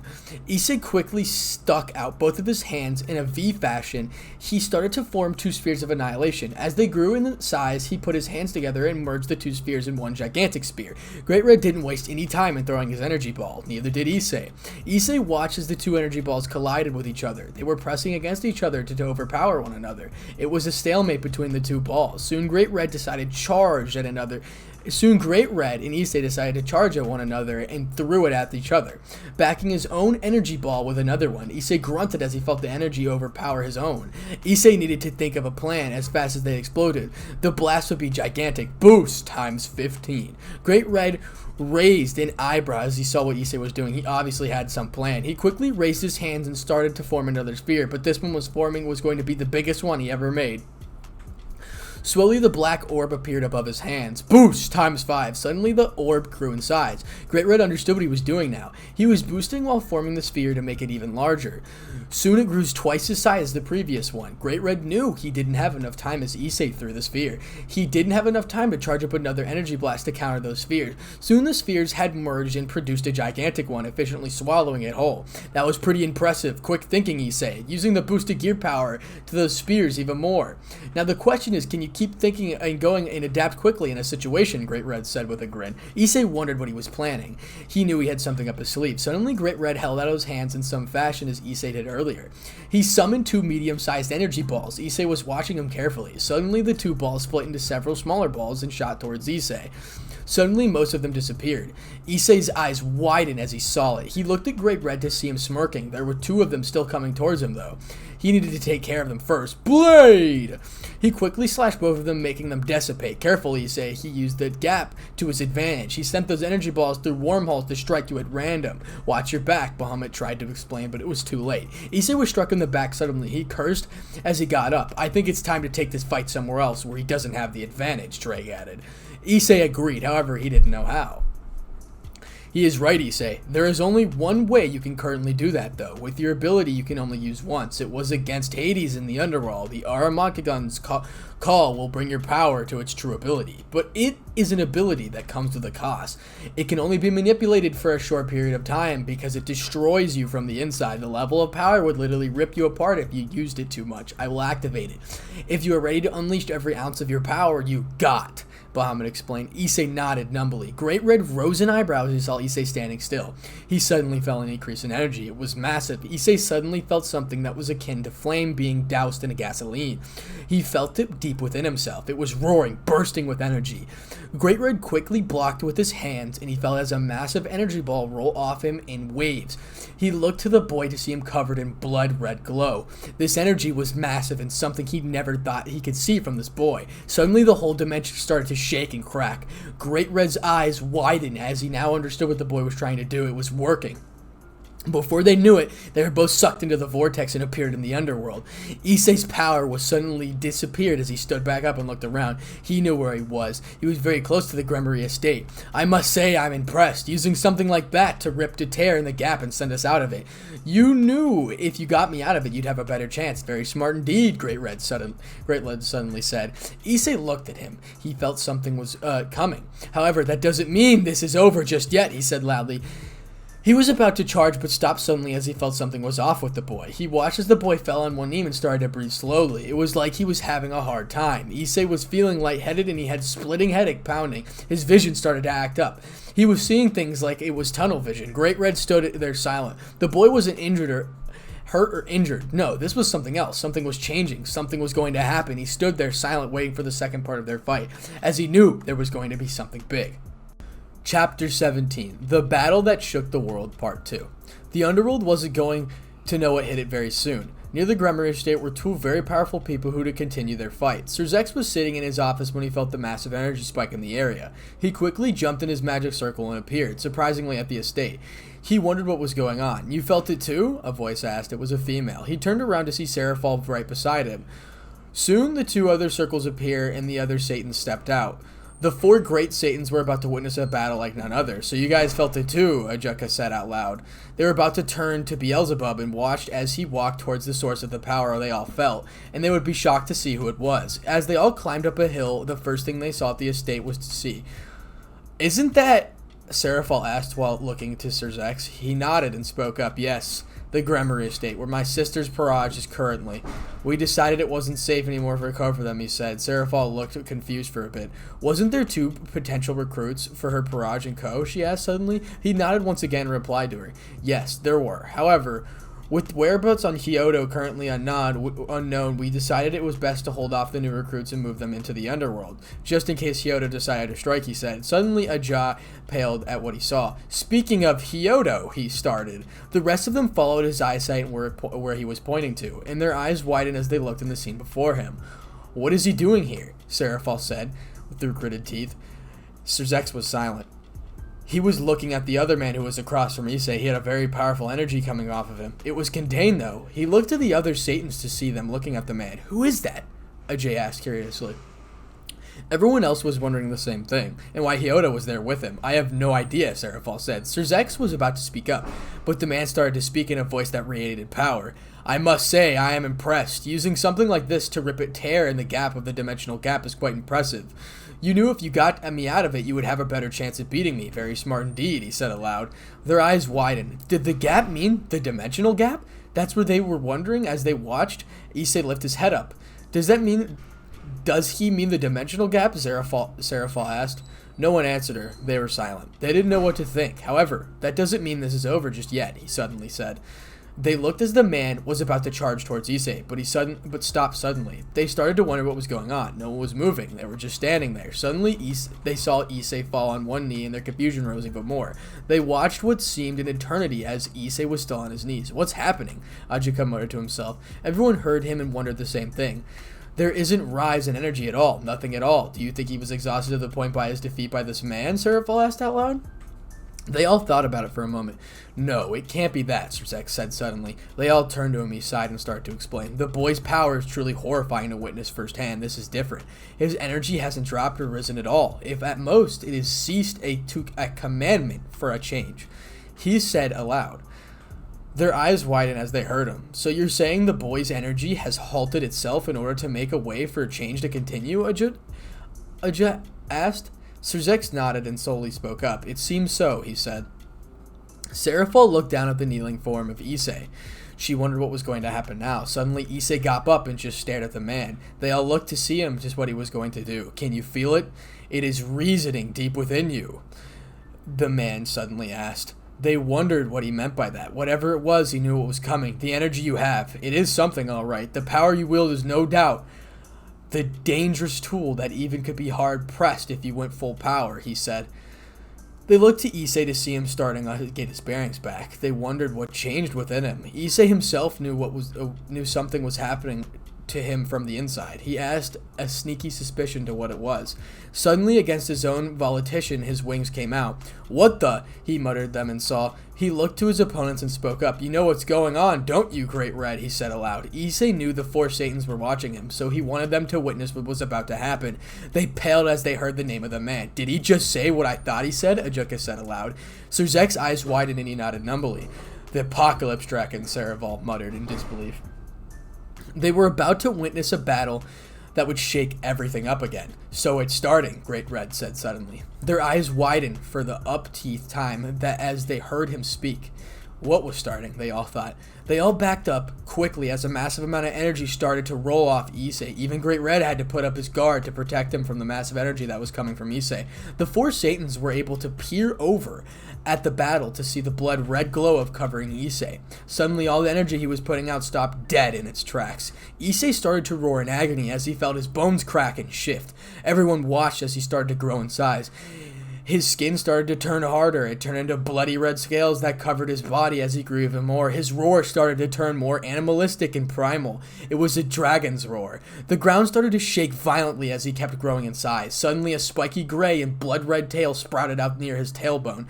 Their eyes widened again as they realized he was turning into a dragon. It was 10 minutes later, and the shaking finally subsided, and they looked to where Issei was to see something that showed them the true power he had. In Issei's place was a 50-foot-tall dragon with blood-red scales and sleek gray outlines. The wings were released to their full size of 70-foot wingspan that reached for all to see. This was his full dragon form, and it was incredibly intimidating. Great Red didn't seem intimidated. He just smirked as the behemoth stared down on him with his golden eyes. So this is your full dragon form, huh? Impressive, kid. Now it's time to show me what you can do with it, he shouted in excitement. He suddenly covered in his own glow. He was about to transform into his form. However, Issei's tail wrapped around him quickly. Great Red was quickly surprised as he was getting thrown towards the estate. It seemed the boy was getting used to his new form very quickly. It was time for Great Red to step it up a bit. With the Satans, they didn't expect to see that happen. Serzek's eyes widened as he saw the Apocalypse Dragon get thrown towards the estate. He instantly felt worried for everyone inside. It was obvious to him the estate was going to suffer a lot of collateral damage. What's going on? A voice behind him said. He turned around to see his mother, Valena, and his father, along with his sister and her Purge. It seemed they were out just in time. A battle like none other is undergone, he said. Rias was instantly confused. One moment she and her Purge were watching TV, and the shaking started. They all quickly rushed out to get everyone out. They all had no idea what was going on. What battle? She asked quickly. Seraphol looked to Rias and spoke up. Look for yourself, she said. Rias and her barrage looked to where she was pointing and looked to see the dragon that stood above them all. It was a gigantic in her mind. What the? Akino muttered. Kiba rubbed his eyes a few times. Who is that? Rias asked. Serzex looked at her and replied. That is your ex-pawn, Issei Hyoudou, he said. A bunch of gas came from the barrage. They looked at the dragon to see its golden eyes watching the wreckage of the estate. Who is he fighting? Akino asked suddenly. Seraphol looked at them again and replied, he is fighting the Apocalypse Dragon, she said. They were shocked as they heard her. He was fighting Great Red? They thought? They knew he was insanely powerful and would deliver on his promise. They all turned their eyes to the wreckage of the estate and they felt a massive rise in energy. Ah, that was a good one, Issei, Great Red chuckled. They watched as the dragon himself took flight. He was no longer in his human form.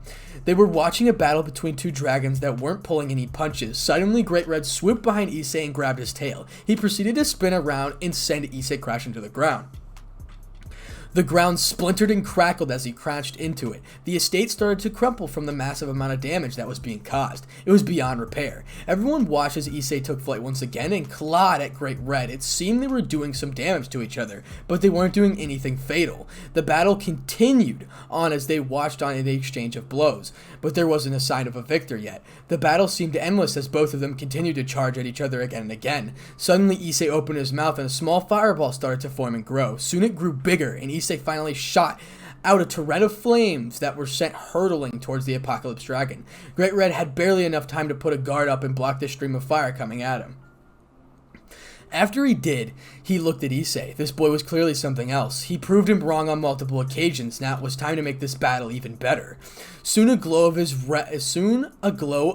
own covered Great Red as he flew at Issei and wrapped him up in his tail, like he was earlier. Great Red wasted no time and spun around for a good bit and launched it in the air. Great Red followed it up with an energy blast of its own. It was sent hurtling towards Issei's rough dragon body. As it hit its target, a roar came out. Issei knew he needed to get out of the form and take the fight back in his human form, but he didn't know how to. Bahamut, how do I get out of my dragon form? He asked, and the dragon in his head. Issei waited for a response. A few seconds later, he got one. It's like your balance breaker or juggernaut drive. All you need to do is will it, and it will happen. You just need to want it, and you will come out, Bahamut explained. Issei knew it was time to come out of his form and take it from there. Everyone watching the battle was surprised when he paused. They looked at Issei to Great Red to see himself and them in a stare-off. Great Red wasn't making any moves, neither was Issei. Suddenly, the blood-red glow covered Issei, but this time it started to get brighter by every second. They had to cover their eyes as it started to look too intense at it. They heard what sounded like screeching, but it was distorted and warped. Once the blinding light subsided, they looked back to the battlefield to see something shocked. It was Issei in his human form, but it was different. It seemed transforming into a dragon changed his appearance. He had streaks of blood-red hair, along with some grays and crimsons. His eyes were a mix of crimson and gold as they stared up at the massive dragon that was above him. He seemed to radiate power in every direction. It was tame, though. So you've learned how to become in and out of that form at will, huh? You are a faster learner indeed, Issei hyoudou, Great Red said, impressed. He glowed a few minutes and returned back to his human form. Soon they were standing a mere 10 feet from each other and ready to attack at notice. I must say, this was more than I expected. They had told me to expect this to be my toughest battle, and yet I'm yearning for more, Issei roared. Great Red grinned and charged at the same time Issei did, both of them connecting blow after blow. They were moving so fast, only the Satans could watch his movements. How did they get so fast? Akeno muttered fearfully. No one had the answer. They were still witnessing Issei Hyoudou's true power, and part of them knew he wasn't using everything he had. No, that was going to be saved for them, and their time was coming. It was very soon. Soon indeed. Boost! They all turned their attention to the battle as they heard the command. They watched as Issei charged it again, but this time they could see him. They were wondering what was going on. They knew he had more speed in him that he could use, but he was purposely slowing himself down. Why, they quickly thought. Great Red noticed it too. He knew it wasn't fatigue. No, it was something the boy cooked up and was planning. But what? He needed to find out. Before the boy executed his plan and got to the drop on him, Great Red charged with an energized fist. Issei put up a guard and blocked it. Why didn't he dodge? He has speed and he probably saw it come, Serafal asked aloud. No one had any idea what he was doing. Boost! Ajika started to think about what he could be doing. He's obviously stalling for something, but what? He asked aloud. No one had an answer, so they were just turned their attention to the battle as it raged on. Issei ducked a kick that was sent at him. He delivered a swift uppercut to Great Red as he was flying up. Great Red stopped himself in midair and took a look at Issei. He was baiting him for something. Boost! Great Red shook off his thoughts and charged him again. He quickly vanished from sight and appeared before Issei and delivered a sucker punch to his gun. He went back to kick him, but Issei caught this fairly easily. Great Red was surprised once again as Issei spun around and threw him back, but Great Red wasn't done. He quickly got up and sped towards Issei with his fist reeled back. Issei knew he had no choice but to put the equal amount of force in his punch this time. He was planning, and it was hard to adapt in mid-battle. He had no choice as he charged forwards as well. Suddenly, to his surprise, his fist covered with black energy. It was the same energy of the Sphere of Annihilation. Bahamut, what is happening? He asked in his head. He looked at the energy covering his fist as he charged to meet Great Red. The sphere of annihilation is made up of the purest energy in you, as it's very volatile and destructive as the amount of energy that is pulled from the source. It seems when you came out of the dragon form, you gained the ability to manipulate it freely. It can now be used in more ways than just a single sphere, Bahamut explained. Issei hummed and nodded to himself. What he says is very true. Energy is very malleable. Once your body learns how to produce it on its own, it spreads like a wildfire, as it creates new possibilities with it. This is something you must learn to adapt your own abilities and techniques due to the fact that energy is very destructive, Drake added. Issei nodded to himself as he heard the dragons. He knew this was something he'd have to delve deeper into. But there was a bigger problem at the moment. With that in his head, he turned his attention towards Great Red, who was nearing closer and closer. Soon a burst of wind exploded as their fists met.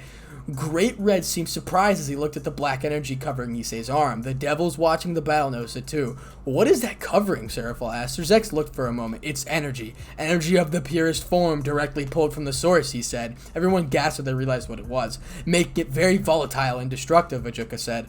Sir Zex nodded. It seemed the boy was growing in strength at every moment. Great Red noticed his energy was being obliterated as it clashed with the black energy. So you've learned how to use energy in its purest state right now from the source, huh? Makes it a very deadly weapon if it used right. A truly terrifying thing to behold, Great Red amused. Boost! Suddenly the energy that covered Issei flared like it was gasoline being lit on fire. Issei need Great Red and charged a small crimson ball of energy and punched it. Dragon shot. Everyone watched as the crimson shot was launched at the Apocalypse Dragon. He was able to put his guard up and block it in time, but noticed Issei disappearing. It was already too late as he felt his presence behind him. Explosion! With that single word, the whole area shook like a bomb had gone off. Everyone now understood what Issei was doing earlier and why he was stalling. He was boosting purposely and waiting for an opening to use an explosion to deal a ton of damage.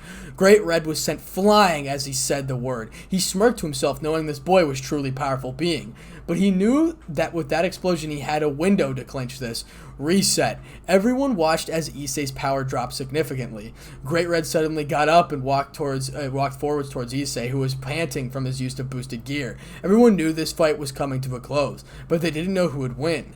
They thought Great Red would win, but they knew Issei wasn't going to go down that easily. They stared at the two figures as they just stared at each other, neither of them making a sound or making a move. This battle was about to be finished soon, and the results would shock everyone. The final part of their battle was starting. Chapter 18. The Battle That Shook the World, Finale. Silence was met with bated breath as everyone watched the two colossal powerhouses stare at each other. They knew this battle was about to end. However, they didn't know what would become of it. If they did, they would run to the hills, from the sheer power and determination that was about to be unleashed for the world to see in all its glory. They would realize that they were ants compared to these monsters. Great Red and Issei Hyoudou, two fighters that truly made a battle up for the ages. It was in its final legs as the both of them stared into each other's eyes. Great Red smirked as he saw his opponent. They both pushed each other farther than before. I must say, I'm impressed you made me use most of my power. Now I must say it's time to finish this. It was a valiant effort indeed, he said aloud. Everyone watched as Great Red covered himself in a red glow and charged at Issei. Issei didn't even care and charged forwards without hesitation. He didn't care about the risks of further damaging his body beyond repair. It didn't matter one bit to him. Great Red saw this and was astonished. What drove him this far? He wondered, dumbstruck. This boy was something else indeed. This clashed as the burst of piercing winds erupted from the source. The bystanders could only watch as both of them clashed in the battle of pure strength, determination, and will. They wondered how much longer it would last. Great Red quickly delivered a kick to his ribs and followed up by grabbing his arm and hurling him across the deserted piece of the underworld that became their battlefield. He watched as Issei got back up like it was nothing. He could tell that he wasn't done. Great Red's window was closing too. It was a time limit before Issei could start to boost again. However, he looked at the boy to see his feet covered in black energy. He rose an eyebrow as he watched an explosion that sent Issei flying towards him with blinding speed. Great Red widened his eyes and he realized what he did. Issei used the power of pure energy to propel him towards his opponent. Great Red didn't even have time to think as he was elbowed in the face and kicked with a ton of force, thus knocking him backwards. Great Red stood back up and looked his opponent in the eye. Tell me, Issei Hyoudou, what pushes you forwards? What causes this insane amount of willpower you have? What drives you to throw caution to the wind and follow what you want to the ends of the world? Great Red shouted. Issei looked at him directly and he scoffed. You want to know what makes me like this? What is my driving factor? He said in a deadly quiet voice. Great Red knew something was coming, and it was going to be bigger than anything he saw. It's the simple fact that I wanted to live a life where I was happy. I don't want this endless cycle of lies and deceit anymore to go on anymore. After all that has happened, nothing has changed for my goals. I swore on that fateful day in purgatory that I would see the world changed by very hands. Even if it takes me 1,000 years, that goal will come true. Nothing will stand in my way, he shouted aloud. Everyone was shocked that the very ground started to vibrate and crack. An earthquake was being caused. Everyone looked to the skies to see dark clouds forming. A few moments later, a ton of lightning strikes were flashing non-stop. It was clearly something Issei was causing.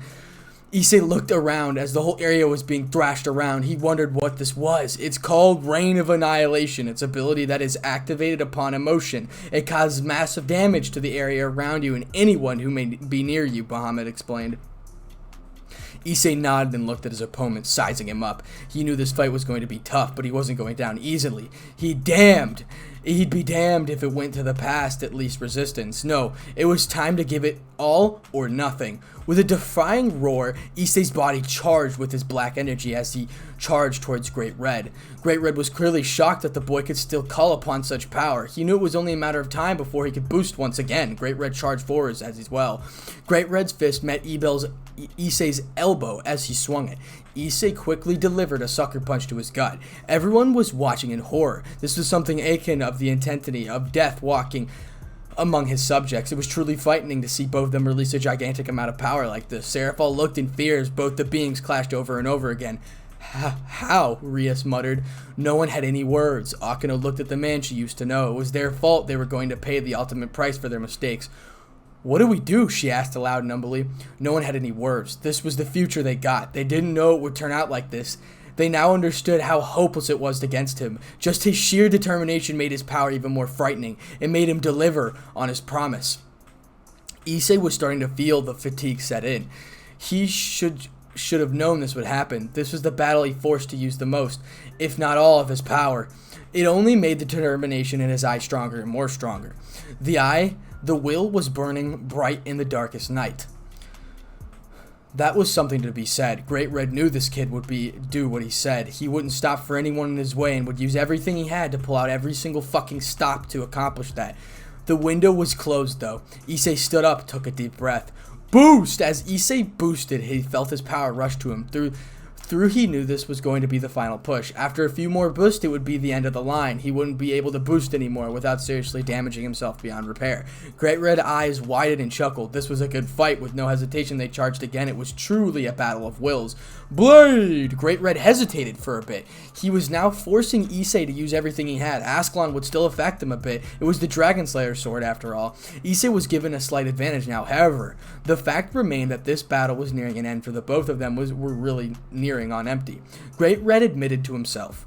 He felt fatigued too. This was one hell of a battle that he didn't expect to have at all. It was truly something to behold. The power this boy had kept surprising him time and time again. Great Red's fist met the flat of the blade as Issei blocked it with it.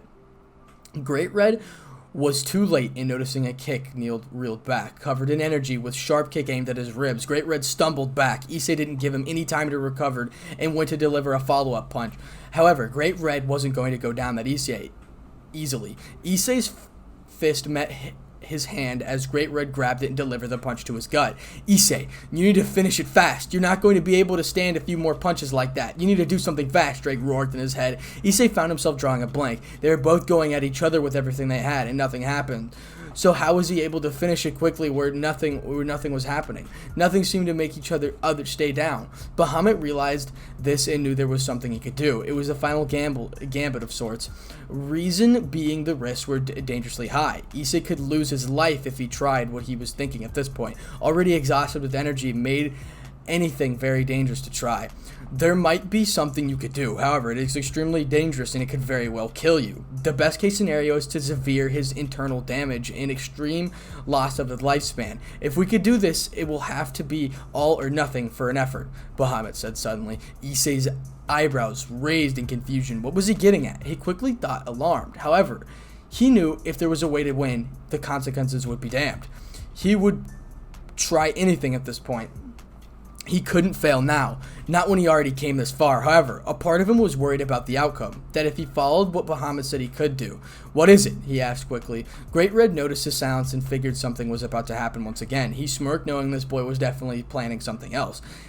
If and when he were to go to war, they wouldn't stand a chance against him. Drake knew what Bahamut was suggesting. He didn't want to give it much thought, though.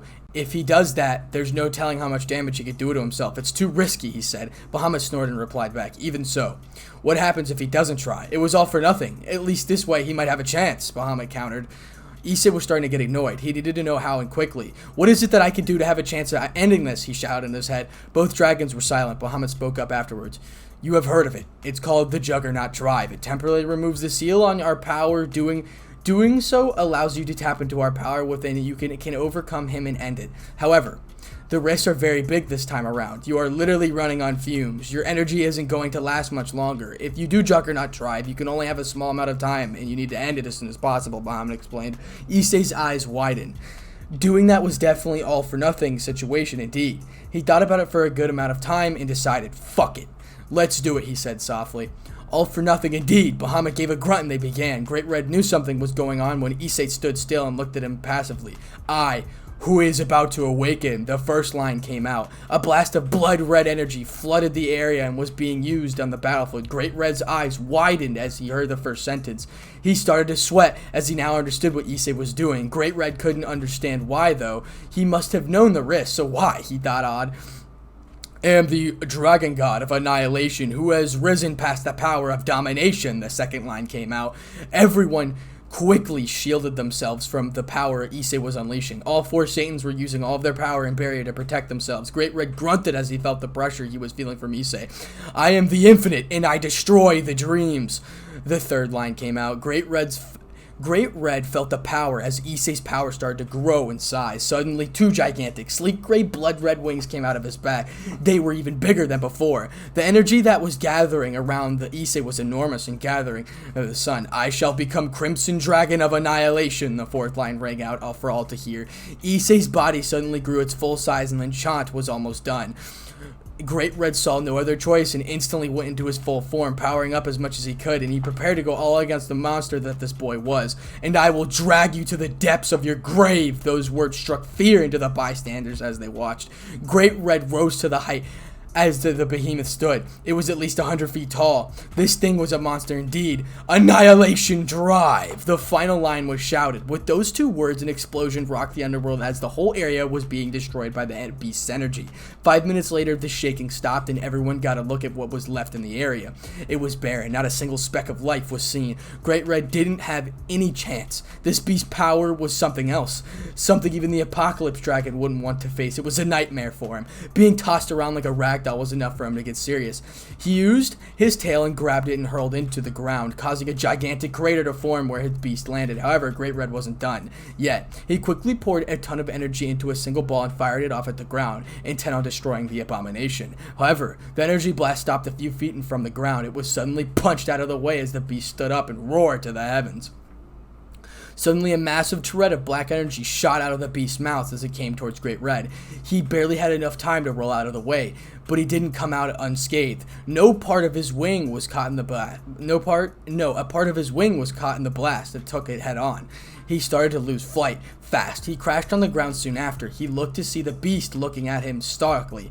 He knew this was the end. Suddenly, his energy rose up as the beast started to boost. Everyone saw it, wondered how it was possible. Little did they know the dragon's power merged and produced a new form. It was the same for his balance breaker. Great Red looked up in horror as the chest of the beast started to get thick with green and blood red energy. He knew something was coming. With no choice, he summoned every last ounce of his power into the energy blast. When the energy was being gathered by the beast seemed to pick, he heard his words he dreaded. Annihilation Smasher, the beast roared. The torrent of energy shot out like a torpedo, and Great Red pushed every last ounce of his power in the last-ditch effort and fired off his own energy blast. Both of the energies clashed as they met head-on. They honestly lasted longer than anyone would have thought. Suddenly, Great Red's energy blast started to get overpowered quickly as it finally blew up. The torrent of green and red energy was sent forwards. However, it was redirected by Great Red's last effort. Everyone was silent as the torrent of energy exploded like a nuclear bomb. They all looked to see what both beings staying still. Great Red had nothing left or he could use, and his energy was completely gone. Suddenly, the beast started to move, but it was stopped quickly afterwards. The annihilation drive started to wear off as the armor started to vanish, leaving unconscious Issei Hyoudou. It was a true last-ditch effort on his part, and it worked. Great Red went into his human form and walked over to the unconscious boy with every energy he had left. He started struggling walking over to him. He was that tired from the battle. Suddenly, flashes of energy appeared behind him. He smirked as he saw the great four Satans along with everyone else. They obviously thought they could take Issei now that he was wasted of his energy. "What do you devils want?" he sneered. Sir Zex seemed to recover the quickest and spoke up. "We're here for that criminal. He must pay for what he's done," he said. Great Red snorted and laughed aloud. "You really think I would let you come in after our battle and take him without any difficulty? Please, you devils know his power is crazy. Prepare yourselves. He has proven himself to me. He is worthy, and that his determination is stronger than anything I've ever seen. Enjoy what little time you have left on this planet."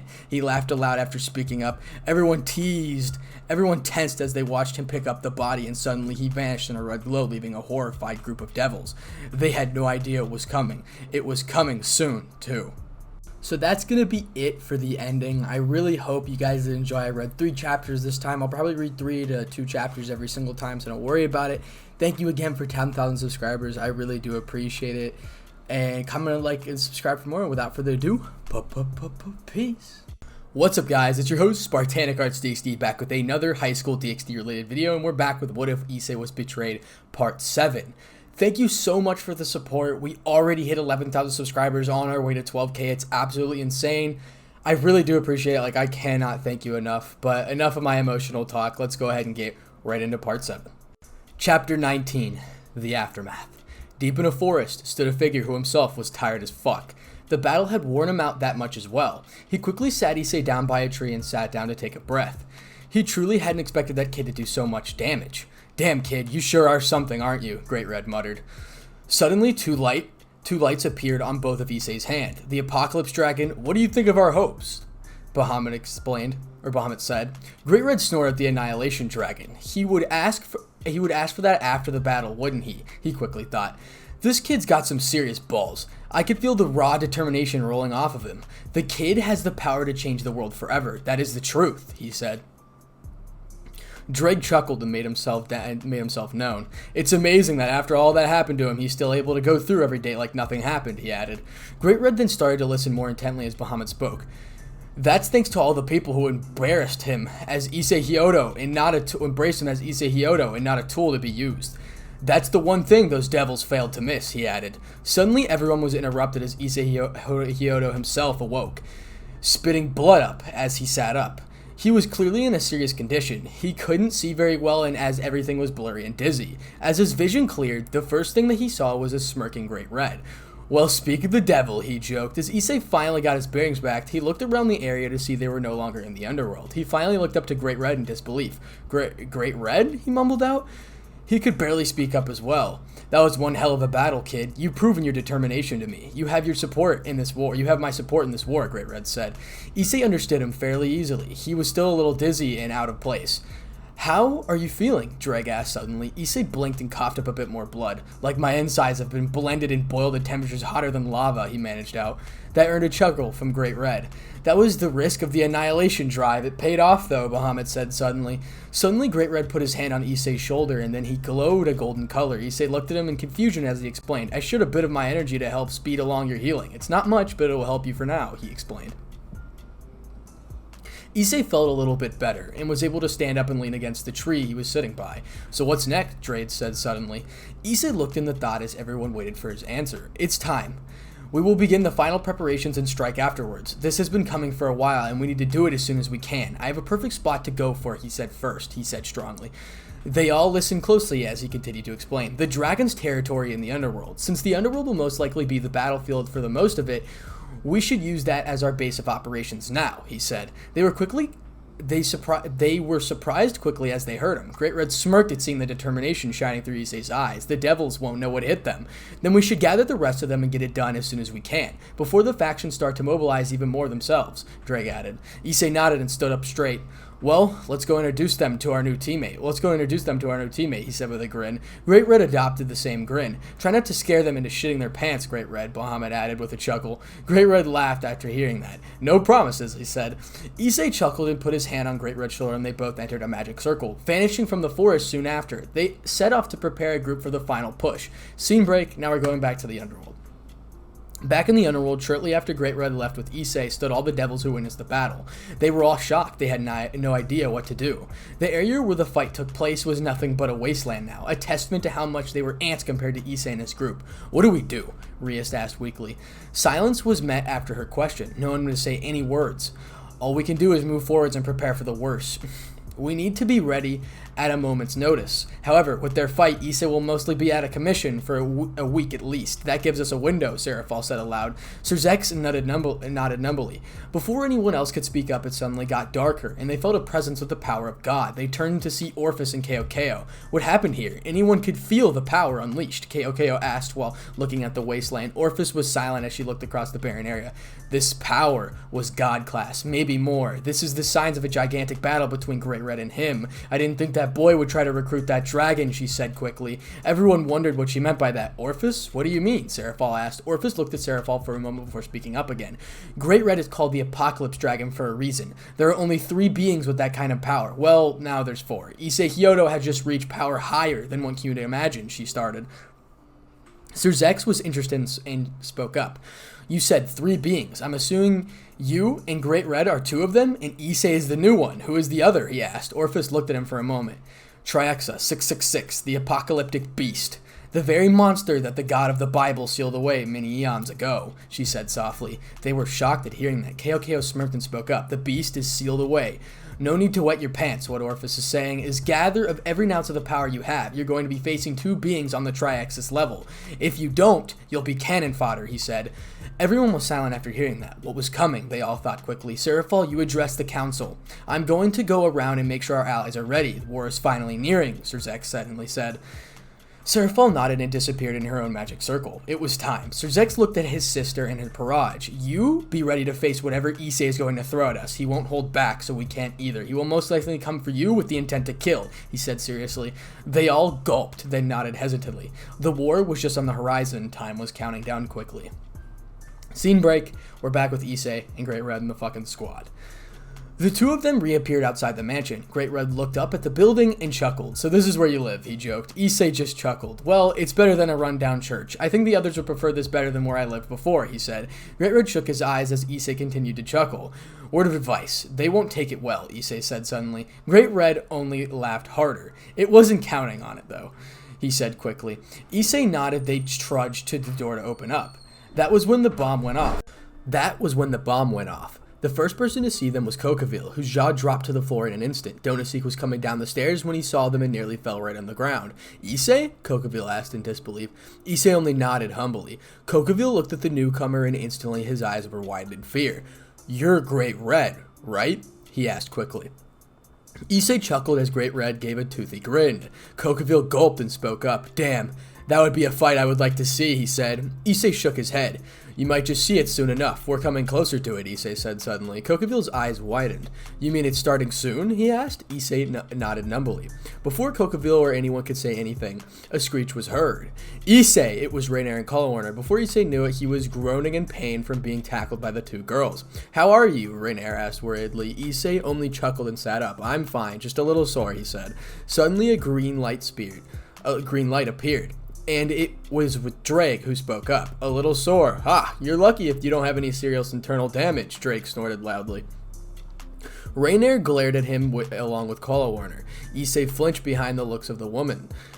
What does he mean? Kuroka suddenly asked as she stepped in. Donosik watched silently as he held a laugh at Issei getting scorned by them. Just a battle that made the region they were fighting and buried of any life. Bahamut added, amused. Great Red smirked and held back a chuckle at how the women, who were definitely smitten with Issei, were scorning for him fighting recklessly. That's that, Kala Warner stuttered while pointing up at a new face. That's when Kala Warner stuttered while pointing at the new face. Great Red only smirked and stepped up. Allow me to introduce myself. Great Red, the Apocalypse Dragon. He gave a toothy grin. Most of them gulped at the power he let out. Taimat, who was sitting idly by the counter, decided to speak up. So what did your battle entail, Issei? She asked seriously. Issei rubbed the back of his head and sleepishly began to speak. It started out in the dimensional gap, which was shortly transferred to the underworld. After the devil showed up to see the commotion, my final stage in the evolution began and I went into full dragon form. Shortly after returning to my human form, but the battle then made its way to the final stages, and I have something risky to finish it in. The end, he explained. Reino narratorized at the end of the statement. What was risky, she asked. Issei gulped and stepped closer. The Juggernaut drive, more like Bahamut's drive. It turned me into a beast as Great Red couldn't handle the ferocity of it, Issei said. Great Red started to speak up. It's more like a monster. I wouldn't dare fight that thing again. I could tell you were in full control, he said suddenly. Issei shook his head and spoke up. Enough of that. Now it's time to address what will be happening soon, he said suddenly. Everyone listened intently as he began again. After I heal up, we are going to take the dragon's territory in the underworld. Since the war will most likely be fought mostly there, it will be a base of operations for us. The clock is ticking and we're going to move soon, he said loudly. Everyone's eyes widened. It was time. The dragon's territory, huh? A fitting place for a group, Taimat muttered. Issei nodded.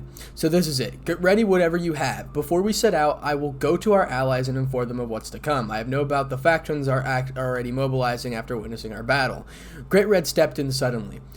As I am now a part of the group, I will inform you of what's to come. Issei has said that the factions are mobilizing. Yes, that is true. However, it is more to it than that. They have gained some very powerful allies. The Norse is one of them, Orpheus the Infinite Dragon God, and Chaos Brigade is another, Great Red said suddenly. Issei chuckled at their shocked faces. Don't be afraid of what's to come. With you guys becoming dragons, your power is something on its own level. It was the essence made from Bahamut himself. Your power is enough to take them on, he said suddenly. Everyone calmed down after hearing and gave grins. This was going to be a long time coming. I assume you want them to yourself, Kokaville said with a grin. Issei chuckled darkly. Rias and her Purge are mine. This will be fun, he said loudly. Everyone nodded and chuckled. Great Red looked at Issei and chuckled. I wouldn't want to be one of them right now, he muttered. Everyone laughed at Issei chuckled too. The clock was ticking. The dawn of war was coming. Soon. Issei found himself sitting downstairs early in the morning. He was thinking quite a lot about the next few days and what they would entail. He knew the clock was counting down and he needed to move quickly before they got the upper hand and made their move.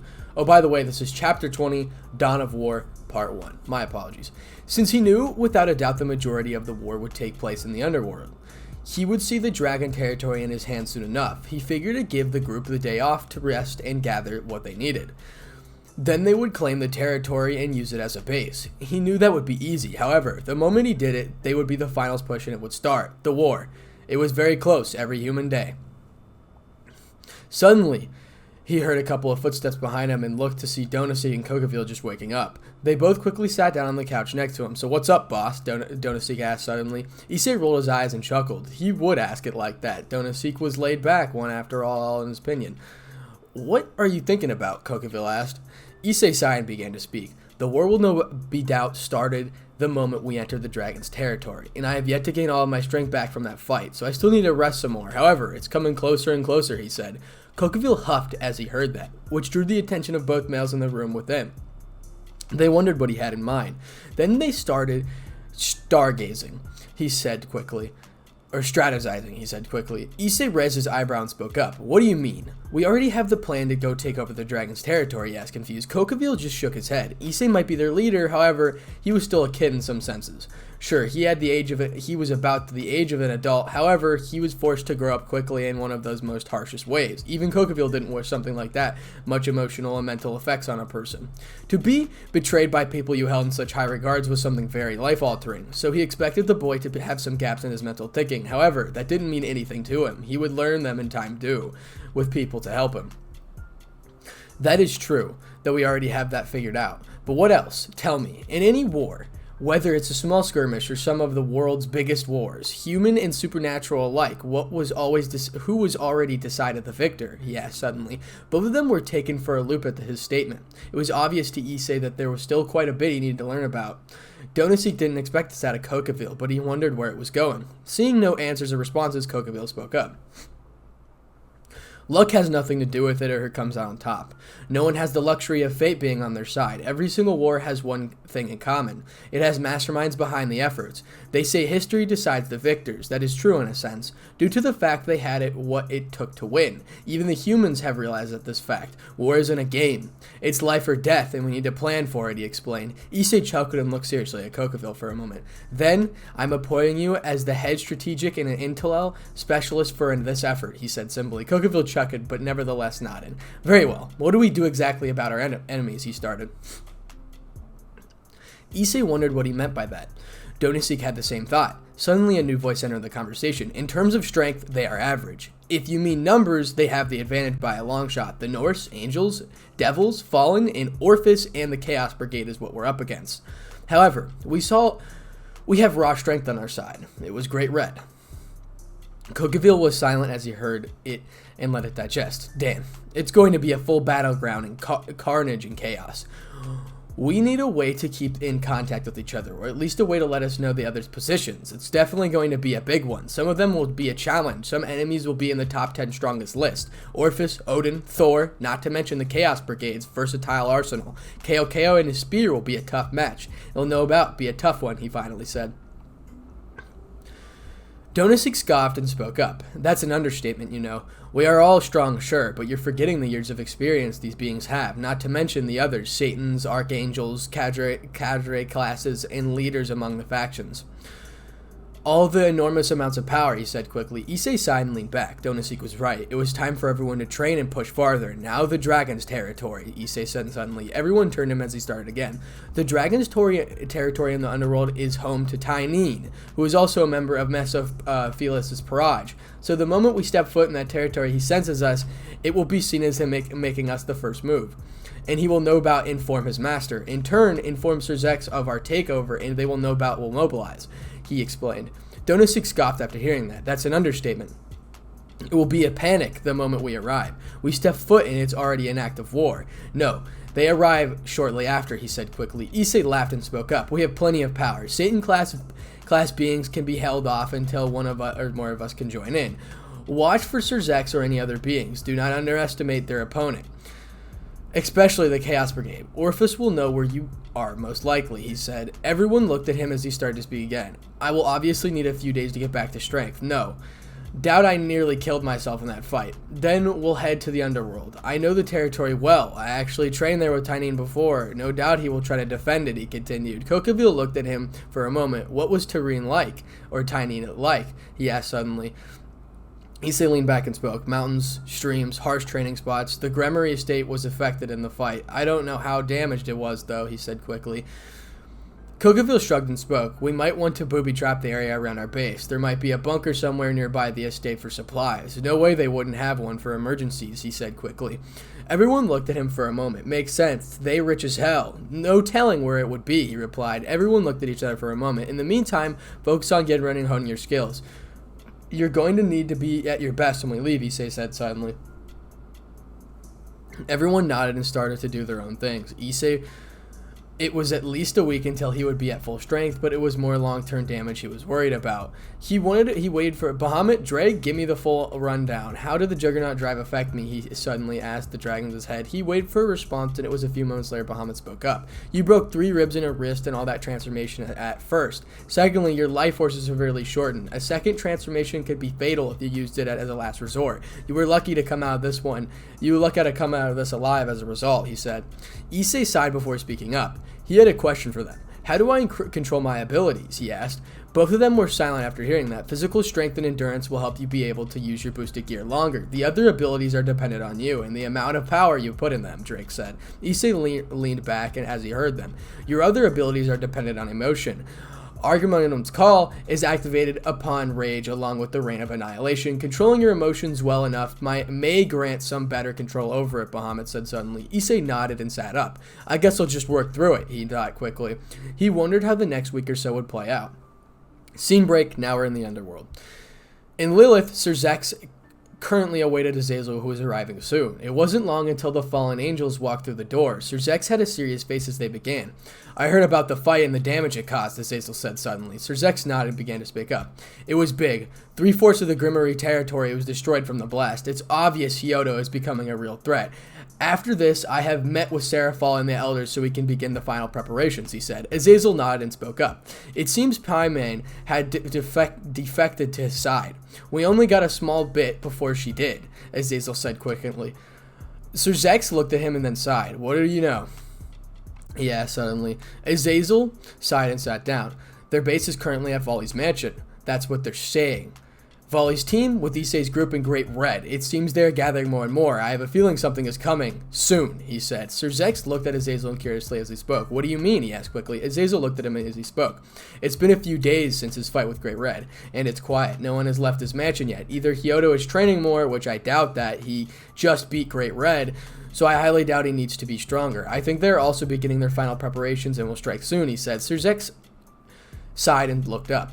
It seems I'll be taking a pit stop to Asgard to inform Odin that the time is soon. It seems that this is really it, huh? The countdown is only getting shorter, he said softly. Azazel nodded and spoke up. You're right. The Grigor are doing its final preparations too. This war is going to be a big one. No doubt the underworld is going to take a lot of damage because of it, he said. Sir Zex sighed and looked at him. There's nothing we can really do about it. That's the risks of these things, he said simply. Azazel nodded and stood up. I'll keep you informed about any new reports or things that come up, he said. Sir Zex nodded and watched Azazel disappear into a magic circle, leaving him alone. He knew what was next. This meeting with Seraphol. Before he knew it, he already on his way towards her office. He just wanted to get it done with already. The moment Seraphol saw Sir Zex, she knew it was time to get serious, and by the look on his face, it was true for him as well. So let's get started, he said quickly. She nodded and began. The Council of Elders is waiting for us, she said. He nodded, and they both disappeared in a magic circle and reappeared in a large room filled with the heads of the clans. Everyone of importance was there. It was time to get down to business. So what are your guys' plans? An elder asked suddenly. Sir Zex stepped forward and addressed them. We have allies with the Norse, fallen angels, and angels. The whole war will most likely be fought in the underworld, so we have that advantage. It is time to start gathering resources and start building our numbers, he said aloud. Seraphol nodded to his statement and began to speak. He is right. Hyoudou has become a bigger threat than ever. We think that he is close to being ready to strike. We need to be ready for it. Everyone needs to be prepared. Every other faction is preparing for war, and we must do the same, she said aloud. All the others looked around if deciding on something. Is it time? Is it time, as you said? Our clans will support the war effort, many of them said aloud. Sir Zex smiled. He knew they had just gotten that part done. Next line of business. We have some information about hyoudou, he said aloud. Seraphol looked at it curiously. What kind of information, she asked, confused. Everyone else in the room wanted to know as well. We know where their base is. However, with his group being there, it is defended well. Also, Azazel and Paimon, one of his subordinates, spy on him for us. However, she has defected to his side. As of now, Issei hyoudou is becoming very powerful as we speak. That's why we believe he will strike soon, he said aloud. Seraphol was shocked, along with the rest of the elders in the room. It seemed hyoudou was more resourceful than they thought originally. So it's really coming, Seraphol muttered to herself. Sir Zex sighed as they heard of her soft voice. Yes, it is. However, we have no choice but to fight, he said. Everyone looked at him as he continued to speak. We also believe that with the fight he had with Great Red, he is still resting to get his strength back. It seems we have a few days at least until we can expect him, he said suddenly. Seraphol shook her head and spoke. I never hoped it would come to this. Okay, I'll start notifying the citizens. This situation should call for martial law, though, Seraphol said suddenly. Sir Zex nodded and spoke up. You're right. The panic will be bad enough. Now faced with the ultimatum will be the final push. I'm going to visit Odin and the Norse gods and tell them what's upcoming, he said quickly. Everyone was silent in the room. Martial law is a given in these types of situations. It is inevitable, a new voice said.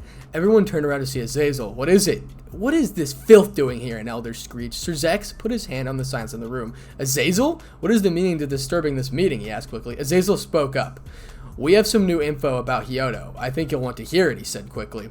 Everyone turned to him as he spoke again. Hyoudou is on the move, he started.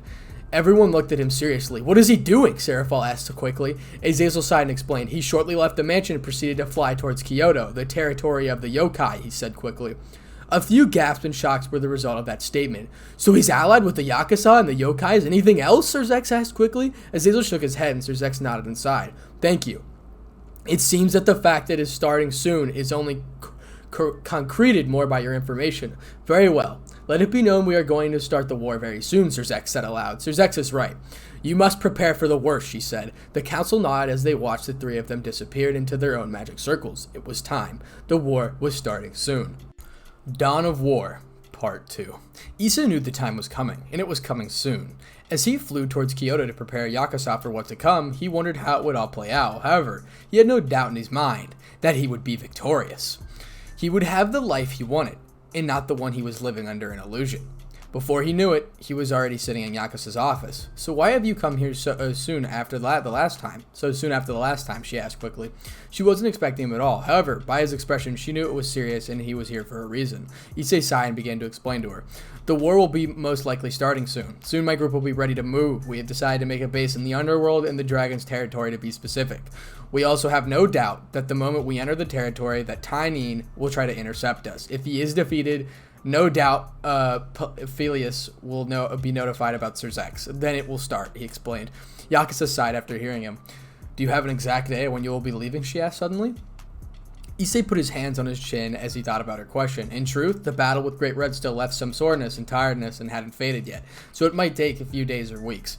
However, he needed to give her an answer. "I'd say 3 to 4 days. I'll send her a messenger before we leave, so that you can make appropriate preparations," he said. Yakuza nodded and hummed. She was about to speak up when a large magic circle appeared in the room. Yakuza seemed to be a bit surprised to see it. However, Issei knew the symbol. It was the Shinto gods. Soon, Susanoo, Amaterasu, and Tsukuyomi appeared. Yakuza suddenly spoke to them as they appeared. "I thought you guys weren't coming till later," she asked. Amaterasu instantly noticed Issei and smiled. "It seems you have a guest, Yakuza, and we decided to come a bit earlier this time," she said happily. Yakuza rolled her eyes at Amaterasu's usual bubbly personality. Issei looked over at the two other gods in the room. Tsukuyomi eyed him with a bit of warily. However, Issei could feel that he didn't think badly about him. When he looked at Susanoo, however, that was a different case. Susanoo looked at him like a snob, like he was someone important. "So this is the brat that's taking it to the three factions?" he asked suddenly. Issei narrowed his eyes as he heard the storm god. Amaterasu instantly spoke up. "Don't speak like that, Susanoo. It wouldn't be wise to anger this boy," she said aloud. Susanoo looked at Amaterasu and spoke up. "I just want to know if he can handle himself. Someone who is taking on the three factions should be able to. Honestly, he doesn't seem like much," he said sincerely. Issei's eyebrows twitched. Yakuza suddenly stood up and slammed her fist on the desk. "Susanoo, even if you're a god, you should respect others," she shouted. Susanoo glared at Yakuza. "We're gods, not children. We don't need to be following orders from a brat," he said aloud. That was the last straw. Issei stood up and looked sharply at Susanoo, who quickly smirked. What brat? Got something to say?" he mocked. Issei's look turned into a full-blown glare. You think that I shouldn't be leading? Isn't it the strongest that usually leads? Do you think that you could do any better?" he asked. Susanoo chuckled and spoke up. You like to taste, brat?" he asked. Yakuza quickly interrupted them. "Calm down, the both of you. We don't need you two fighting right now," she said loudly. Issei chuckled and turned towards Yakuza, the leader. "Actually, I think that's what needs to happen. Nothing too big, just to Sparta show him who I am," he said. Yakuza didn't say anything. Susanoo quickly laughed. "I think so too. This kid is rude. This kid is in it for a rude awakening," he said. Yakuza sighed and spoke up. "Very well, let's go outside," she said. Before they knew it, they were outside. Susanoo and Issei were standing in a barrier, with the others outside watching. Outside, Amaterasu started to speak up. "So how much are we going to go in Issei's strength?" she asked. Yakuza shrugged. "Well, he did take on Great Red, so it's clearly beyond anything we've seen before," she said. Tsukuyomi nodded and watched the two of them. To be honest, he was quite interested in this little sparring session that was going to begin soon. He knew Susanoo wouldn't know what hit him. He was always a snob and didn't know when to stop. Hopefully, this would teach him some humility. However, this fight turns out, there's no doubt in my mind, that Susanoo won't know what hit him. This kid is obviously packing some power. His aura is concealed pretty well, but if you sense for it hard enough, you'll see it's very powerful. His energy is chaotic and destructive," he said suddenly. Yakuza and Amaterasu nodded, and they turned to the fight as Susanoo spoke up suddenly. "This is your last chance to back out," he said. Issei chuckled and spoke up. "I shouldn't be saying that," he replied. "I should be saying that," he replied. Susanoo narrowed his eyes and spoke loudly. "I warned you," he shouted. Issei shook his head and got into a stance. Suddenly, a midnight blue glow appeared around Susanoo and a staff appeared in his hands. The others on the outside widened their eyes as they saw it. He knew it was using his weapon so soon in the fight. Issei looked at his staff and knew it was powerful. Suddenly, 4 spears of water appeared behind Susanoo and they shot off towards Issei like torpedoes. However, Issei wasn't scared, not one bit. Suddenly, everyone's eyes, including Susanoo's, widened. As Issei vanished in a burst of speed, behind him was an explosion.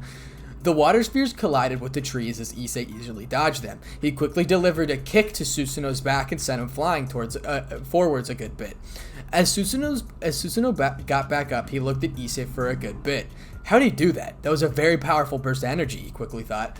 On the outside of the barrier, everyone was surprised at the speed Issei utilized. It was obvious he was barely trying and just toying with the storm god. Tsukuyomi knew now that he didn't want to pick a fight with the boy. It was obvious to him that he was outclassed by a good bit. He's definitely got advantage with his speed, Yakuza said suddenly. Both Amaterasu and Tsukuyomi nodded. It will be hard for Susanoo to keep up with him. The question is, how is he able to create such speeds? It's obvious that it's not initiate. No, it's something he learned to do. If it's a matter of how much he can do it, all Susanoo needs to do is wait it out, he said suddenly. Amaterasu turned to the moon god. You're right about that. However, don't count the boy out. It's obvious he's just getting started, she said. Yakuza nodded to her statement. That's true, she mumbled. She was astonished as she saw how easily dodged Susanoo's water attacks in left and right, like it was nothing to him. Back inside the barrier, Issei knew he needed to watch how much power he used. If he went overboard, he'd only damage his body even more. You're damn right you would. Why would you even challenge the god? Drake roared inside his head. Issei rolled his eyes and heard the dragon. He was being a punk, and I felt like I needed to take him down a peg or two, he replied. Drake just grumbled and went silent. As much as I'd like to see Susanoo got smacked around, Drake is right, Issei. You can't go crazy or you'd do harm to yourself, Bahamut said suddenly. Issei rolled his eyes again as he heard Bahamut. However, even he couldn't deny that there was a large amount of truth to them. It would be utterly stupid and completely foolish for them not to heed their words. However, Issei knew his limits and where he could take himself currently.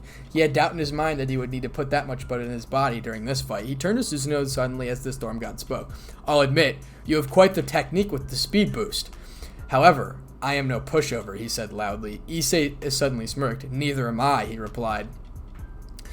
He charged again, but his speed was back to normal. He couldn't just go wasting his energy, so he'd have to hold back some of his powerful combos and techniques. Everyone was surprised again as he quickly ducked over Susanoo's staff as it was swung at him. It was after that Susanoo was sent flying, yet again, with a tail. Outside the barrier, they were clearly not expecting that. He is a dragon, isn't he? Tsukuyomi asked quickly. Both Yakuza and Amaterasu nodded. It seems he isn't afraid to show it off a bit either, Yakuza said off with a blush. It was obvious the power was making both Yakuza and Amaterasu a little squeamish. They all watched as the tail disappeared. They suddenly turned to Susanoo, roared angrily. Damn you! He shouted. Issei chuckled and prepared for whatever was coming his way. Suddenly the ground shook. Issei quickly fell on one knee and it was a bit rough for him to withstand. He looked up to see the water rising and swirling like a tornado around Susanoo. It was coming from the cracks in the ground. Issei cursed and quickly rolled out of the way as the torrent of water shot past him. Susanoo was really taking this seriously. Outside the barrier, everyone was a bit shocked at how Susanoo was being. It was obvious to them he didn't really care. Tsukuyomi narrowed his eyes. The one weakness Susanoo had was his anger. It made him reckless and volatile. He wondered what Issei would do. Would he let the fight drag on, or would he put an end to it with someone stronger than Susanoo could counter? Back inside the barrier, Issei was contemplating on what to do. As he continued to dodge the torrents of water that was fired in his direction continuously, he knew Susanoo could keep it up for a good bit. He was a storm god after all. However, he knew Susanoo had his limits like everybody else does. So, he could wait it out and strike and finish it, but he didn't want to do that for a number of reasons. One, he didn't know Susanoo's limit and he didn't know how long he could keep it up. So if he could be dodging for a good bit and then he'd get tired and exhausted too. He didn't feel like dragging the fight on and any longer than it needed to be. So he decided to end it. Boost! Everyone looked at Issei, the boosted gear on his arm. Susanoo smirked. Issei was getting serious. However, what he didn't know was he wasn't getting serious. No, he was getting tired. He was ending it. Here we go.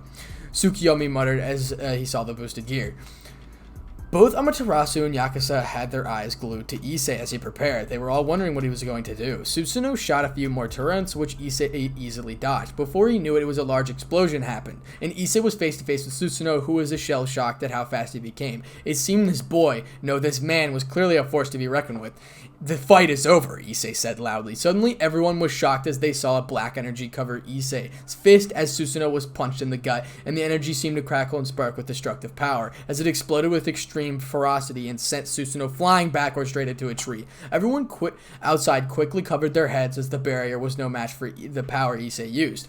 The howling winds of the shockwaves that escaped and roared far beyond it. They should have reinforced the barrier to hold against that kind of power. As Issei powered down, he looked over to see Tsukuyomi walking over to down Susanoo and hoisting him up on his shoulders. Yakuza and Amaterasu came over. They seemed nervous. "Don't worry, I just wanted to teach that prick a lesson," he said suddenly. They were surprised at how fast his expression changed. "Well, that certainly was something. You're right about Susanoo. He can be a little rude sometimes. His ego gets the best of him," Tsukuyomi said suddenly. Issei nodded, then started to speak again. "As I was here earlier was my group is ready to move. In 3 to 4 days, the Underworld will be engaged in a war. Our base will be the Dragon's territory," he said suddenly. They all hummed and nodded. "Very well. The Shito gods will fight with you as well," Amaterasu said quickly. Issei gave a bright smile. It seemed that Yakuza and Amaterasu even had more squeamish as they tried to hide a blush. It was obvious they were starting to have feelings for him. "Well, I think it's time for me to return," Issei said suddenly. They nodded and watched Issei started to fly off. It seemed that the next few days were going to be interesting, no doubt. Scene break. This is 3 days later. It has been 3 days since Issei's fight with Susanoo. He and his group had found themselves outside currently. It was time. They are ready to head to the Dragon's territory. "So you guys know the drill," Issei asked suddenly. Everyone nodded their heads. "We're not going to teleport straight into the Dragon's territory. We will be where the battle took place. My bad. The Gremory estate, to be exact," he said suddenly. Some of them were a bit confused by that. "Why not just straight take it over?" Donosik asked suddenly. Some of them agreed with him. Issei sighed and spoke up again. "We don't know if anyone will be around. They may be searching in the rubble for anything that is useful, so we're going to scout it out first and see what's going on," he explained. They all nodded after hearing him. Issei started to form a magic circle, and a gigantic blood-red circle engulfed the group, and they disappeared. As they appeared in the underworld, they were shocked to see what they saw. "Damn, you weren't kidding when you said it would be a wasteland," Donosik muttered. Issei rubbed the back of his head sheepishly. "Well, it was quite the fight," he said. Great Red chuckled. "That is an understatement," he added. Everyone agreed with him. "So what now?" Volley asked. Everyone turned to Issei. "Let's look inside of what is now left of the Gremory estate, and if we can find anything that could be useful," he said. Everyone nodded and turned to a large burnt-up building. It was obvious to them it was time to get to work. Dawn of War, Part 3. The group stood up at the ruins of the Gremory estate, and it decided it would be best to scavenge for any supplies. Before they headed toward the Dragon's territory, they decided it was best to split up. Taimat, Kokaville, Donosik, and Paiman found themselves grouped together. They were looking for information, anything that could help them with the faction's plan they were. "So what exactly are we looking for?" Donosik asked, bored. That they currently found themselves in Sir Zek's old study. "Anything that details war plans, battle informations, coordination, anything along those lines," Kokaville said suddenly. Donosik sighed and began to look around the room for anything that popped out, anything that was out of place, suspicious, or anything like that. He soon came to Sir Zek's desk and looked at it. It was a standard desk, one that you'll see in any office or study. He quickly started looking in the drawers, however, he didn't find anything worthwhile. However, as he closed a drawer, he noticed one with a lock. It was obviously locked, and he had no idea what was in it, so he decided to force it open.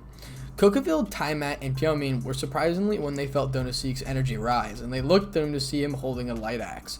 And they watched in wonder as he swung it downwards with a ton of force. Then they heard a sharp, crackling sound as he broke the lock.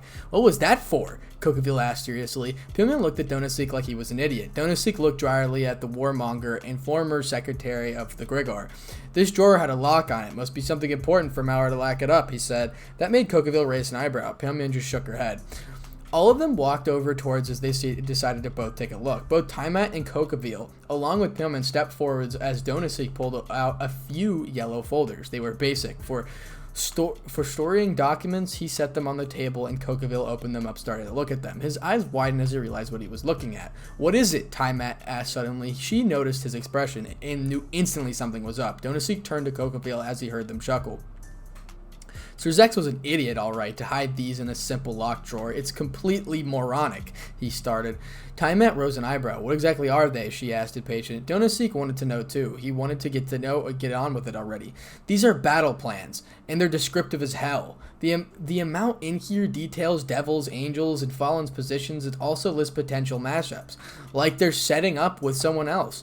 Norse is in here as well. The info is completely suspicious, though. Why would Sir Zex leave it in a simple locked drawer? He suddenly said. That made sense as well. Maybe it's an outdated one. Maybe they scrapped it, Donosik suggested. Pioman looked at Kokaville for a second. It's possible that could be the case. Most of the time at the Grigar, we would just put old folders in a large file cabinet, just in case we needed them later, she said suddenly. Kokaville shrugged. It's not entirely possible. It's not entirely impossible. However, this is something we can use. Even if it was scrapped, they're most likely going to use the same ideas, just change them around a bit. This will help us predicting what they will do, he said suddenly. Tiamat looked around in the study for a bit. Well, it seems that we got what we're looking for. Let's head back to the rendezvous point and wait for the others, she said suddenly. Both of them looked at for a moment and then nodded. Before they knew it, they were back on the spot and they were told to wait. That's what they had to do. They were the first ones back. Scene break. Now we're back with Issei's squad.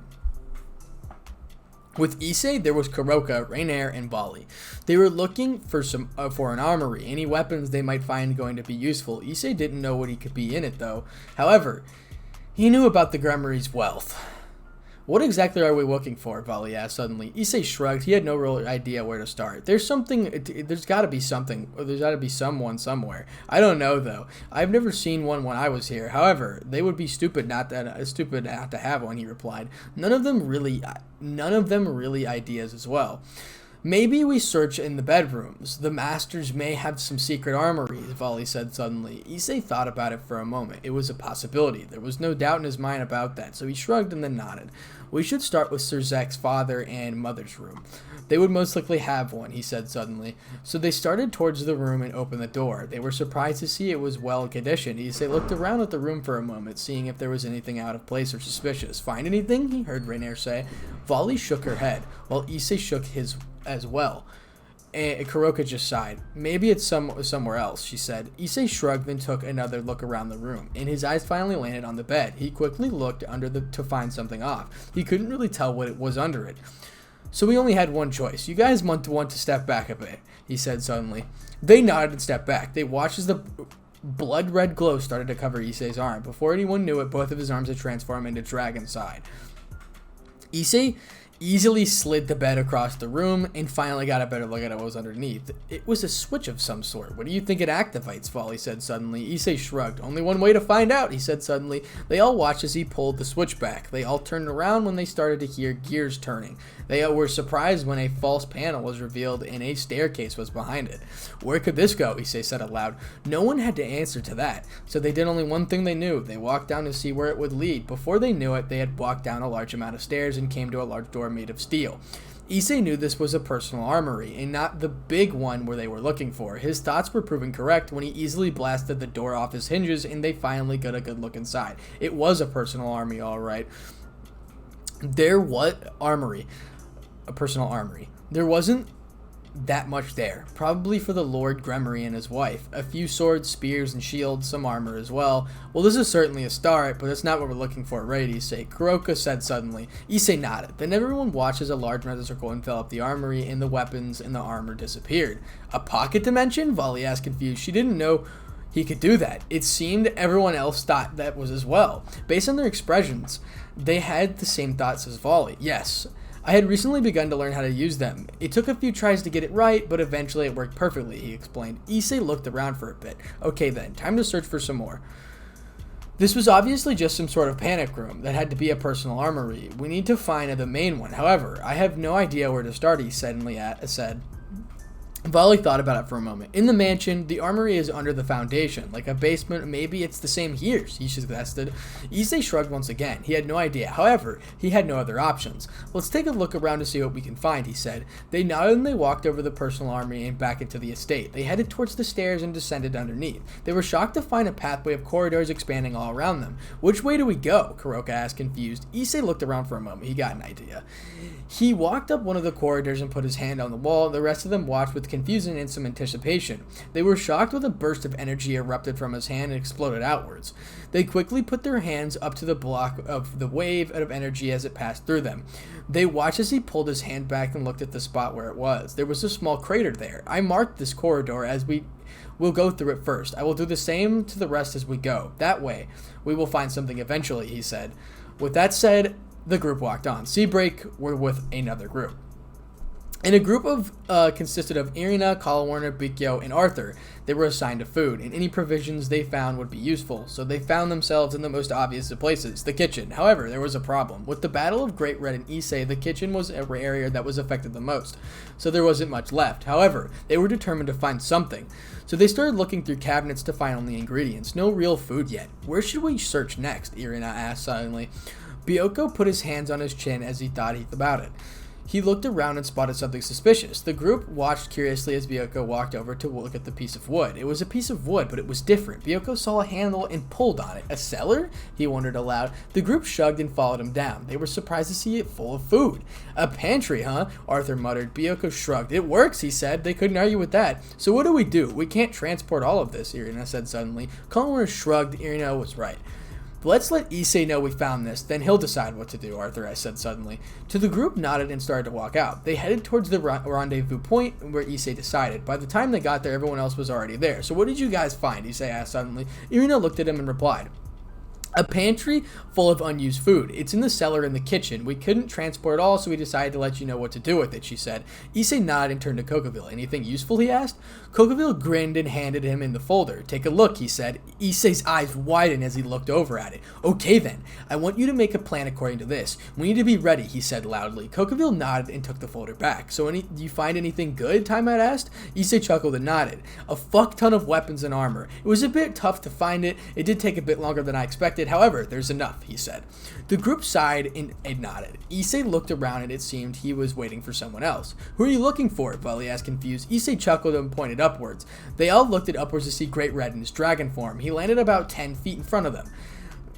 They watched as he started to glow a bright golden transform into his human form and started to walk over. What did you find? Issei asked. Great Red was assigned to a scouting position to look over for any enemies that were here prematurely. Nothing really too bad. There were some scattered parties around the area, nothing too big though. About 3 to 5 devils a group. Tanin is around the dragon's territory right now. I could sense his energy. I hid mine so that I wouldn't be found out. However, it seems that the parties are out. The factions are moving. The war is coming, he said. Issei nodded and turned to his group. Well, you heard him. This is it. The time has come. Are you ready? Issei shouted. The response was expected. A roar of cheers and excitement flew throughout the area. Well then, let's go visit Tainin, shall we? He grinned. Chuckles erupted as the group entered a magic circle and teleported to the dragon's territory. As they appeared on the mountain, Issei stepped forwards and looked around. The area would be a good base once they made it. However, that would come later in time. It was time to confront Tanin. Everyone stepped back as Issei let out his power. The area around him started to crack and shake as he powered up. It was monumental. The amount he held, they knew Tanin would come soon. He was calling for him after all. A challenge of power. Everyone knew that the dragon couldn't resist a challenge. Power attracted power. Soon a large shadow descended among the area as Tanin arrived. So the brat has arrived. I knew this day would come, he spoke in a deep voice. Tanin looked over at the group and sighed. He knew what they were in for. So you have gathered a very powerful group all on your own. It seems the rumors were right, he said suddenly. Issei wasn't in the mood for chit-chat. It was time to get it on with. I'll be quick here, Tanin. You know the reason why I'm here, so I'll give you a choice. Either join me or side with the rest of the cannon fodder, Issei shouted loudly. The group's eyes widened as they heard him. It seemed he wasn't talking no bullshit. It was either join him or become prey. That was obvious enough. Now it was just whether Tanin would join. They all waited for his answer. Tanin sighed as he heard him. To ask such a thing. You have the power to destroy millions of lives at your hands, no billions. However, you are generous enough to give an enemy a chance. Such a thing is not common. Maybe it is time for a change. However, I have to decline. My pride as a dragon would be destroyed if I gave in that easily, he responded. Issei sighed and closed his eyes. Very well. You have made your decision, as have I, Issei replied loudly. Tanin narrowed his eyes and as Issei allowed out a lot more energy and looked at him in the eyes. The time has come, Tanin. Prepare yourself, he shouted. Tanin widened as Issei charged with blinding speeds. One single punch sent him flying backwards. It was time. It was starting. Nothing would be the same afterwards. So I'm going to end it off there for the final part. Thank you so much for 11,000 subscribers. And right now, as I'm writing this story, I did get my power back up and we hit 12,000 subscribers. I can't believe what's going on, and it truly is a blessing, and I cannot thank you enough. All my hard work is finally paying off, and I'm fucking livid about it, honestly. I love it. Okay, so thank you for all your support. It truly is a blessing. Without further ado, Spartanic out. What's up, guys? It's your host, Spartanic Arts DxD, back with another high school DxD related video, or What If Issei Was Betrayed, Part 8.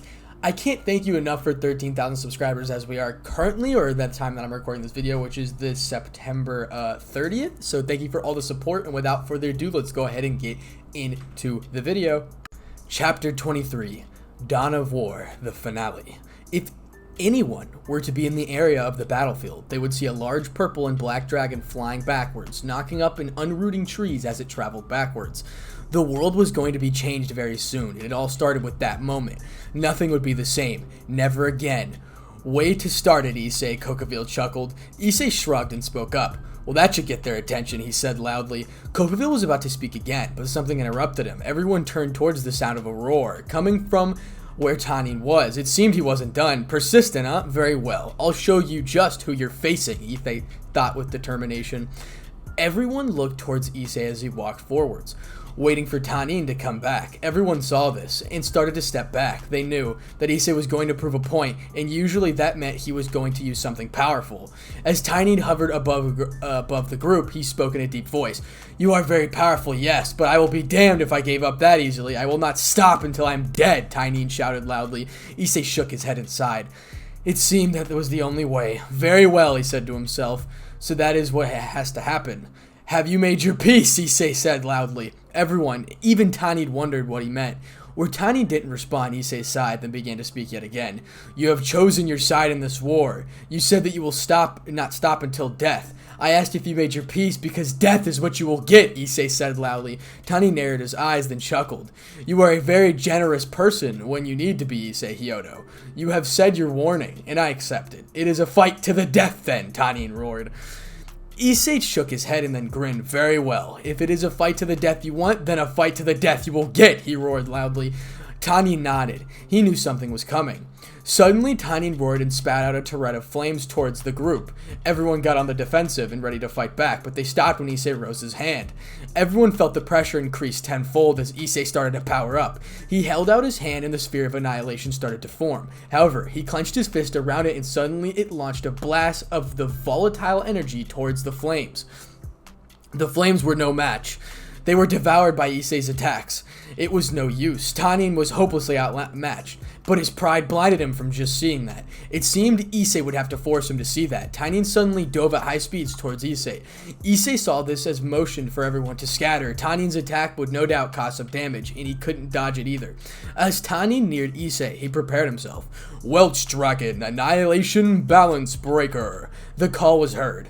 The same glow everyone in Issei's group had seen before had blinded them while Issei went into his balance breaker. Boost times 3, the gauntlet called out. As Tanin neared him, Issei held out his hands and forwards. As Tanin finally crashed into Issei, he tried to push back with as much force as he could muster. But the velocity of which Tanin charged was a little much. However, he wasn't afraid. It could be a day in hell if he was afraid. Boost times 5, the gauntlet called out yet again. Issei pivoted quickly while holding on to Tanin and spun around and threw the dragon towards the tree. The crashing sound of Tanin was loud enough for everyone to hear, but it was obvious Tanin wasn't done yet. No, the sound of his enraged roar made it very clear to everyone there. Tanin charged once again towards Issei, clawing and swiping at him at every chance he could get. However, Issei just dodged and dodged. He was just too fast for Tanin to land a successful hit. However, Tanin wouldn't relent, not at all. Issei saw this, and he knew it was time to end it once and for all. Boost times 5, the gauntlet called out again. Everyone wondered what he was doing. He could easily put Tanin out of commission, but it seemed that Issei was trying to prove a point. Blade! Everyone heard it loud and clear. Tanin knew what the sword was, and he eyed it warily. He knew now that Issei is going to fulfill his promise of a fight to the death. Issei vanished in a burst of speed. Tanin didn't see him move at all. He suddenly gasped out in pain as he felt the blade connect against his shoulder. Issei followed it up with a high-powered kick that sent Tanin flying yet again. You choose your side, and I have chose mine, Tanin. This is the end, Issei shouted loudly. Tanin's eyes widened as he looked at his opponent. He was utterly foolish to try to fight Issei. If he wanted to live, he needed to escape, but how? That was the question that was running through his head. That's when something popped into his head. Issei stopped as Tanin stood up. He thought for a second that he wasn't done, but something in his gut told him different. That's when Tanin let out a gigantic breath of fire in a 360-degree motion. All the trees started to go up in flames, and smoke was making it very hard to see. Issei knew now what he was doing. Shit, he quickly thought. He charged into the smoking, trying to put Tanin out before he could escape. However, it was already too late. He didn't feel his presence anymore, or his energy. Issei roared with anger as a burst of energy erupted around him, clearing away the smoke. Tanin escaped. Shit! Issei screamed. Everyone walked forwards as Issei started to calm down. He escaped? So what? Don't see, Issei asked curiously. Issei looked up for a moment. We train. Tanin escaping will only hasten the factions coming. I expect it to fully start in a day or two, he said loudly. Folly had a question suddenly, so she started to speak up.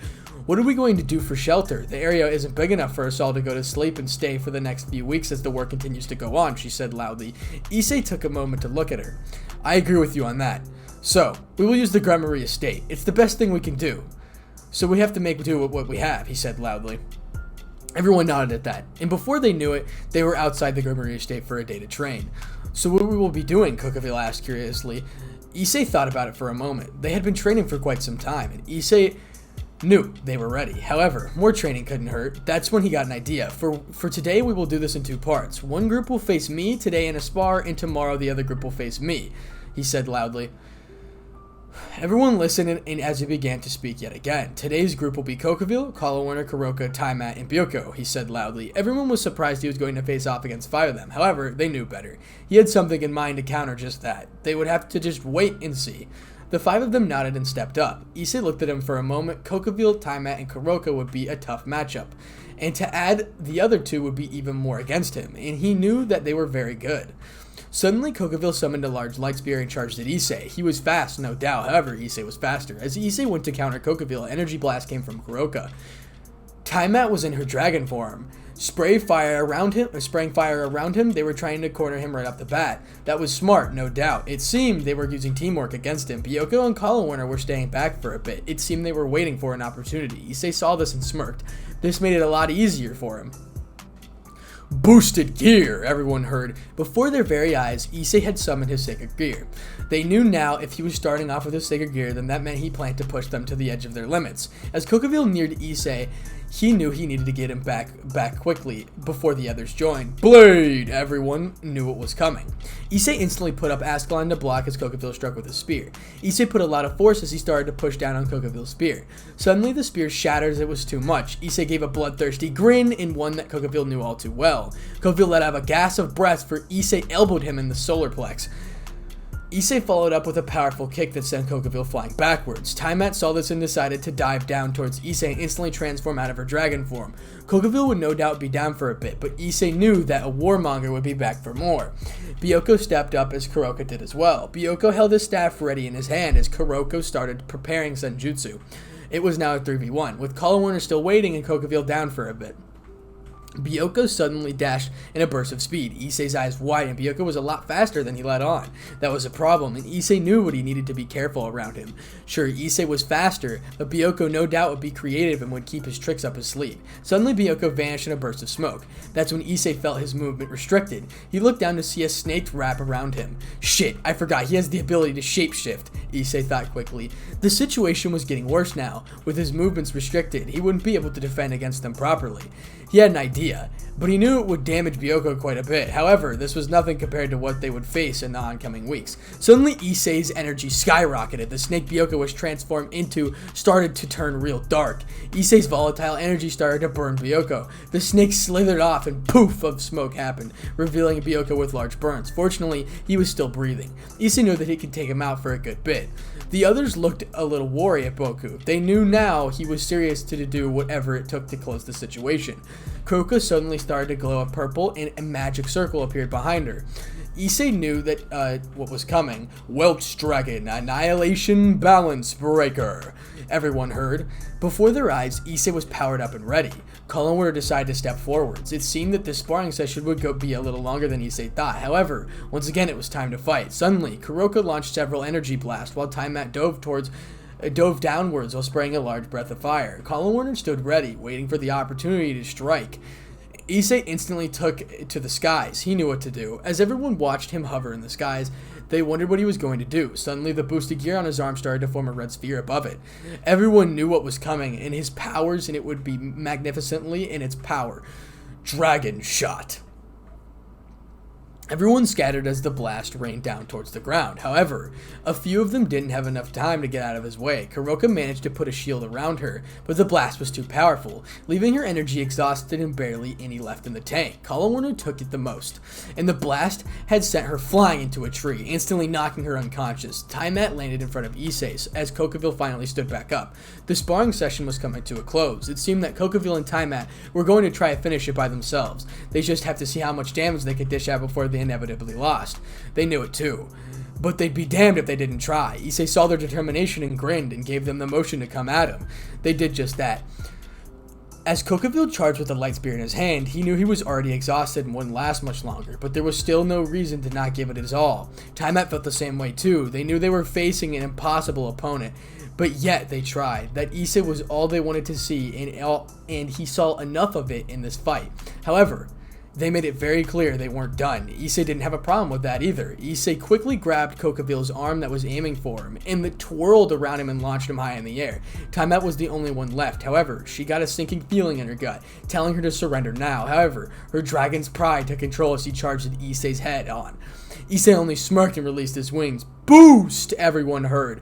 Issei dashed towards Time-Mat and grabbed a hold of her and took her to the skies.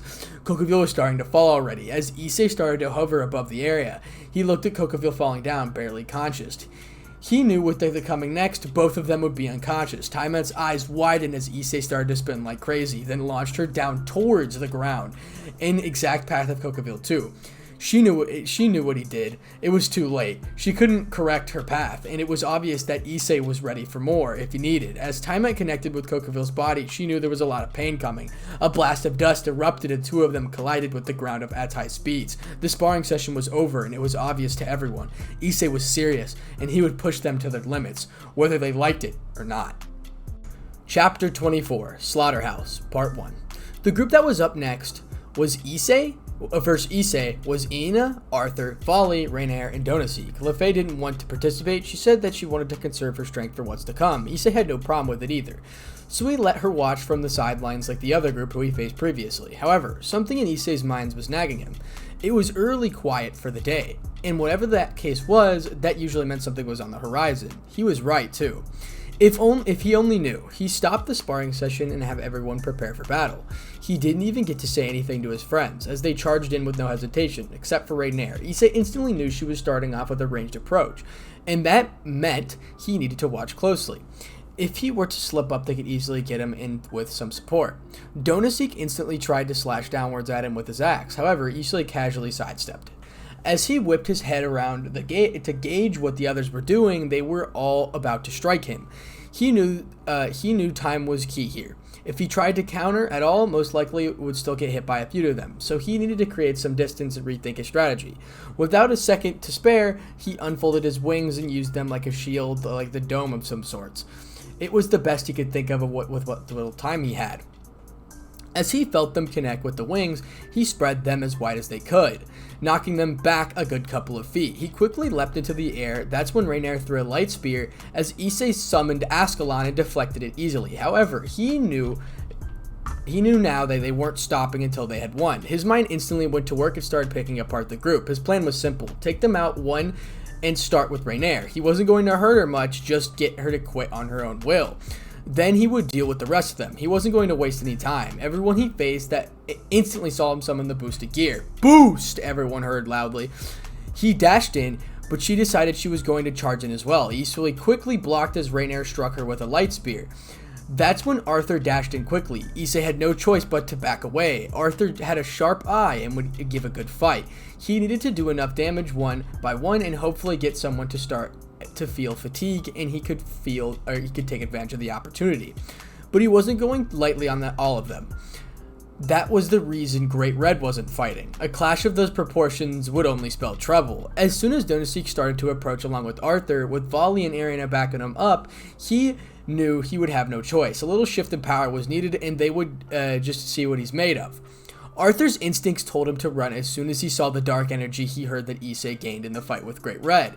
He felt Issei's energy flare up as soon as he coated his fist with it. His only choice was to leap away as Issei tried to pounce on him, his fist crashing into the ground as he missed Arthur. The ground itself cracked and formed a small crater with the sheer force that was backing up the punch. Issei wasn't giving up either. He was going after Arthur and making sure he got him out while the others were distracted. Arthur's position and timing were impeccable. Arthur barely had any time to dodge as Issei dashed in swiftly. He didn't see it coming as Issei instantly delivered a kick to his ribs and sent him flying. Issei held back, and thankfully he did. He powered a kick that would be damaging, but anything he crashes into the world would do more damage. But that was the point. Arthur would be out for a while, and if he managed to pull it back together, he would be weakened. Issei looked at Volley and knew what was coming. He quickly blocked a punch from Volley, but that wasn't good enough. As he saw a grin, Issei instantly prepared for what was coming. Divide! Issei heard Albion's voice come from the wings on her back. Issei felt a slight jan in his energy. He knew Volley wasn't going down without a fight. She was his rival, and her strength and willpower prove it. However, Issei's new strength was something else. That's why when everything started, his true power would be for one to all to see. As Issei regained his bearings, he noticed Donosik closing in again. However, his focus was now on Volley. Issei charged at Volley with Donosik following closely behind him. As Donosik finally caught up, he tried to strike at him. However, Issei was waiting. With a swift motion, he ducked under him and elbowed him in the gut. Donosik had no time to see what was coming. Issei had already begun to grab his arm and toss him over his shoulder. Volley quickly backed up as Donosik was smashed into the ground. Issei didn't wait around and jumped towards Volley to start on her. Volley definitely looked ready. Issei didn't hesitate and quickly leapt into action. Volley barely had any time to put her guard up as Issei came in hard and fast. As Issei's fist connected with Volley's arm, he tried to follow it up with a kick to some ribs. However, Volley managed to jump back just in time. That was when Issei stopped. He was obviously concentrating on something, but what? That was the question that was in everyone's mind, and they were going to need an answer. Volley was the first one to speak up. Issei, what's going on? Why'd you stop? She asked. Issei turned his head toward her and prepared for what he was going to say. We got company, was all he said. That was all that needed to be said. An instant, everyone's attitude was serious. Who and where? The others asked when they approached. Issei looked over to see where he could feel his power source. There were a few of them. He had no idea who they were, but their energy levels were off the charts. Whoever they are strong, and there's more than one person. It seems that the time has come. Are you ready, my friends? Issei asked at the end, and his response was obvious. Issei was too proud to look at the determination on their faces. It was time to go to work. As soon as Issei turned around, he closed his eye again. They were coming towards them, but before he knew it, two figures appeared and they started walking towards the group. Issei was practically on guard the moment he sensed him. He dared them to try to say anything. He wasn't waiting around either. Who are you guys? He asked loudly. Both of them were strangers, as he could tell they were very powerful. However, it wouldn't do them any good. His thought process was disrupted as one of them started to speak. So this is the kid that's starting the war, brother, the voice was hardened. It was obvious they were siblings. Yes, the brother of one that spoke looked at the sibling and spoke in harsh, condescending tone. Yes, Thor. However, we aren't here to talk. We have orders we need to complete, he said. Thor then looked at Issei and started to speak. My brother Loki is right, Issei hyoudou. Me and you shall fight. Show him your true strength, Red Dragon Emperor, Thor said loudly. Issei looked at him sharply. Thor, the Norse god of thunder. Why send him and Loki first? They're both no pushover. They came in at the wrong time, though. We may have been sparring, but the last group is almost recovered. Red is around too. I know he's coming already. Issei's thoughts started going into overdrive. Before he knew it, the dragon was just thinking about appeared through a portal. His face was hardened and ready to destroy his enemies. Who is this dragon? Another new one of the group, Thor asked quickly. Issei looked about ready to speak up. But then Red took the opportunity for himself. Me? I'm sure you heard of me, Asgardian. You may call me Red. However, you should know that I'm not the only one to go toe-to-toe with my friend at my side. While he was at a higher power than even I. Should you think you have any chance at all against him? You're wrong, and you should thought about that but fighting a guy who fought Great Red to a near standstill, he said with a smirk. Thor's eyes narrowed as he heard what Red said. He wasn't giving up that easily. He looked at Great Red and spoke. Apocalyptic dragon. It is my brother Loki you will fight. I'm here for your partner and nothing more, he said stronger. Red shook his head as he spoke anyways. Alright, well I warned you. However, this road you're both going down is one-way ticket to a beatdown, he said loudly. Loki, who was silent for the most part, decided to push his 2 cents in. Shut it, you impudent fool. You shouldn't take me too lightly. I'm a god after all, he said. It was short and sweet. Issei looked at the god for a moment. You are the one who is sorely mistaken. We are dragons of such power you wouldn't realize it until it was all in all out fight. You have come to your graves, Norse gods. Loki snorted and glared at Issei. You little brat. I will enjoy watching my brother beat you into a bloody pulp, he screamed. Issei shook his head. He was honestly getting tired of this. Save it, brother. We need to complete our mission, Thor said suddenly. Loki looked like he wanted to retaliate at his brother, but he decided against it. They were about to face high-level warriors with some serious abilities. However, unfortunately for them, Issei's patience was running thin. Too thin. In fact, he was not about to wait around anymore. Either come with all you got or don't come at all. Great Red was about to speak but looked over at Issei, who was eerily silent, which usually meant something was wrong. Obviously, Issei was deadly serious now. Issei looked at the dragon as he faced a little while ago and spoke. Red, you have my permission to do anything you can think of to defeat Loki. As for you, Thor, I have no more patience for this. I'm done giving warnings. My friend may have warned you, however, you still will fight me with determined eyes. I don't know if you accepted your death or not, but your end is coming, Thor. No more games. Fight like you mean it, because I am, he said loudly. As he said that, everyone felt the pressure kick in as Issei decided to partially transform into a dragon. It started to increase as his tail formed, both his hands turned rugged and had sharp claws protruding from his hands. There was no doubt whatsoever he was serious. Issei had been training a bit with his newfound powers, and he had found out he could use his power in multiple ways. He had found that through partially transforming, his strength and speed was increased, allowing him to be more agile. His semi-transformed state also allowed his tail and claws, which in fight were deadly weapons if he used right. The backdraw was that he couldn't use his sacred gears, but the fact that he increased speed and strength in this form, it would no doubt be a good form for fighting. He hadn't really tested it out on anyone in a fight yet, since this was a form to be used in a true battle. Thor had zero time to think of what to do before Issei launched himself towards the Asgardian, easily landing a powerful blow that sent Thor flying backwards out of the area. Red caught a glimpse of Issei launching himself towards Thor with no hesitation and some quick speed. As he looked at Loki, it was obvious to him. It was go time. Loki instantly looked at Red, who started dodging as Loki started firing energy blast at him. Loki didn't hit him in any wave of shots fired. Red suddenly disappeared.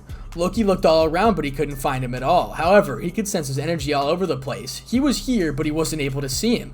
Suddenly, he heard something behind him. He turned to see a portal opening. He quickly lifted his hand and saw an energy blast connected with a magic circle that he could use to block the attack. Red, however, was nowhere to be seen. Loki once again turned around. He was completely gone. He needed to figure out what he was doing and fast before Red seized an opportunity. Sadly, Loki didn't realize it was already too late. Before he knew it, Red had already jumped out of the portal, soaring towards Loki at great speeds. As he turned around to see what was going on, he already lifted up and carried high into the air. Loki tried to break the hold Red had on him. However, Red's physical strength was way too much for Loki to overcome. He had to think of something quickly, but once again it was too late. Red started to spin Loki violently and hurled him down to the ground with a ton of force. Everyone cringed as Loki crashed violently into the ground. They all watched as Red landed back down on the ground, looking like it was nothing for him. In fact, he had a shit-eating grin on his face. It was like he was having fun tormenting Loki. However, his grin quickly was replaced with a serious expression as soon as he felt Loki's energy skyrocket. He was too late, and his reaction was hit with a gigantic energy blast that sent him flying backwards. The rest of the group knew Red wasn't done for, and he wouldn't be done for a while. Loki looked like he was about to celebrate, but he was cut off. By your expression, you probably thought you've won the fight. Too much pride you have, Asgardian. To think you could finish me off with that easily was foolish. And now it is time for me to get serious, as it seems you are as well, he said loudly. Red's energy exploded as he said that. Loki watched with horror as his energy concentrated around him and then started to brighten as it was glowing more and more potent. As the light finally died down, he gulped at what he saw. Red had used his energy to create an ethereal doppelganger. It was pretty much just like the original, except for the fact that he could see just a bit through it. He barely had time as both of them charged simultaneously. Loki had a few ideas of what to do, but he had to be careful now. It was a 2-on-1, but both of them were weaker than before. Loki knew it was some type of illusion magic that he was using to allow him to do that. His doppelganger would most likely have most of his abilities, if not all of them. Its power, though, wouldn't be that bad, due to the fact it was created from the original's power, so he had chosen to go on the defensive first and get some distance. As the two of them closed in, a magic circle appeared under Loki, who had a large grin. A large explosion knocked Red and his doppelganger back. Red looked at his doppelganger as he recovered from Loki's attack. He ordered his doppelganger to change tactics. It was time to take this to the next level. Loki would need to be ready to keep going. Before Loki knew it, the doppelganger dashed towards and close to him. Red took to the skies and began swiping at Loki while the doppelganger attacked on the ground. Loki had no idea what to do. His power was something else, especially to deploy a tactic like that. If you cover both of the ground and air, that gave you a large advantage. He managed to block power packed from the first doppelganger, but suddenly he felt a crushing blow to his back. Red used that moment he was distracted and crashed into him with a lot of force. The blow sent Loki tumbling to the ground. As Loki got back up, he seriously needed to rethink his situation. It was turning more and more sour as time raged forwards. If he didn't do something quickly, it would be over and it would be all for nothing. That's when he decided it was time to go all in. Either go all out or go home indeed. Red was surprised when Loki's energy started to rise once again. However, this time it was different. This energy was the equivalent to what a god's power should be. Loki was using every ounce of power he had in his veins in order to have a chance in this fight. Red grinned widely. Loki, Norse god of mischief, to put this much effort in a fight, you have shown me your resolve, and it will continue to forwards through that fire that is laid out for you. For this you have my respect, but no, nothing you do will matter anyways, he said loudly. Loki didn't hesitate and disappeared from Red's vision. Red smirked as he knew this wouldn't be effective. There was a few ways he could find him with a bit of creative thinking. He really didn't know Loki's ability worked. He knew there was ways to beat it. So he was about to try out a few different things. First thing he did was absorb the doppelganger to get his power back from it. He was going to need it for what he was going to be doing. That's when he sent out an energy wave. It was completely circular, the wave that expanded as it traveled further away from Red. It was harmless and wouldn't hurt anything. However, that wasn't what it was for. Then the wave collided with a different energy. Red would be able to sense it. That's when he noticed a small trace of energy a little above him, and he looked around it and smirked. Found you, Red thought quickly. Now with that small trace of energy, he could try to pinpoint what Loki would do next. Even though it was very small, he could do something about it.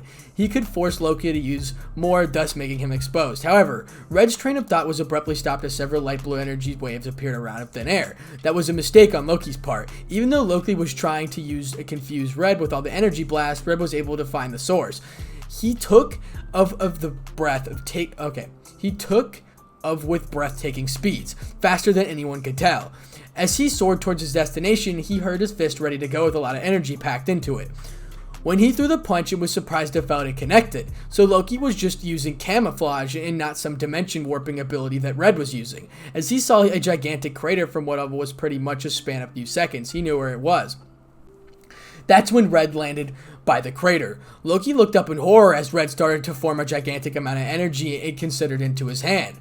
It seemed this was the end. There was nothing left he could really do. However, he wasn't about to go down without a fight. No, that would be counteraddictive to what it showed and show he didn't have what it took.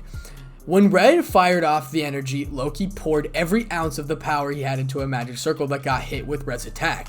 As the two energies fought for dominance, it seemed like a stalemate. However, that was far from the case. Red smirked and lifted his hand, forming another energy wave. He launched it ferocity towards his already struggling attack to support it. Loki was done for. As the two attacks combined, Loki's circle wasn't able to handle it. It shattered completely, and Loki watched with horror as Red's attack was nearing him at a very quick pace. It was the end and he knew it. That's when the attack hit him. The resulting explosion that was set off could be heard and seen for miles. They didn't believe it yet, now they did. Issei group was not playing around. The end was coming. Chapter 25. Slaughterhouse Finale. As the group saw the mushroom cloud high above in the air, they knew Loki wasn't coming back from that.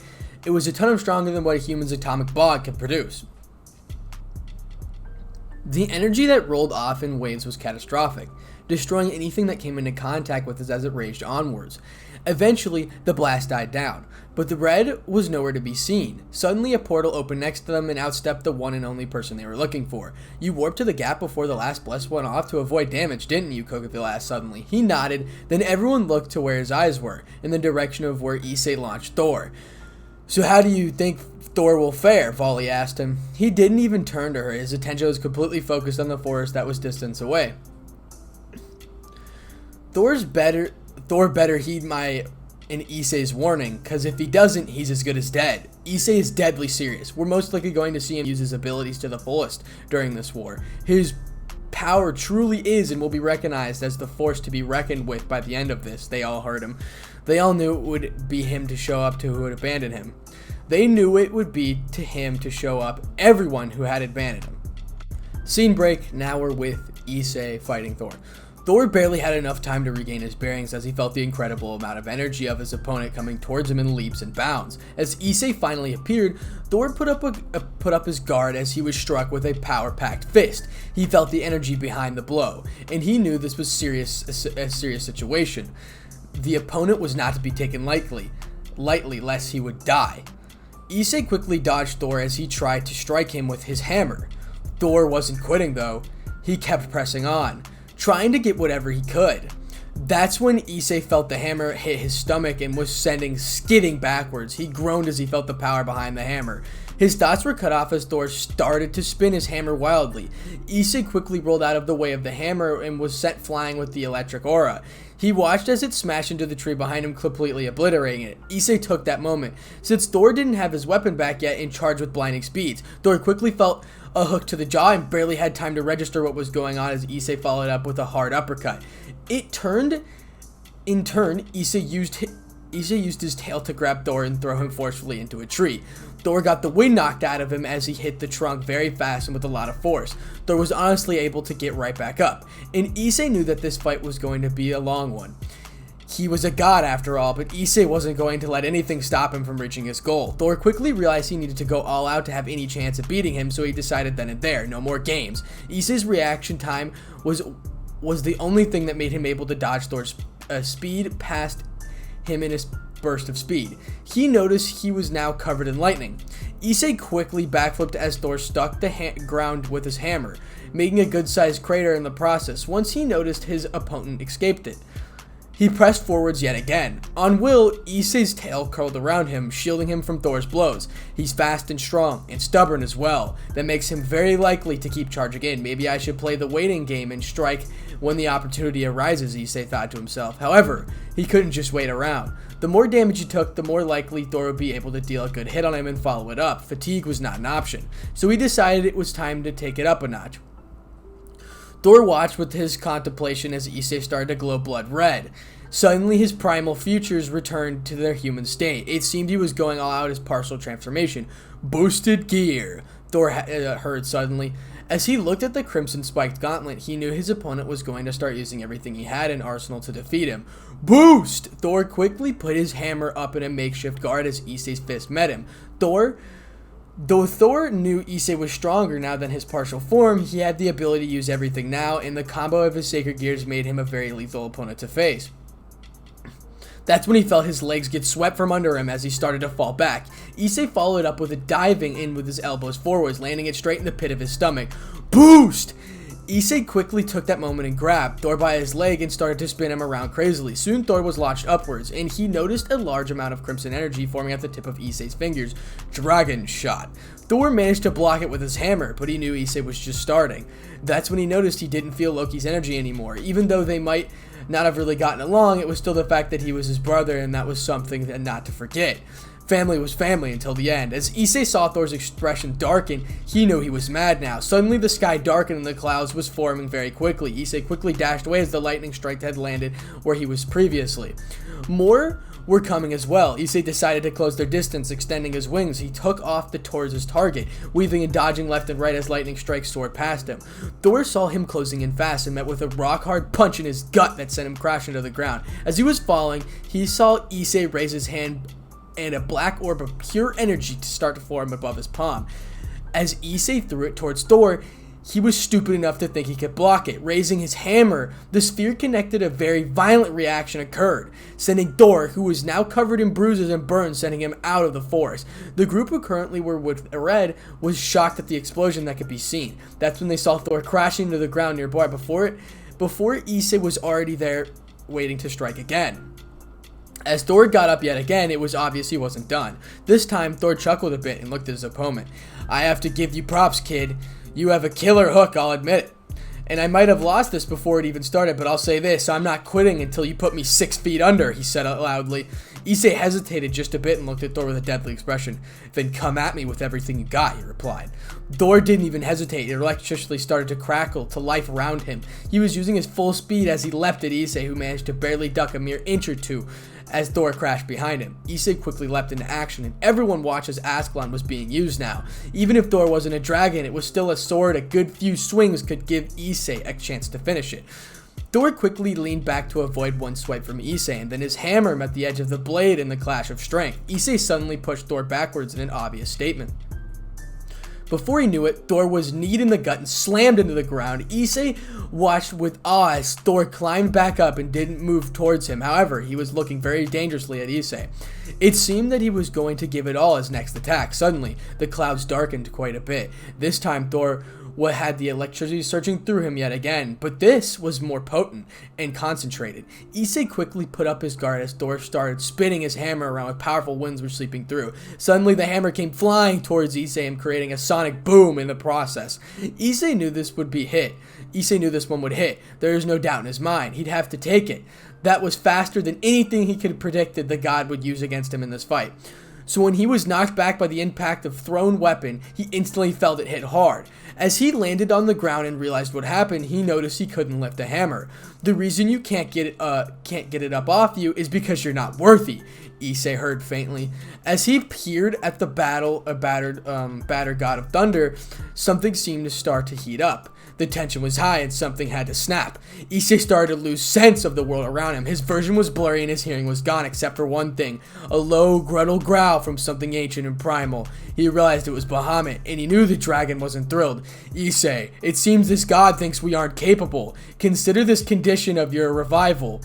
Show this god your just what a true storm is, and don't spare any expense. He will see what we are capable of." His voice was harsh and bitter. That's when everyone else that was spectating saw a pulse of blood-red energy erupt from Issei. It shocked them to their bones. The reason was it sounded like a heartbeat. Suddenly, yet another pulse came, and this energy was potent and thick as the area was dyed in a dark, bloody hue of Issei's aura. The expanse of it was definitely fitting. Thor didn't know what changed in the boy, but something was coming, something very big. Suddenly another pulse came out, and everyone wondered if this one was the last one, due to the fact its intensity was higher than the others combined.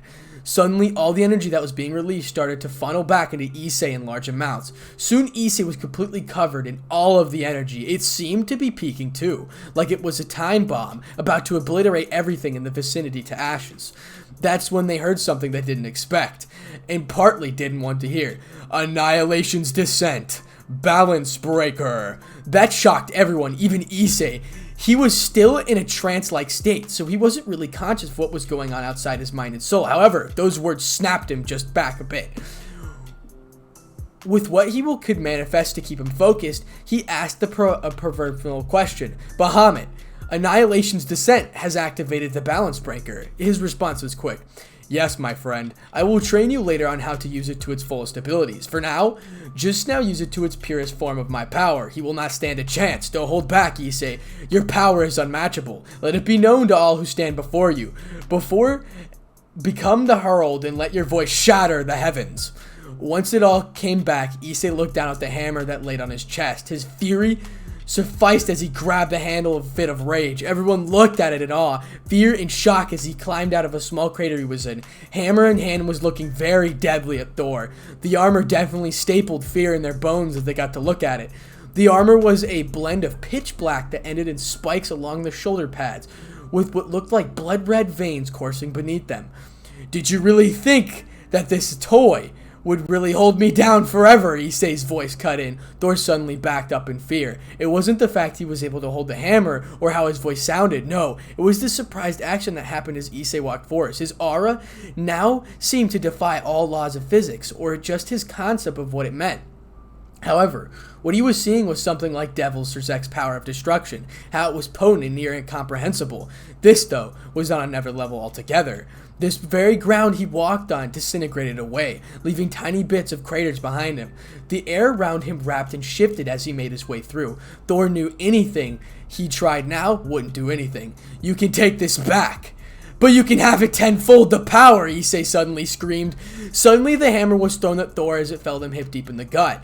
He knew his time was coming, but he'd be damned if he didn't fight out till the end. A lightning strike was suddenly launched at Issei. He didn't seem phased. The lightning didn't even hit him. His aura completely swallowed it whole, obliterating it before it came into contact with Issei. What's going on? Vali asked outside. She asked the Apocalypse Dragon, who had a pale face. She knew that he knew something was about this fearsome power. As he turned to her for once and spoke in a grave voice, she knew he was completely serious. Only a few chosen had the right to see it, and for good reason. That is caught, it is such a lethal and dark ability. Bahamut's true power has financially surfaced in Issei, maybe with the push of the dragon himself to enable it. It is one of Bahamut's most powerful abilities. Take the power of a regular balance breaker with the speed and strength of boost of it, and add the power to completely obliterate anything you touch into nothingness. This is only a small fraction of its power. His aura is now subconscious defense mechanism, allowing him to act without hesitation and no restraint. It will protect him at no order, no will, just pure subconscious power. That has one goal, one reason it was created, to completely annihilate anything in its path. His voice was definitely a reason to know it was the truth. It was shaking, his eyes told another story, like he witnessed it before, what power's potential was. The attention was grabbed as Issei suddenly appeared and reappeared before Thor's gleaming eyes. Thor tried to throw a punch, but was shocked to find it in his palm. However, it wasn't that made shock course through his veins, it was what happened when his fist connected. Issei's aura was eating at him, killing him slowly. His skin started to dry up and wither away from his hand. He reeled his hand back and looked at his opponent, who was looking at his fist in awe. Suddenly, Issei's eyes darkened as he raised his hand to the skies. Behold, so-called God of Thunder, this is a true storm created by a true master of the skies, Issei roared. The skies darkened quickly. A massive cloud formed overhead. The rain poured insanely fast and black lightning was all around him, obliterating everything they struck.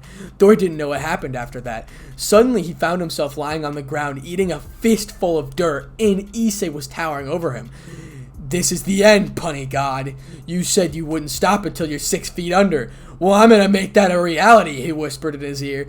It seemed Issei's speed was now unmatched as he seemed to teleport all over the battlefield, taking Thor with him at all while damaging him even more, to the point of the brink of death. Thor's time was coming and coming very soon. Once again, Issei vanished and appeared high above the air, while choking Thor in a deadly grasp. Thor couldn't speak now. Issei's power was already seeping through his throat, nullifying his vocal cords. This is the end, Thor. You have gained a valiant effort. However, I'm not playing around. Goodbye, God of Thunder, was the last thing he said. Suddenly, Issei entered a trance-like state yet again, but this time he only rose a finger to the god's chest. Obliterate. A tiny but powerful ray of black energy shot towards forwards, piercing Thor through the chest with no effort, just like a bullet. Thor's eyes dropped to the ground, gaping hole in his chest. He could feel the energy attacking everything in his body. Issei let go and watched as his opponent wither away as he fell to the ground. Not a single trace of the god's body or energy left. Chapter 26, Horizon, Part 1. To the others, the aftermath of the battle with Loki and Thor made the battleground look like a wasteland. Only a few trees were left standing. Is it over? Volley asked. Only Great Red spoke. I'm afraid it's only begun. Once they realize that Thor and Loki have failed to return, they will come full force. The time has come to realize that the war is at our front door. Volley was about to speak, but footsteps were heard, and everyone turned their attention to Issei. He had already dropped out of his new balance breaker and was in base form. What the hell was that, Issei? Issei looked at Rainier and sighed. I'm sorry if I scared you, but it seems this power will be the weight to the I'm sorry if I scared you, but it seems this power will be the weight to tip the balance in our favor. Issei looked at everyone and started to speak. This is the tipping point of our whole situation. Prepare for the hardest battles to come.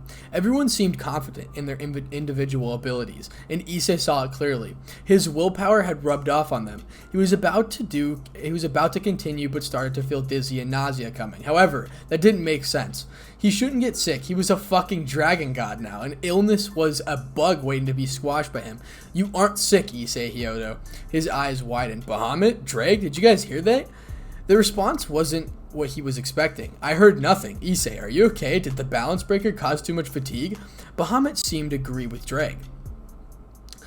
Your dragons cannot hear me. This is a temporary connection between just the two of us. I have made it that way so you could only focus solely on me. Now take a deep breath and listen to what I have to say.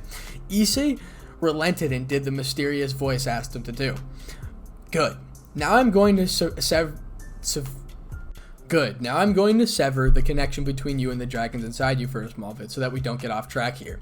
Issei waited for the voice to continue. He wasn't about to interrupt it. Whoever it was clearly not going to take no for an answer.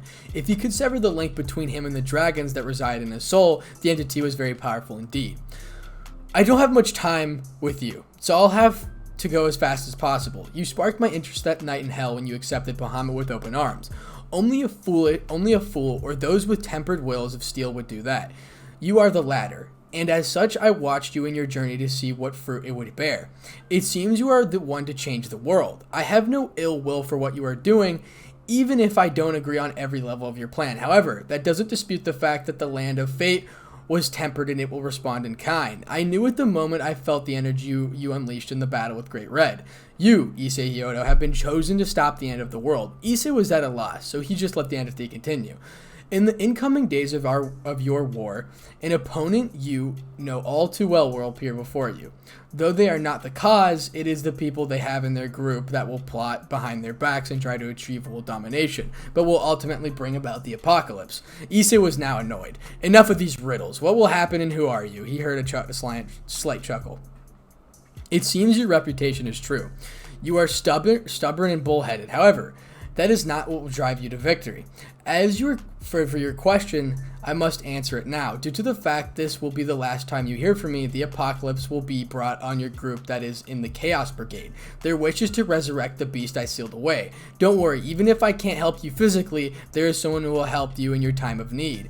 Issei was about to ask who he was, but then it hit him. He said the beast he sealed away. That only meant one thing. Issei just talked with God and was told he would save the world after nearly destroying the factions. Talk about irony. The God of the Bible wasn't totally mad about his raging war that was about to peak. The second part about someone else helping begged the question, who was it? His train of thought was interrupted as he focuses attention on the group. Okay, here's what we will do. I want Volley, Byoko, Kalawarner, Rainier, and Donoseek to focus on the minions that will be coming along with everyone else. I don't know who all to expect. We will have to see when they arrive. Kuroka, Paimon, Li Fei, Arthur, and Kokaville will face off against the Satans with my help. Great Red will handle Orphis, and we have our allies who will come to our aid when I call them. Let nothing stand in our way. This moment will go down in history forever. Okay. Then how long do you think we have? Issei looked at Volley. It will take a bit for the word to spread so they can mobilize. A few hours, I bet. Issei then dismissed everyone and started to think. He had no idea what was going to happen and how this was going to plan out. He knew that he wouldn't give up, though. That was obvious. It was time to get answers that he wanted. Before he knew it, he was sitting down, meditating easily. He awoke to a barren world. The city he walked through seemed to have been destroyed. Skyscrapers with broken glass adorned the skyline. Issei was headed towards the direction he would be forever changed. A storm brewed ahead. He looked at it for a brief moment, but continued anyways. As he peered down the edge of the cliff into the cave, he knew this was where he needed to be. Before he knew it, he found himself in a cavern that had a smooth black walls. He wondered what would be further down. With no choice, he started again. This time, the cave took a 90-degree turn as Issei found himself staring at a pitch-black hole with no bottom in sight. Issei then had an idea. A fireball formed in his hand, and he threw it down there. The fireball seemed to go insanely far for a long time before exploding as it collided with the floor. Issei shrugged and jumped down it. Using his wings, he easily softened his descent. However, the moment he touched the ground, he was met with a long river of lava that stretched beyond his eyes. With no choice, he sped towards the end of what was met with another elevation. The river seemed to drop into a crater of a volcano. However, something was wrong. This crater was too big to be a normal one. His eyes widened as he stepped foot in a super volcano. There was thousands of floating rocks that Issei could see as he peered into the distance. He should have guessed that it would be something like that for Bahamut to reside in. As soon as he stood in the center, that was when he heard the distant roar. Then he heard the wings of the beast, as the dragon himself floated above him for a moment before descending on top of a rock. "It is a rare moment for you to come to me directly. Speak, and don't waste any words." The look on Issei's face was clearly enough to tell the dragon that he was serious. "I want you to teach me about this new power, and the one I used to fight with Thor." Bahamut didn't hesitate and answered Issei. "This power you have, Issei, it is more than you think. Your potential is insane, and even more so with this. The power itself manifests its will or desires and feeds off your willpower. Give it a reason to show its power, and it will. But don't be fooled. This power will tempt you, try to sway your views, but will respond in kind to your ability to resist and reject it. Your potential is malleable as such in this power. It's all up to you. I will teach you how to use the basics, but you must grow on your own." Issei stared at him. "So where did we start?" Issei thought what he looked like to be a smirk on the dragon's face. He didn't know it was coming, as the towering beast above him didn't reply. Issei's eyes widened as a pitch black and bloody red aura covered Bahamut. Suddenly the dragon was transforming. Issei looked in a stupor as he was now staring at him in human form. His human form was strange. He was looking at a man who looked to be about 60 years old. With jagged black hair, he had a cane too. However, his cane was something on a completely different level. The obsidian skull with ruby eyes that his hand touched definitely told Issei something was amiss. The rest of the cane was obsidian as well. "Don't look surprised. You should be honored. This form has only been seen by a few beings. There's a good reason I use it, and you will see soon. We are going to start your training." Issei didn't know what to expect. "What will we be doing?" "A mock battle. It's finally time you show me what you can do and how you adapt. Don't worry, it will not be fatal. Only I will see truly how far you can improve." Issei sighed. "It's not like I have a choice, so let's do this." Bahamut nodded and raised his cane, and a violent energy covered the cane. Issei was suddenly on his guard as he felt the pressure start to increase. On pure instinct, he ducked under a bolt of explosive energy that created a sonic boom. He had barely any amount of time to react to his opponent was pressing him hard. One by one, hundreds of bolts were shot out, with no sight of the end of the onslaught.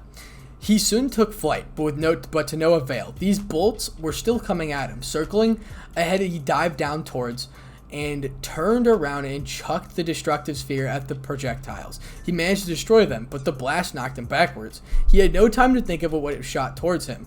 With no hesitation, slammed his fist that was covered in scales on the rock he was standing on. The rock started to surf on the lava heading for the attack, and Issei waited. Once the bolts were close enough, he leaped overhead and watched them collide with the rock. His target was now in sight, and the distance was closed. Ascalon met the shaft of his cane, and it was a stalemate. Issei was surprised. The cane was glowing violently with purple and black now. Bahamut started to push back on him. Issei didn't give up though. With no restraint, he pushed back with all he had. Bahamut felt his rise in power and responded in kind. The stalemate continued with the amount of energy they are using. Something had to give, and both of them knew that. The resulting explosion knocked both of them back, but neither were done yet. Several explosions rocked the area as it went all again. They both weren't running out of steam either. Issei knew Bahamut was just toying with him. He knew this battle would be something else. Bahamut was just up in a flash, and so was Issei. "This is the first time and the last time I will warn you, Issei. Don't hold back. We both know this battle is going to be on what you've done before, so do not take me lightly. Like I said, it's non-fatal. We are also in your mind, so the damage will not be permanent. Come at me with all you have." Issei heard Bahamut's statement and grinned. When Bahamut saw the airy grin, he knew that the spark had just come to life. This fight would be interesting, due to the fact that he saw something in Issei's eyes. It made him proud, and a ton of respect for the man before him. It seemed it was right. The power of Issei used on Thor had already taken a liking to him. There was no doubt in his mind. He could feel the energy growing steadily. Slowly, but that didn't matter. It would only take Issei powering up for a fight that then he knew what he would do. He was going to give Issei a small push, but a push that would have an astounding effects. This battle would push Issei in the power. The battle would push Issei, and the power would respond like a fire doused in gasoline. He would shatter his limits and evolve his power in such a way that would be unique to only him. His attention snapped back to his opponent as he saw the red energy coat him. Boosted gear. Bahamut's guard was on his boosted gear and charged at him. Issei's fish met air as Bahamut easily crouched to avoid it, then proceeded to block a kick right after. He then took the opportunity and elbowed Issei in the gut, knocking him to the ground. Boost! Issei was already back on his feet and coming at him again. Then this time Issei threw a punch after punch was still to no avail. He then decided then and there, no more games, he was done for. Bahamut instinctively leaped back as Issei started to gather a ton of crimson energy. He knew with Drake's balance breaker that Issei would be a lot stronger and faster combined with his own physical strength. He would do much better and maybe even be able to get a hit on him. Once he used his balance breaker, that's when the fight would be truly staged. Welt's Dragon Annihilation Balance Breaker. Issei wasted no time. As he charged at his target, his fist met Bahamut's palm. Issei quickly grabbed Bahamut's arm and yanked him and threw him. Dragon Fist. The beam of red energy did a bit to Bahamut, but he easily got back up. Bahamut didn't move though, and that was surprised. Issei was. He knew something was coming. Suddenly, a large amount of energy started to gather around him. Before he knew it, Issei was looking at Bahamut in partial dragon form. The cane disappeared and he now had a bigger build. His wings were large too. However, Issei knew this form would exile in close combat. Bahamut charged as his opponent started to boost over and over again, and clash endured. Blow after blow was landed again and again on both of them. It seemed neither of them were giving up as they continued to trade blows. Issei started to charge up a destructive blast of energy. Bahamut knew this was nothing compared to what his balance breaker would do, but it would still power Issei up even more. Issei decided to slam it on a nearby rock, causing a wave of lava to rise and surge forwards. Bahamut leaped overhead, which was what Issei wanted. This time, he shot off a quick blast that soared towards the dragon. Bahamut put his guard up just in time he was hit. Bahamut was surprised as Issei suddenly dropped out of his balance breaker. He wondered what his opponent was up to. Issei started to change into his dragon form, and he soon took to the skies as well. Bahamut grinned. Both of them started throwing kicks and punches left and right. Issei got the drop on Bahamut as he wrapped his tail around him and threw him down towards the crater. He watched as he crashed into a rock and was sent under the lava. He knew Bahamut was fine, and his suspicion was proved true as the dragon burst out his sword towards him. Issei blocked a kick, then leaned as his fist soared just above his head. Issei saw the opening and delivered an elbow to his ribs, then followed it up with a kick on the other side that sent Bahamut flying. The dragon wasn't done yet, though. Issei knew this wasn't going to be over for a while. Bahamut started to gather an enormous amount of energy and it was absorbed into his body. Issei knew Bahamut just made himself a lot stronger. He watched as a black and purple energy covered his fist and Issei suddenly felt the gut-wrenching blow. He didn't know what happened. One moment of energy was just starting to coat the fist. In a blink of an eye, Bahamut delivered the blow. That was pretty much instantaneous. Issei knew there was no point anymore. As he got back up, he returned to his human form. His mind was set. It was time. Bahamut was going to get what he wanted. There was really no use in using his dragon form. Sure, it was stronger than Drake's balance breaker. However, Issei knew that Bahamut was too powerful now for it. He had no choice but to use his other balance breaker. That's when Bahamut got a large toothy grin on his face. He sensed it. Issei was calling on it. It was time to see the next instance of the power would show. He wondered just how far Issei could go with his potential as it was now. That's when the explosion of energy happened. Bahamut knew it was coming. As Bahamut witnessed the most powerful aura coming off Issei, he knew his thoughts would be proven true. Issei, on the other hand, felt a little bit different. The power significantly felt weaker than last time he used it. Maybe Bahamut said was true, so then it was a test. He shook off his thoughts and focused on his opponent. Bahamut saw the change in the expression and his guard was up. As Issei charged, Bahamut did the same. Issei was exerting a ton of pressure on every blow that Bahamut blocked. As Issei threw another punch, his opponent ducked just in time, delivering a powerful uppercut. Issei was sent skidding back. Bahamut blocked several more before Issei decided to step it up. Bahamut didn't seem to notice a small orb of energy in his hands, and it was slammed into his ribs. The explosion sent him flying into the air. However, Dragon gained control over himself and started to hover in the air again. Issei felt the dread well up inside of him as Bahamut started to gather a ton of energy in his palm before condensing it. That made his eyes fly open as a small orb of energy in his dragon's hands was extremely volatile. He knew it was unstable and it would make the human's nuclear bomb look like a firecracker. Suddenly, Bahamut seemed to teleport right in front of him again, but didn't do anything. It was then he started to speak. "Tell me, Issei, what will you do if you fail?" Issei didn't respond, but Bahamut knew it would work. The look in his eyes told him that it was a flame that was lit, and it was one that would not be extinguished. Issei didn't understand it really. He wondered why he would be asked that. He knew Bahamut had an ulterior motive to ask. Fail at what? Fail at this battle? Fail at my goal? Wait. Something kicked in his head, and his eyes darkened in the mere thought of what would happen if he failed. He felt his blood boil. He knew what Bahamut was getting at. However, he was pissed. He didn't like anyone toying with his emotions. He wouldn't hold it against him, but a little payback he would get. Bahamut realized he just snapped the locks and kept the cage closed. He backed up quickly as the energy around Issei started to react violently. He wasn't expecting this at all. As the raging torrent of energy sailed high above them, he knew this was going to be the end of it. Suddenly, all the energy started to swirl around Issei as he gained control over his temper, and Bahamut was met face to face with a monster with a hardened stare.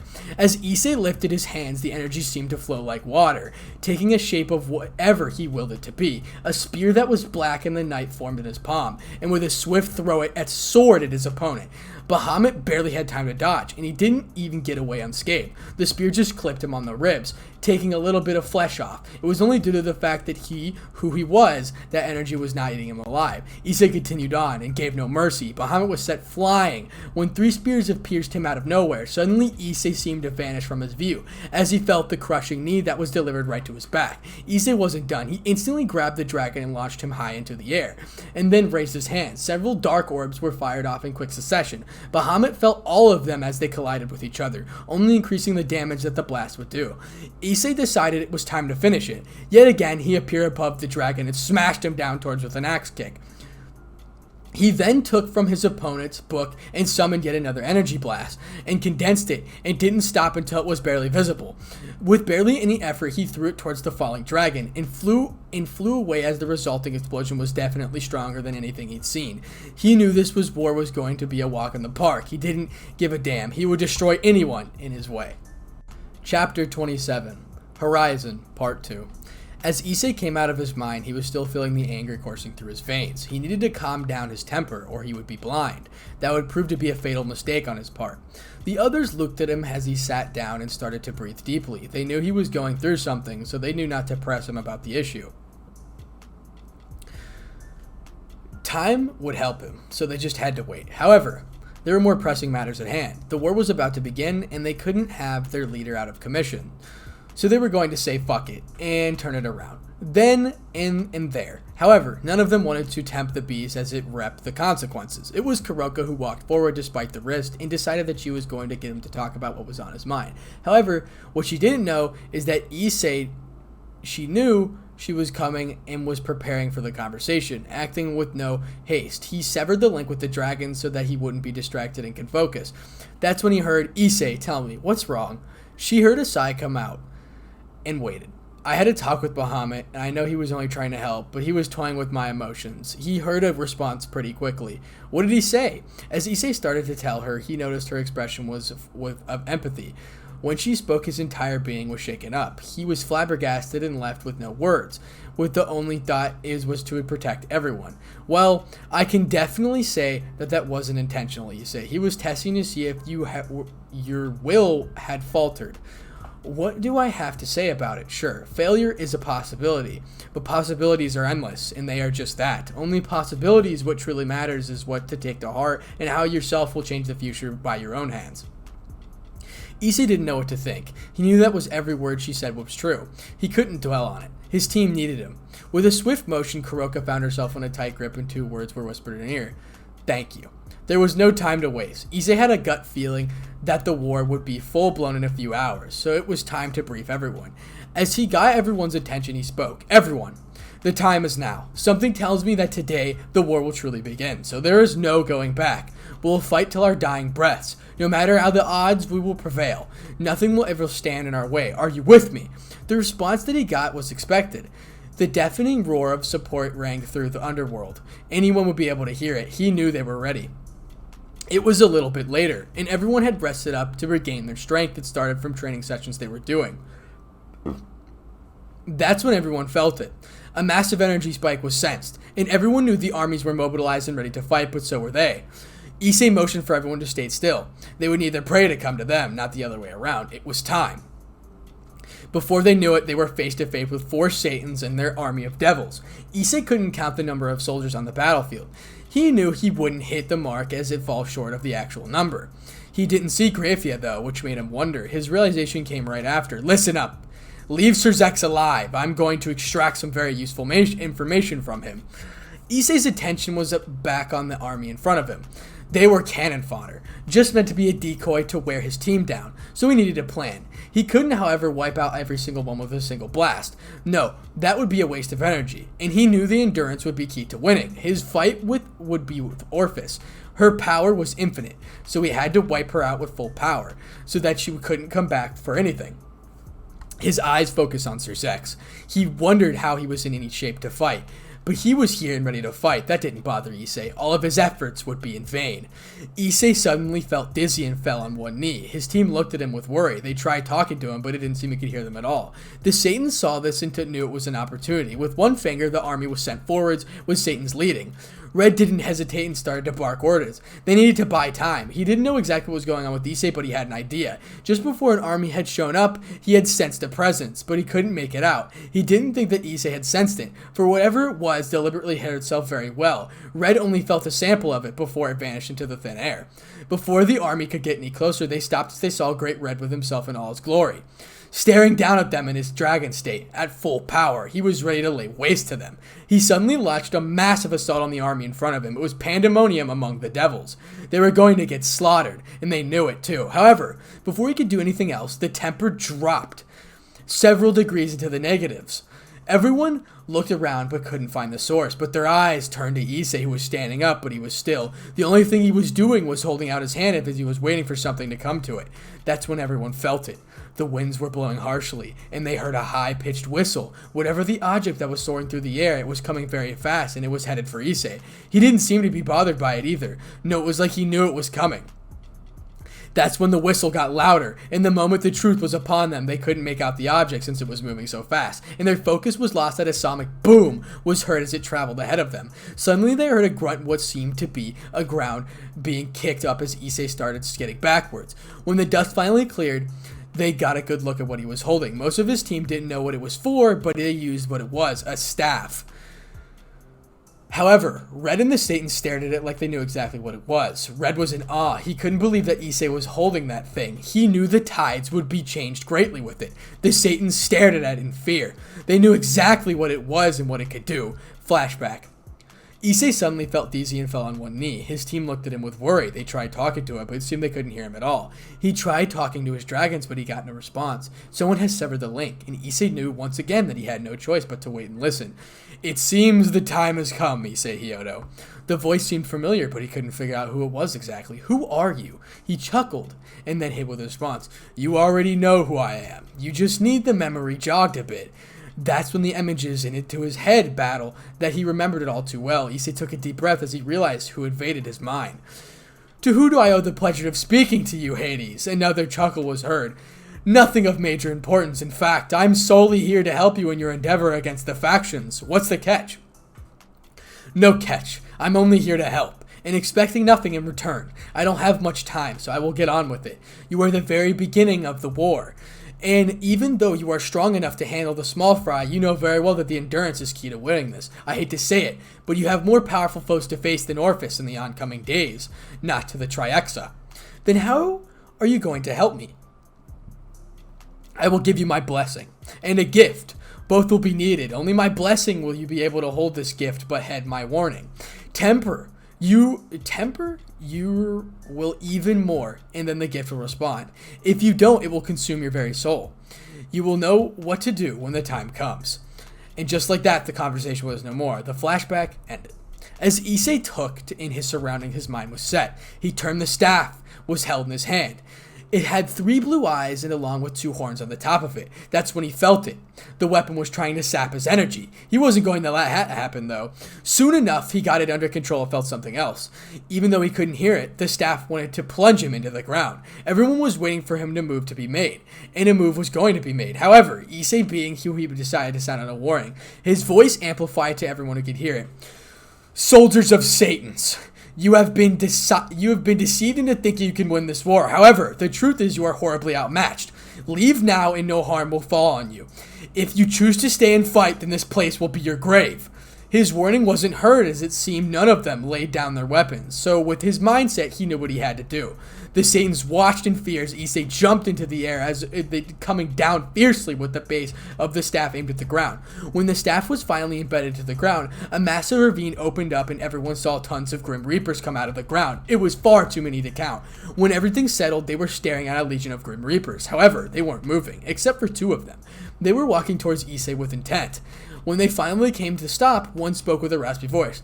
To summon us and the Legion, you must have gained Hades' favor. What do you ask of us? Issei looked and figured and responded. What is your name?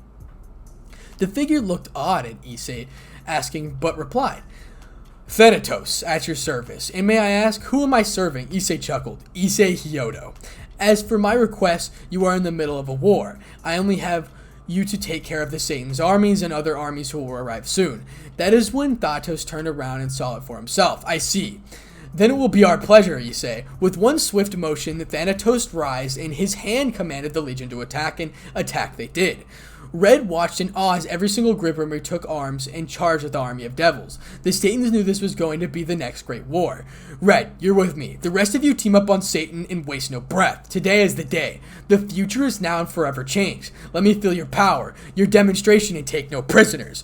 Everyone roared and charged. It was official. The war had begun. Seraphil found herself face to face with Issei, with Red facing Alika. The rest were teamed up against Fibama and Sirzex. Alajuka looked at the more powerful being that stood before him, knowing this wouldn't be an easy fight. Before he could ever even gather his thoughts, his opponent was charging at him, wasting no time. Red fired off an energy beam. However, Ajuka just summoned a portal and redirected the attack back at the dragon. Red paid no mind, though easily he deflected his own attack. That's when Red realized the ranged battle wouldn't work. No, it was time to hammer his opponent into the ground. Appearing behind him, Red delivered a powerful punch that sent the devil flying. He knew Ajuka wasn't done though, and his suspension was proved when the devil stood back up.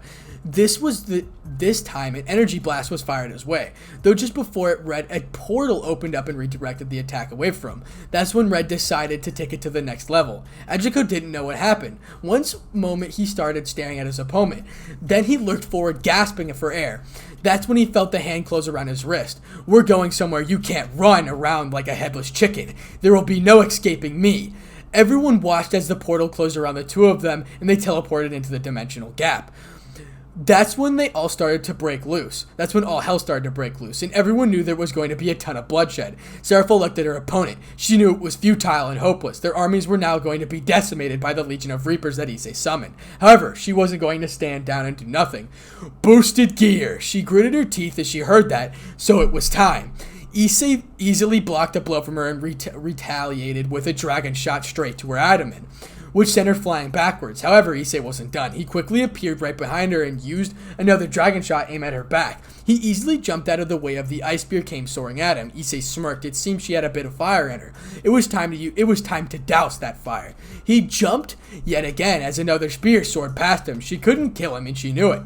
She decided it was time for a last-ditch effort. Issei wondered what she was planning, as a ton of energy was being focused around with a single motion. A large ice sphere was rocketed towards him. Issei only put his hand, and everyone watched as a large massive destruction started to overpower her ice sphere and send both of them back at her with blinding speeds. She couldn't avoid it, and damage was done. So the damage was done.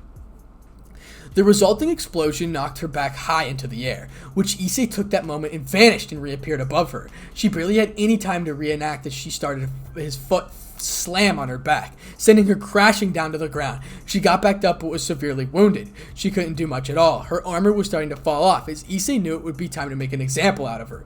Appearing right in front of her, she found his hand wrapped around her throat, crushing it with a ton of pressure. With fear in her eyes, he said something. "You should have known this would happen, Seraphal.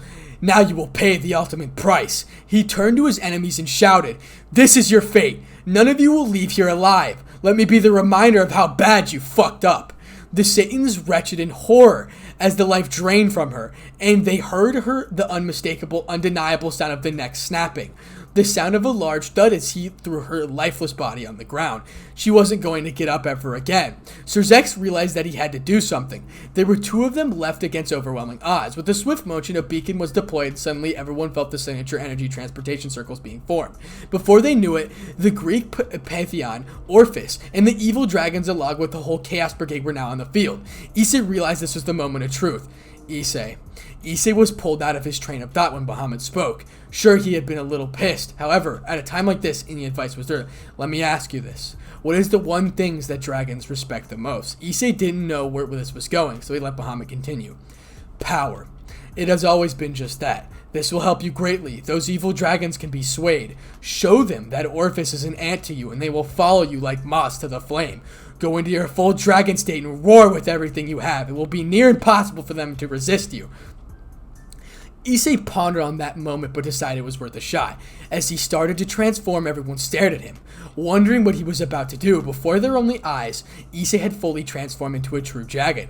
That's when they heard the defying roar that made even Red wince its commanding power. Orpheus watched in horror as all the evil dragons she was in control of started to wince and shake. She knew what Issei was doing. One by one, every single evil dragon switched sides as they knew Issei's full power was unmatched. However, Issei roaring like that caused some more attention. Issei felt another energy pulse as four more transportation circuits arrived on the field. Looking around, he saw Yakuza and the Shino Trinity right by them. It seemed the time has come, and as part of our agreement, we are here, Issei hyoudou. Issei nodded and thanked Yakuza. His eyes then focused on Azazel and his legion of fallen angels, along with Seraphis and their brave saints. However, the duo his eyes landed on gave him a bit of worry. However, that worry was squashed as he realized they were not a threat. He knew he couldn't beat them in his base form. If he was at his full power, they wouldn't stand a chance. His determination only solidified as he started at Shiva and Indra. It was truly a sight to see. A war that would go down in history was going to unfold in front of them. A war they would win.